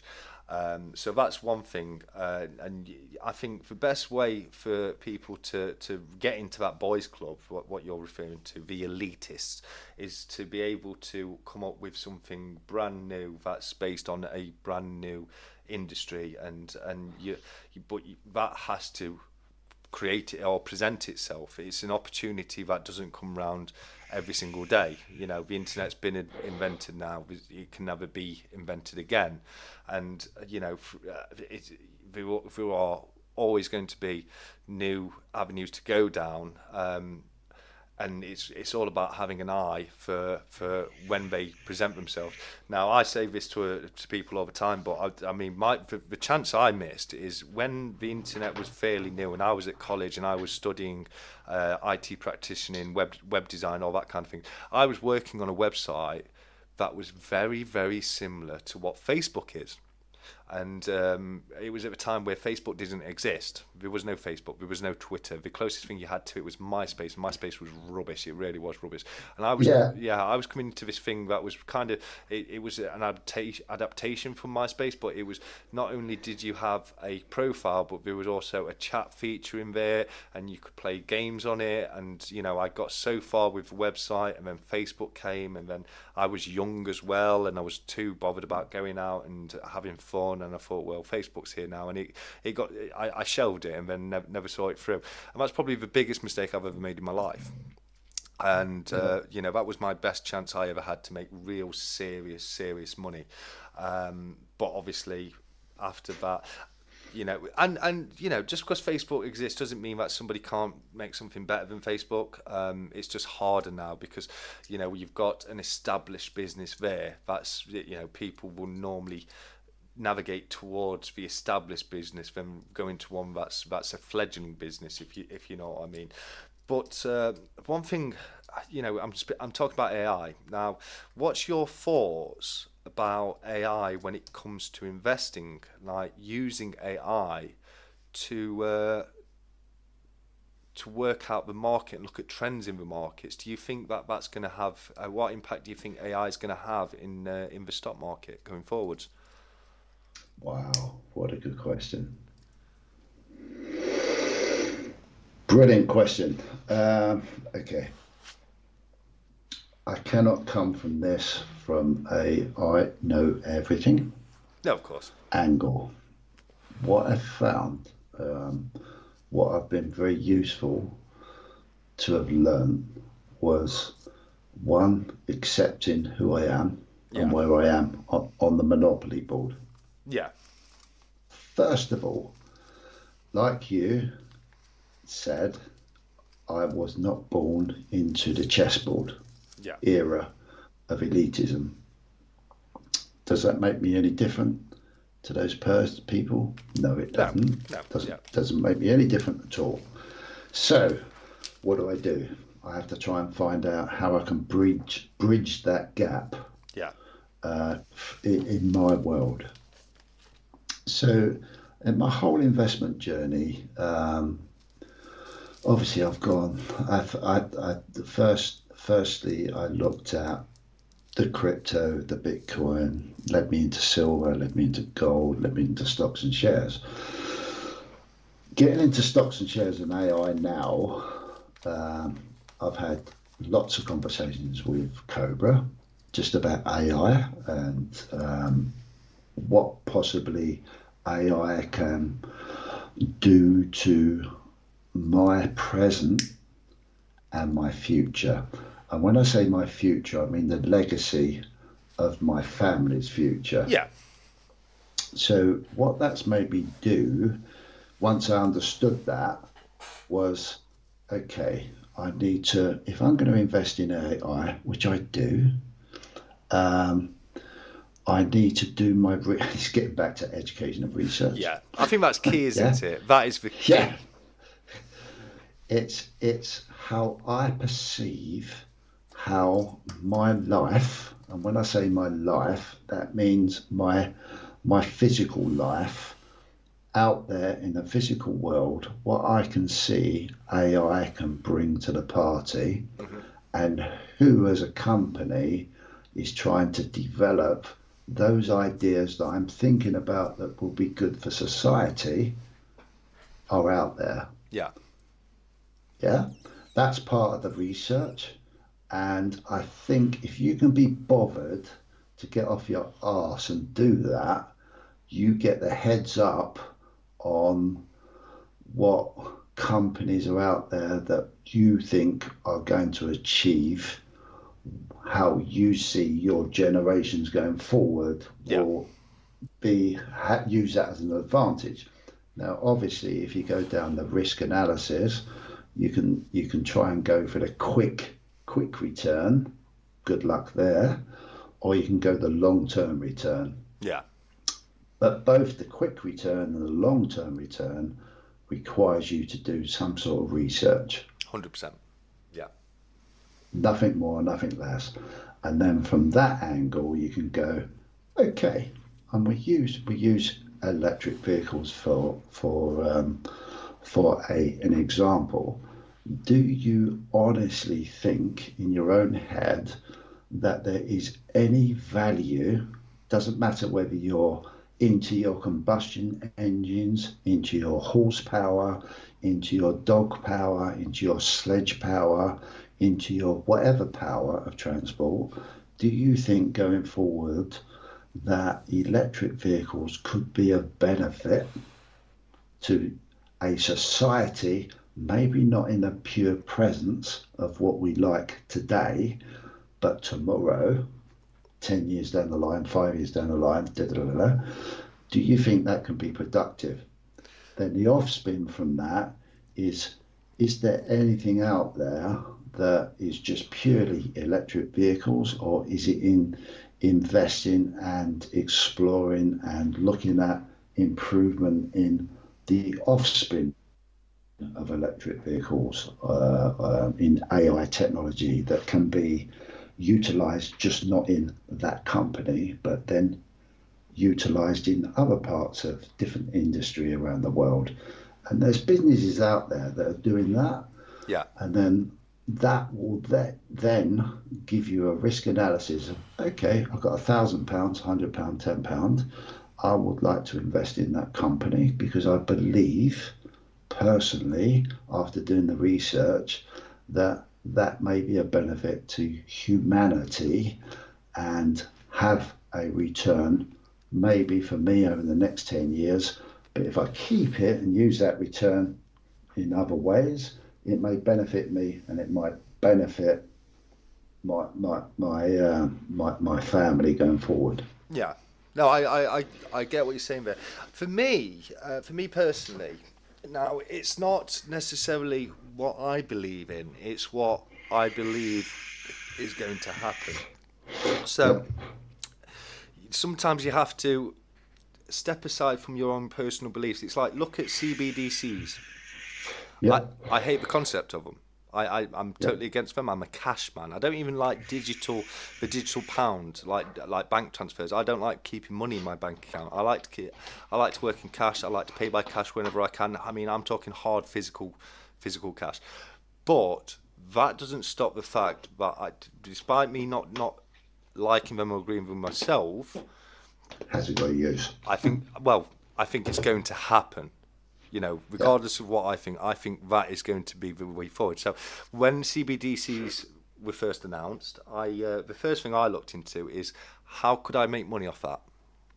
yeah, There's not a lot of on CBDC. It's not really there's not really a lot of scope for people to make money off that. That's something I realised to myself quite quickly. But the point is, that's how you got to look at things. It's not necessarily what you believe in. It's where the world will go, and what is, because you may be completely against AI, but yeah, the world is going down the path of AI. So yeah, it's all about not standing against the stream. It's about not trying to walk up current and going with the flow and going the way the world is going to go, regardless of what your own personal views and opinions are on that.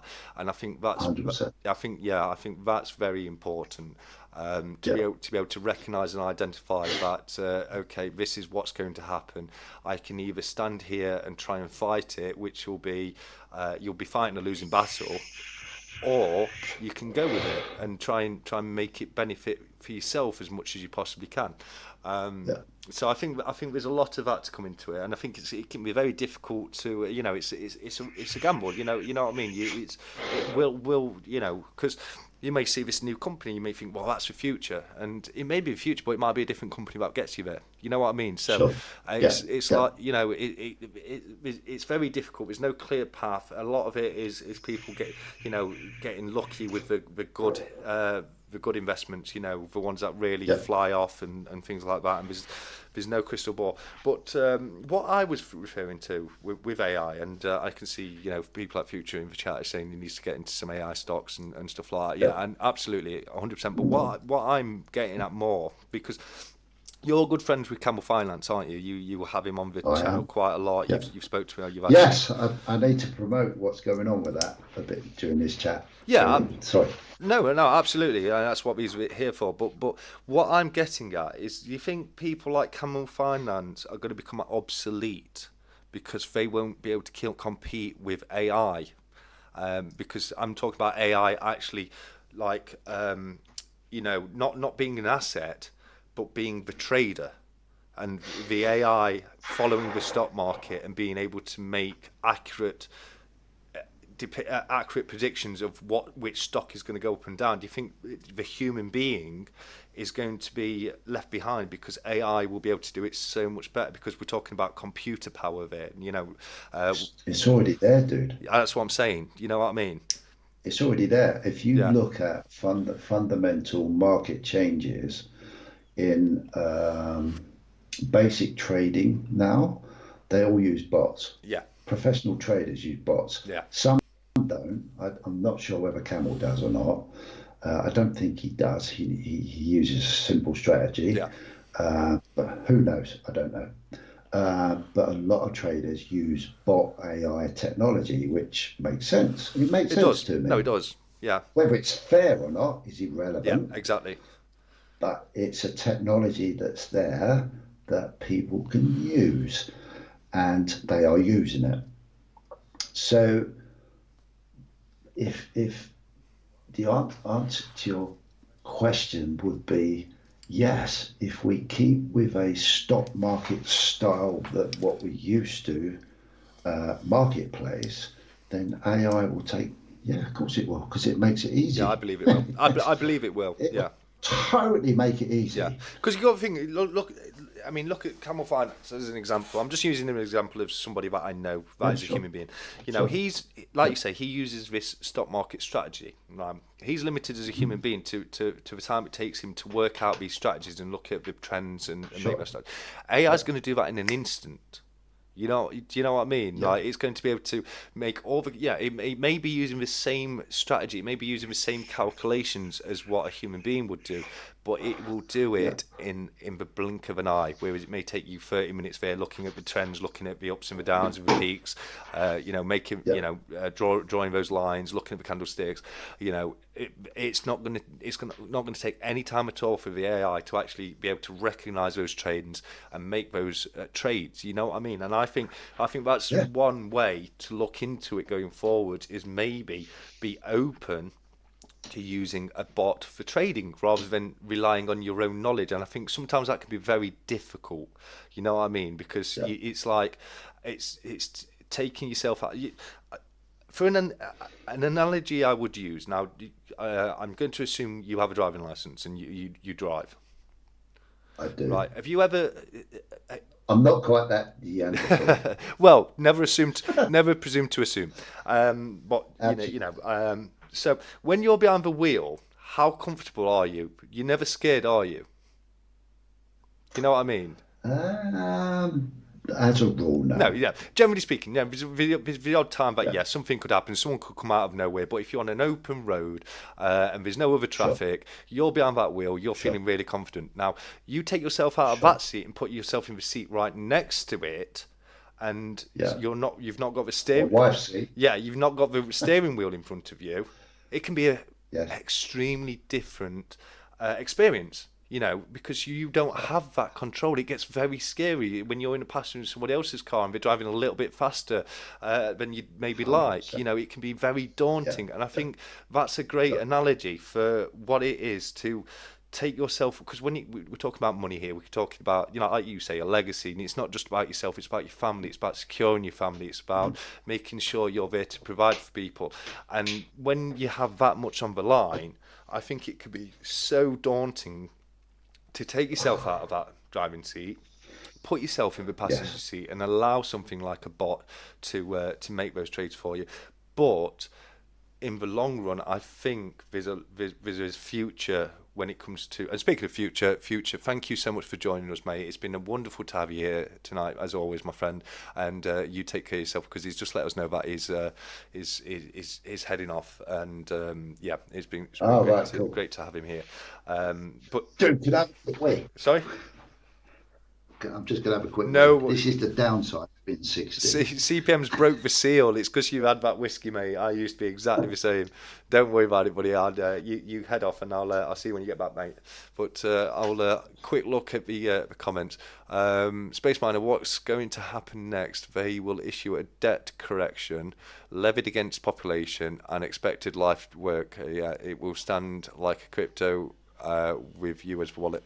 I think we're talking about the Great Reset right there, aren't we? You know what I mean? It's a real thing. I've been telling this to people for years. Watch out for the Great Reset. We will own nothing and we will be happy, as they love to say.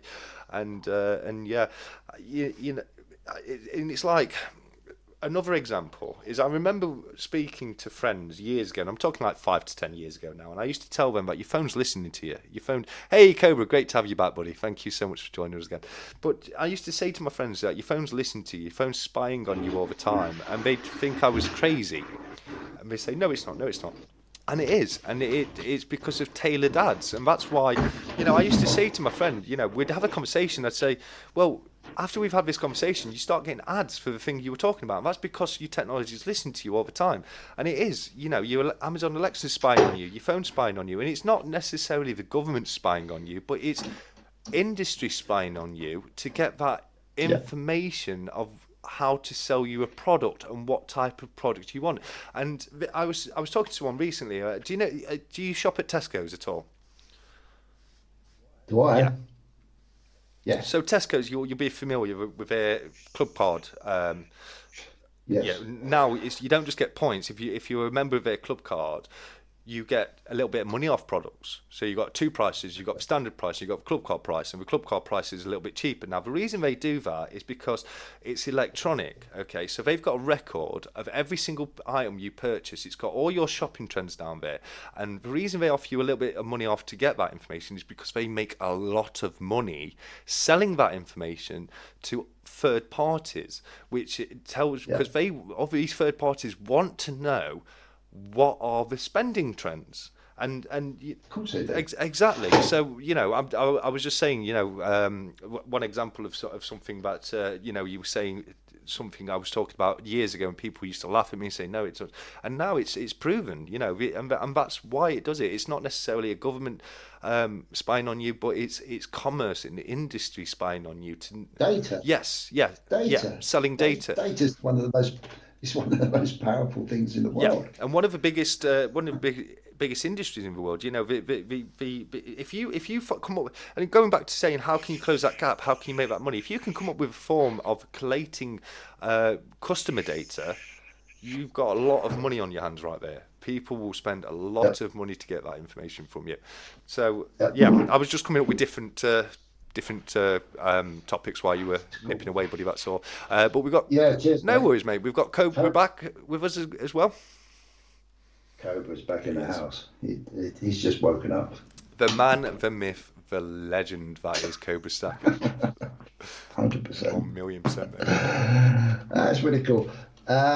Yes, mate. I personally, we're moving to silver and gold in a minute, and how that sits in with it all. But I personally Sorry. don't think I would. That's fine. Bless you. Thank you. Oh, happy birthday, by the way. Oh, thank you. You're welcome. I personally don't think I can ever bridge that gap. My ultimate, this is personal opinion. This is me. What I'm trying to do Yeah. is I'm trying to read the gap. Yeah. I'm trying to read it, totally read it, and that's difficult, but it is possible. Yes. Yeah. Any person can make enough money to be very, very comfortable. That's possible to everybody out there. What I was saying earlier about what's an impossibility, or most of the time is an impossibility, is getting into that boys' club. You know, the real elites. Yeah, You know, yeah, that's nearly impossible because they don't want you in there. But you know, no, anyone can make good money, real good money. Anyone can, pretty much anyone can become a millionaire. You know what I mean? With enough time, enough yeah, research, and enough dedication, and a little bit of luck on your side, anyone can do that. But there's different yeah, levels, isn't there? You know what I mean? yeah, yeah, 100%. So, so with the stocks and shares, which is like a company thing, we either get embroiled into learning about AI, which isn't possibly a physical thing, Mm. or we what probably one of the most important things is that there's always a human being behind the AI, 9 times out of 10, and it's trying to work out what their vision is and what they're trying to do with AI or not with AI. Yeah. Basically, basically in today's world, it's with AI. Um, so when I see things like Nvidia, Yes. and I think, yeah, cool, they're a great stock. I probably should have acted on my gut instinct. Me and you both, buddy. Uh, yeah, should have acted on my gut instinct at the time, but I didn't. Well, I'm not going to lose sleep over that. It's a lesson learned. But what I've done is actually looked at AI. Sorry, Nvidia is a company that's supplying technology to an end use case scenario. So who's that end use case scenario going to be, and what they're going to do with Hmm. it? So so you may feel that you miss an opportunity by not investing in Nvidia as the core investment, but what they're innovating has to be pushed into another industry, yeah, Yeah. to then innovate at that level. So it's never too late. Yeah. I think a No, lot of you're right. people Yeah. just lose. A lot of people just lose. Oh, fuck it. I missed that opportunity. Bollocks. I ain't gonna bother anymore. Yeah. No, that's the wrong attitude. Absolutely. It's, yeah, you missed the opportunity. Maybe on the big gain, it might be a good, nice long-term gain, Hmm.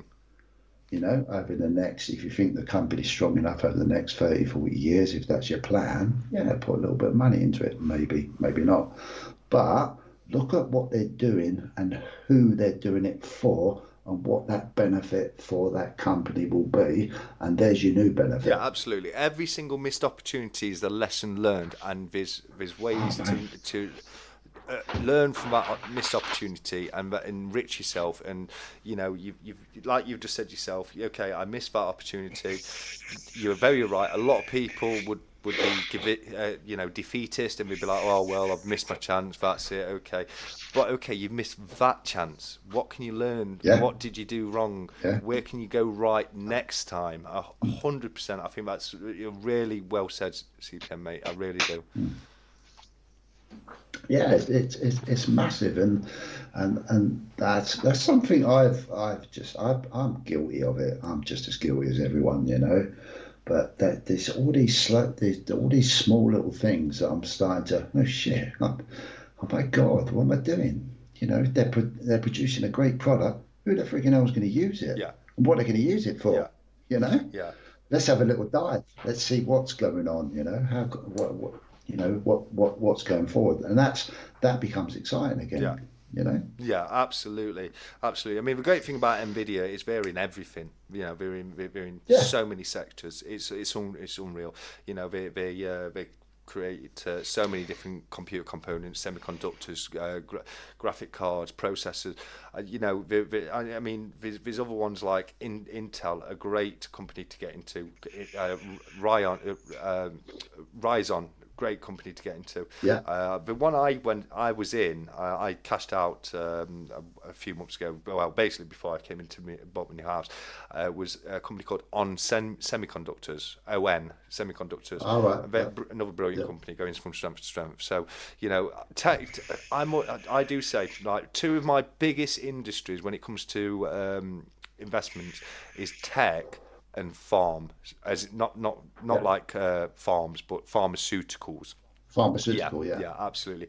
They're two of the biggest industries when it comes to investments that you can, you you'll struggle to do wrong in those. If you've got a good tech company or a good pharmaceutical company, it's Yeah. they are really good at making money, and they I say retail, tech, and pharmaceuticals are the main three industries I look to invest into. When I do look to 100%. invest, you've got some big companies out there. I was in Amazon. I made some good profits out of Amazon. I made some good profits out of ON Semiconductors.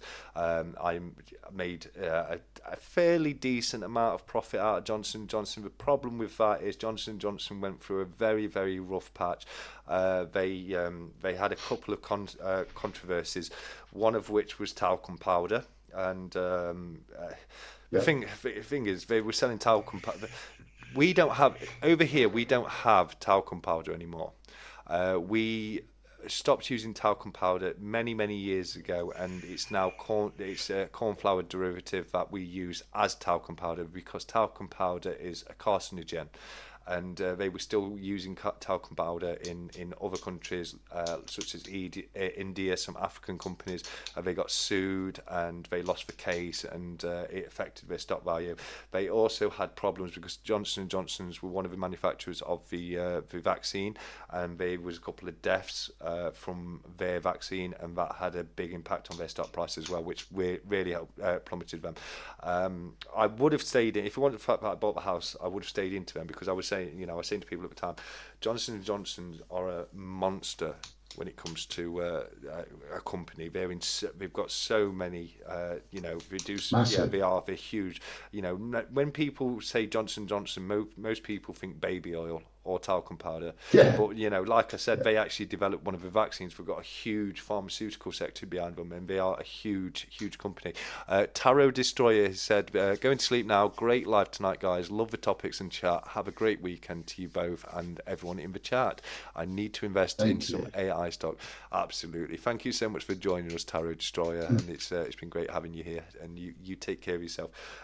But yeah, they're free. When it comes to in a nutshell, inverted commas, pharmaceuticals, tech, and retail. I think they're going to go from strength to strength, and I think they're great industries to look into. Then you've got your different assets in those different companies, and that's when it starts getting a little bit harder because something that's a really strong company right now may not be a strong company in the future. Sure.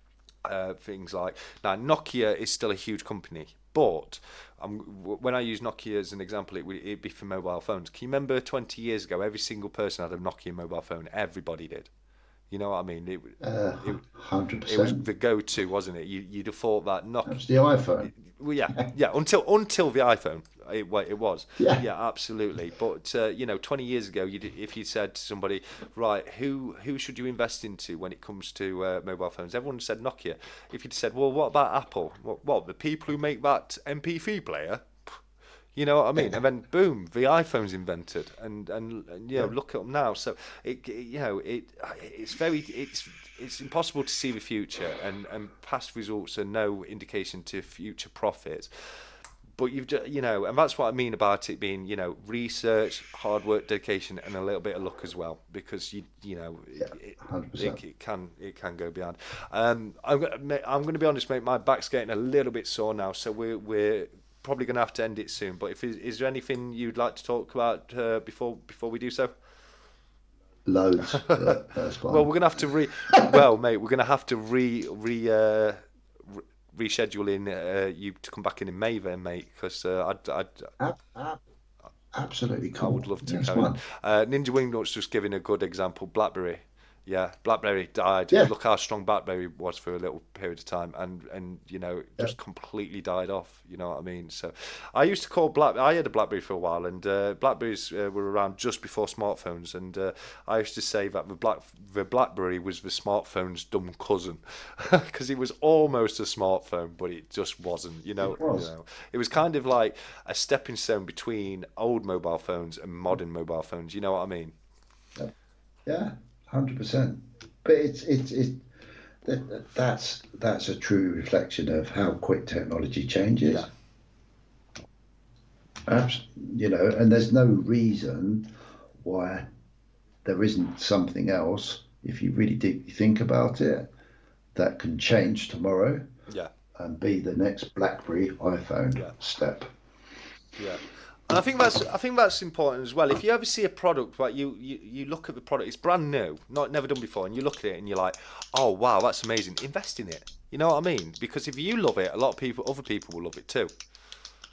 Sure. You know what I mean? Yeah, So, 100%. oh, I think If it's Blistering Barnacles is off as well. He says take care of everyone.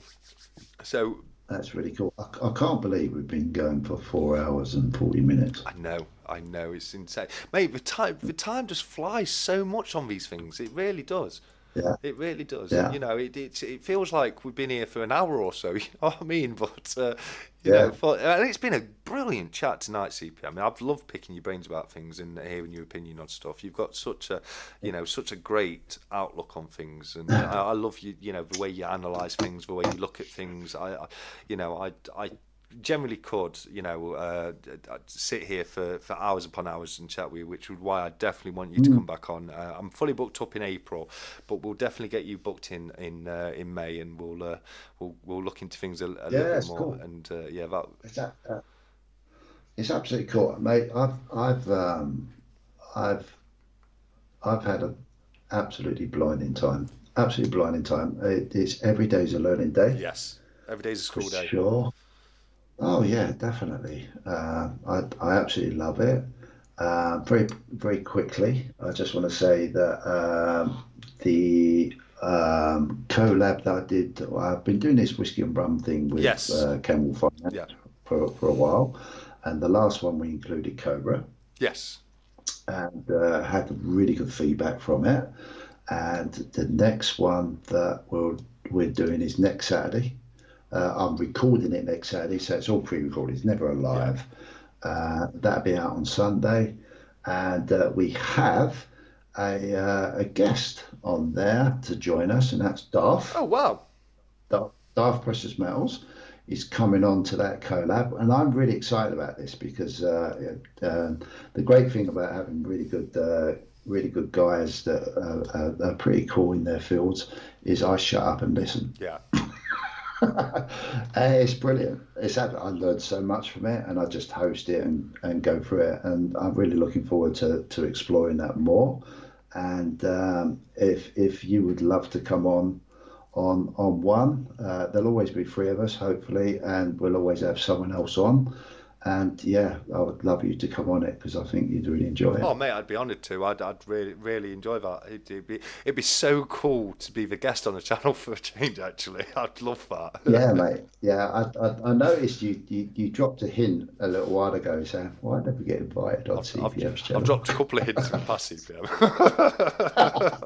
I know you have. I No, know I you would. have. I'd love to It's come on, just mate. I've really like on my journey personally with all this sort of stuff. I'm trying to find out what I want to do, how I want to do it, and it takes time, Yeah, And yeah, absolutely. it's I'm honoured. I keep saying this, and I know you're like, oh yeah, don't say it, but I, there is so much beautiful information by you doing what you're doing now Thank you. for anyone to just.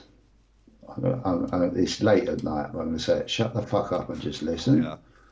And that is so powerful, absolutely so powerful. And you're bringing that to the UK market, and I don't take that unlikely. It's very powerful for me personally in my investment journey because I learned so much about people, and that's inspiring me to do what I'm doing. So I can't thank you enough, Oh, Davey. thank you very much. That's very No, touching I of you. do. It's genuine. It's No, I know. genuine. Totally I can genuine. tell, buddy. I really can, and you know, it really is touching, and I you know I appreciate that so much. One thing I love about these that I'm doing on Saturday is like you said, you're getting so much knowledge because there's so much diversity of people coming on, and you know, it's not just me, it's other people and coming on and telling their story and giving their life experience as well, which I think is it's you know it's so crucial, isn't it? It really it helps things. So, mate, I truly appreciate that. That's wonderful, wonderful things for you to say, and I would absolutely love to come on and have a chat with you over in your channel, buddy. Okay, cool. Oh, we'll sort out the next date and we'll have you on as our next Oh, guest, thank you. which will be mate. It's an honour, and it'd be so nice for you just to turn up and just enjoy the Oh, experience. absolutely. 100%. 100%, definitely. And just to answer James Elliott, I'm back to the usual Chinese tonight. My chicken and black bean sauce with egg fried rice, ramen noodles, and a couple of spring rolls. It's my Saturday night tradition now. I come on here, have a great night with the community, and then go and have my Chinese. And yeah, it's become my favourite part of the week now. Yeah, it's for once I haven't got to listen to this on a Sunday morning, which I'm going to be really like, oh God, what can I listen to? well, well, sometimes it's I'm going to be lost, bro. yeah, it can be interesting. You know what? Sometimes it can be really interesting just listening to it back and not being actually That's in the true. conversation itself, but experiencing the conversation. That can be a lot of fun too. Yeah, that's very true. Very true. Very true. Uh, Personally, I'd like to thank everyone that's hung around. Absolutely. Hopefully it's some benefit. I'll get back onto my channel and create some stuff. Hopefully people can enjoy it. And but what I will say is support this guy. Thank you. The effort, um, the effort. I know the effort. I'm not stupid. I'm not a fucking idiot. I know the effort, and what some people are very humble in their life, and I believe sometimes that they have to shut the fuck up and take that immense beautifulness sent to them sometimes because it keeps them inspired, and then if they're inspired, then it inspires me, and it's a big knock-on effect. So I can't thank you enough, dude, No, and I thank everyone that's even bothered to listen, which is really cool. no, mate, you're a very interesting guy, mate. I could sit and listen to you for hours, buddy. I really can, and it's been an absolute Do it pleasure. again. Yep, no, 100%, mate. I'm down for that. Absolutely, it's been a real pleasure having you on, and yeah, I'm already looking forward to next time, mate. Definitely. Yeah, and all I can say is, guys, just don't heap loads of pressure on yourself. Don't don't be you. Just always be you. Always be you. You're gonna fuck up. Great. Take that forward. But learn. Get off your ass if you can. You'll be amazed at what you can achieve. In my old age, I'm a bit of an old git. Yeah, I've achieved some crazy stuff that I didn't think I could achieve, Yeah. but that's because I believed in something that I didn't truly think was out there. So, yeah, if it's good enough for me, it's good enough for everyone else. I wish you all well. Love you lots. Take good care. Awesome. One thing I'd like to say, just on top of that, is a saying that I absolutely love. You can fail time and time again. You can fail as many times as you want, but you will never become a failure until you stop trying. Oh, absolutely. 100%.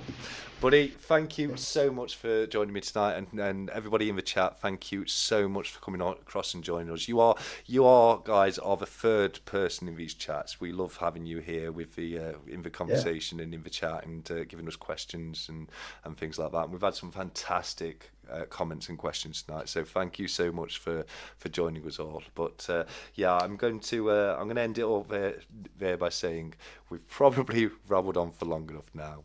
So I'm going to leave you by saying until next time, as always, keep stacking, take care,